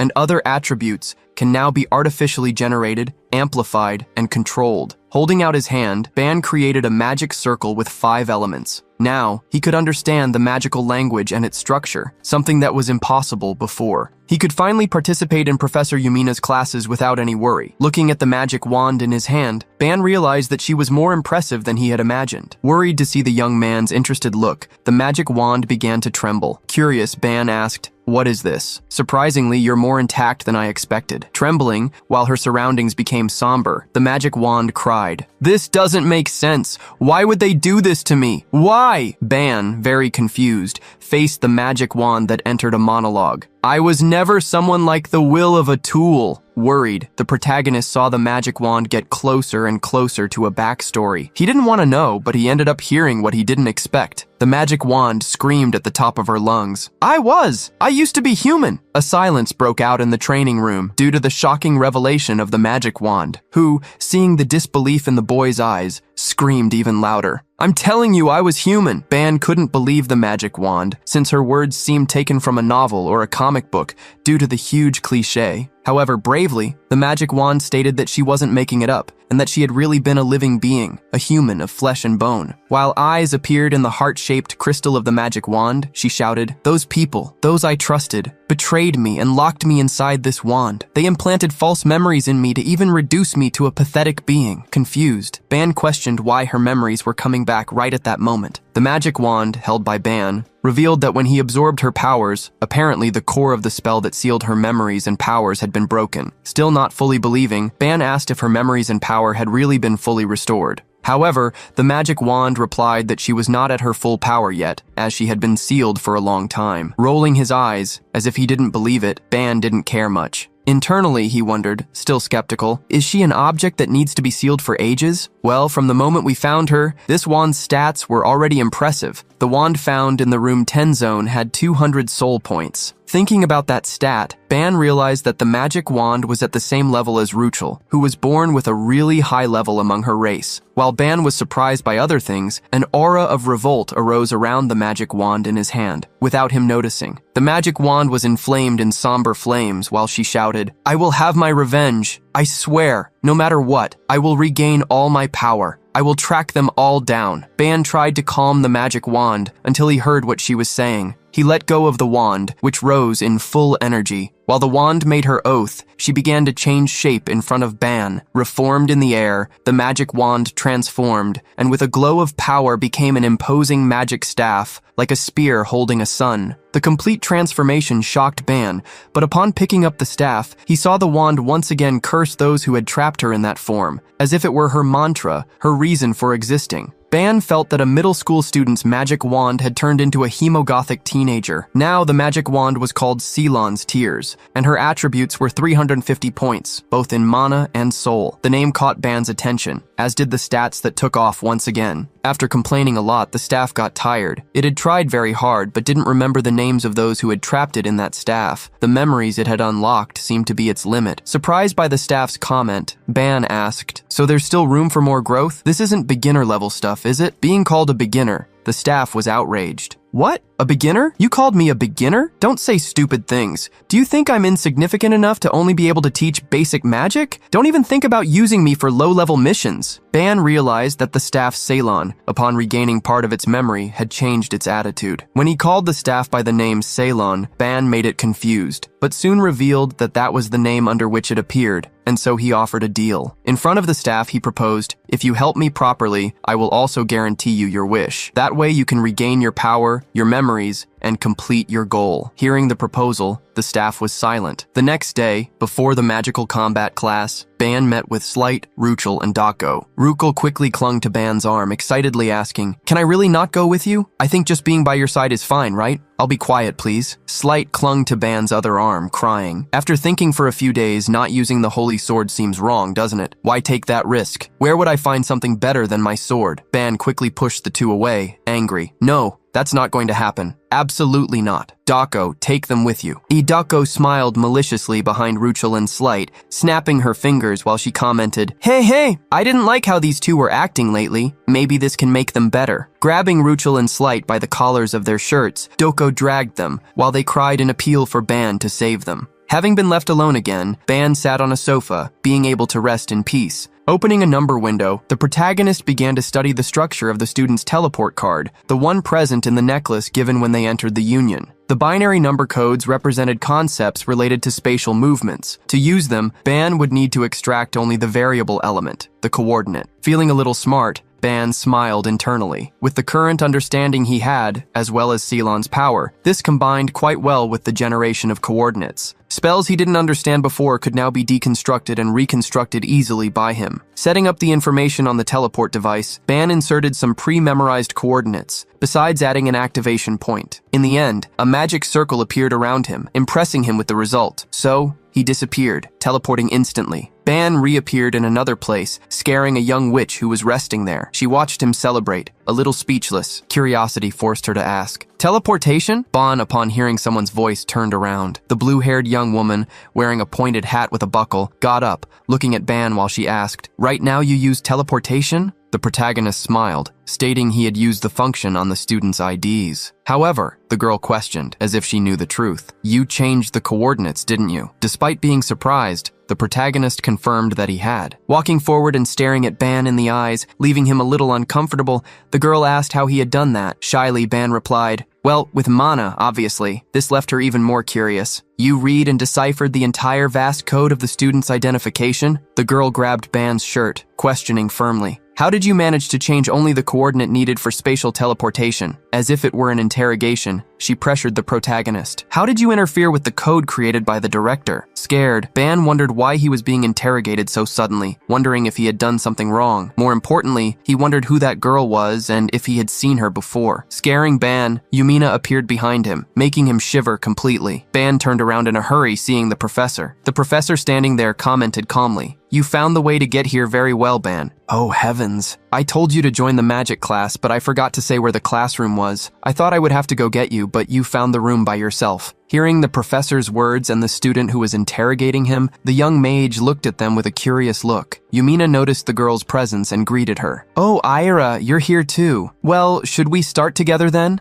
Bowing in thanks, the young Ira agreed with Yumina. Ban stood beside Yumina, who was smiling in silence. Sighing, Ban thanked her. "Thank you for intervening, Professor. It's the first time I've seen anyone be so aggressive in this way since I met Doko." Smiling in relief, Yumina commented, "Well, I also prefer not to have any events that add other heroines." Leaving Ban a little confused, Yumina prepared to start the class. On a plateau in the sky, in a covered arena where a few selected students were, Yumina at the podium got everyone's attention. "Guys, a new student is joining our class. This is Ban from Class 11. Please, everyone give him a warm welcome." Seeing some people clap for him having joined the class, Ban introduced himself with a slight nod. "From now on, I hope to learn a lot from all of you." Somehow, Ban was already in that situation. All the students there, although they clapped and greeted him, burned with hatred for him having talked so happily with their beloved Professor Yumina. Looking around, Ban only found 9 students in total. It seemed that only a few could really use magic, as well as their innate abilities. While looking around, Ban ended up finding the mage who questioned him earlier. Thinking about the girl, he tried to remember her name, Era. She was sitting alone, which left him confused, making him wonder if she and the other students were on bad terms. However, Ban noticed something that rejected his initial thought. In Era, a large amount of mana exploded like a sun, while in the other students, this aura was just like a light breeze. There was a big barrier between them, the same one that distanced them. Ban remembered that Dako in the special class had said that there was someone possibly stronger than Ortima. Looking at the blue-haired girl with the pointed hat, Ban wondered if that person could be her. While Yumina prepared for the class, a girl with short golden hair raised her hand. "Professor, I have a question." Yumina asked Misty to ask the question, and quickly the girl questioned if this student could also use magic because he hadn't been participating in the classes until now. Yumina didn't hide the truth and told what surprised everyone. About that, he obtained an artifact during a recent exploration. The artifact chose him as its owner, making him awaken his talent for magic. Hearing about the artifact, everyone was speechless, and their eyes were wide. The surprise and confusion of everyone made Yumina realize something, allowing her to make an advertisement. "Oh, it seems you haven't subscribed to the channel yet." Seeing how even Yumina promoted his video channel, Ban was speechless. Some students, however, were confused about the information that an artifact would awaken the magical talent in someone, as well as choosing such a person as its owner, something they had never seen before. Yumina heard everyone's comments and kept a smile, as well as a silence, leaving her comments only to her own mind. "All of you are incredible enough to be selected by the union, but you have probably never heard of cases like this before. After all, being born with magical talent is extremely rare. It's understandable that it's difficult to accept this situation, but for students with hidden talents, things like these happen all the time." Misty, after hearing the clarifications, raised her hand again. "Professor, so can we ask him to show us some magic?" Of course, without using the artifact. Ban was surprised by the girl's request, who wanted to see what the awakening of a latent talent meant. Yumina defensively tried to protect Ban, but he spoke up. "I'm fine with doing that, Professor." Even Yumina was surprised by Ban's words, as she knew he had only obtained the artifact a week ago. Ban, upon getting up, asked for the girl's understanding. "I just started learning magic, so keep in mind that I'm not ready for anything complex." Despite the calm words, Ban kept a smile on his face, leaving Misty suspicious. Ban walked to the center of the classroom arena while thinking about spells. There were several spells he still couldn't do, so he decided to use the most basic one. For the selected spell, Ban would use the air element. Holding out his hands, he summoned the element. Thinking about the form that appeared in everyone's minds, he changed the format of the magical attribute, making it spin like a tornado, expanding. The next moment, Ban used fire, surprising many as they saw him use elemental magic. Combining the wind with the fire, Ban created a tornado that furiously rose in the center of the arena. Many students ended up backing away in fear of the flames that grew under Ban's command. Most were shocked and commented out loud, "He doesn't even use an incantation?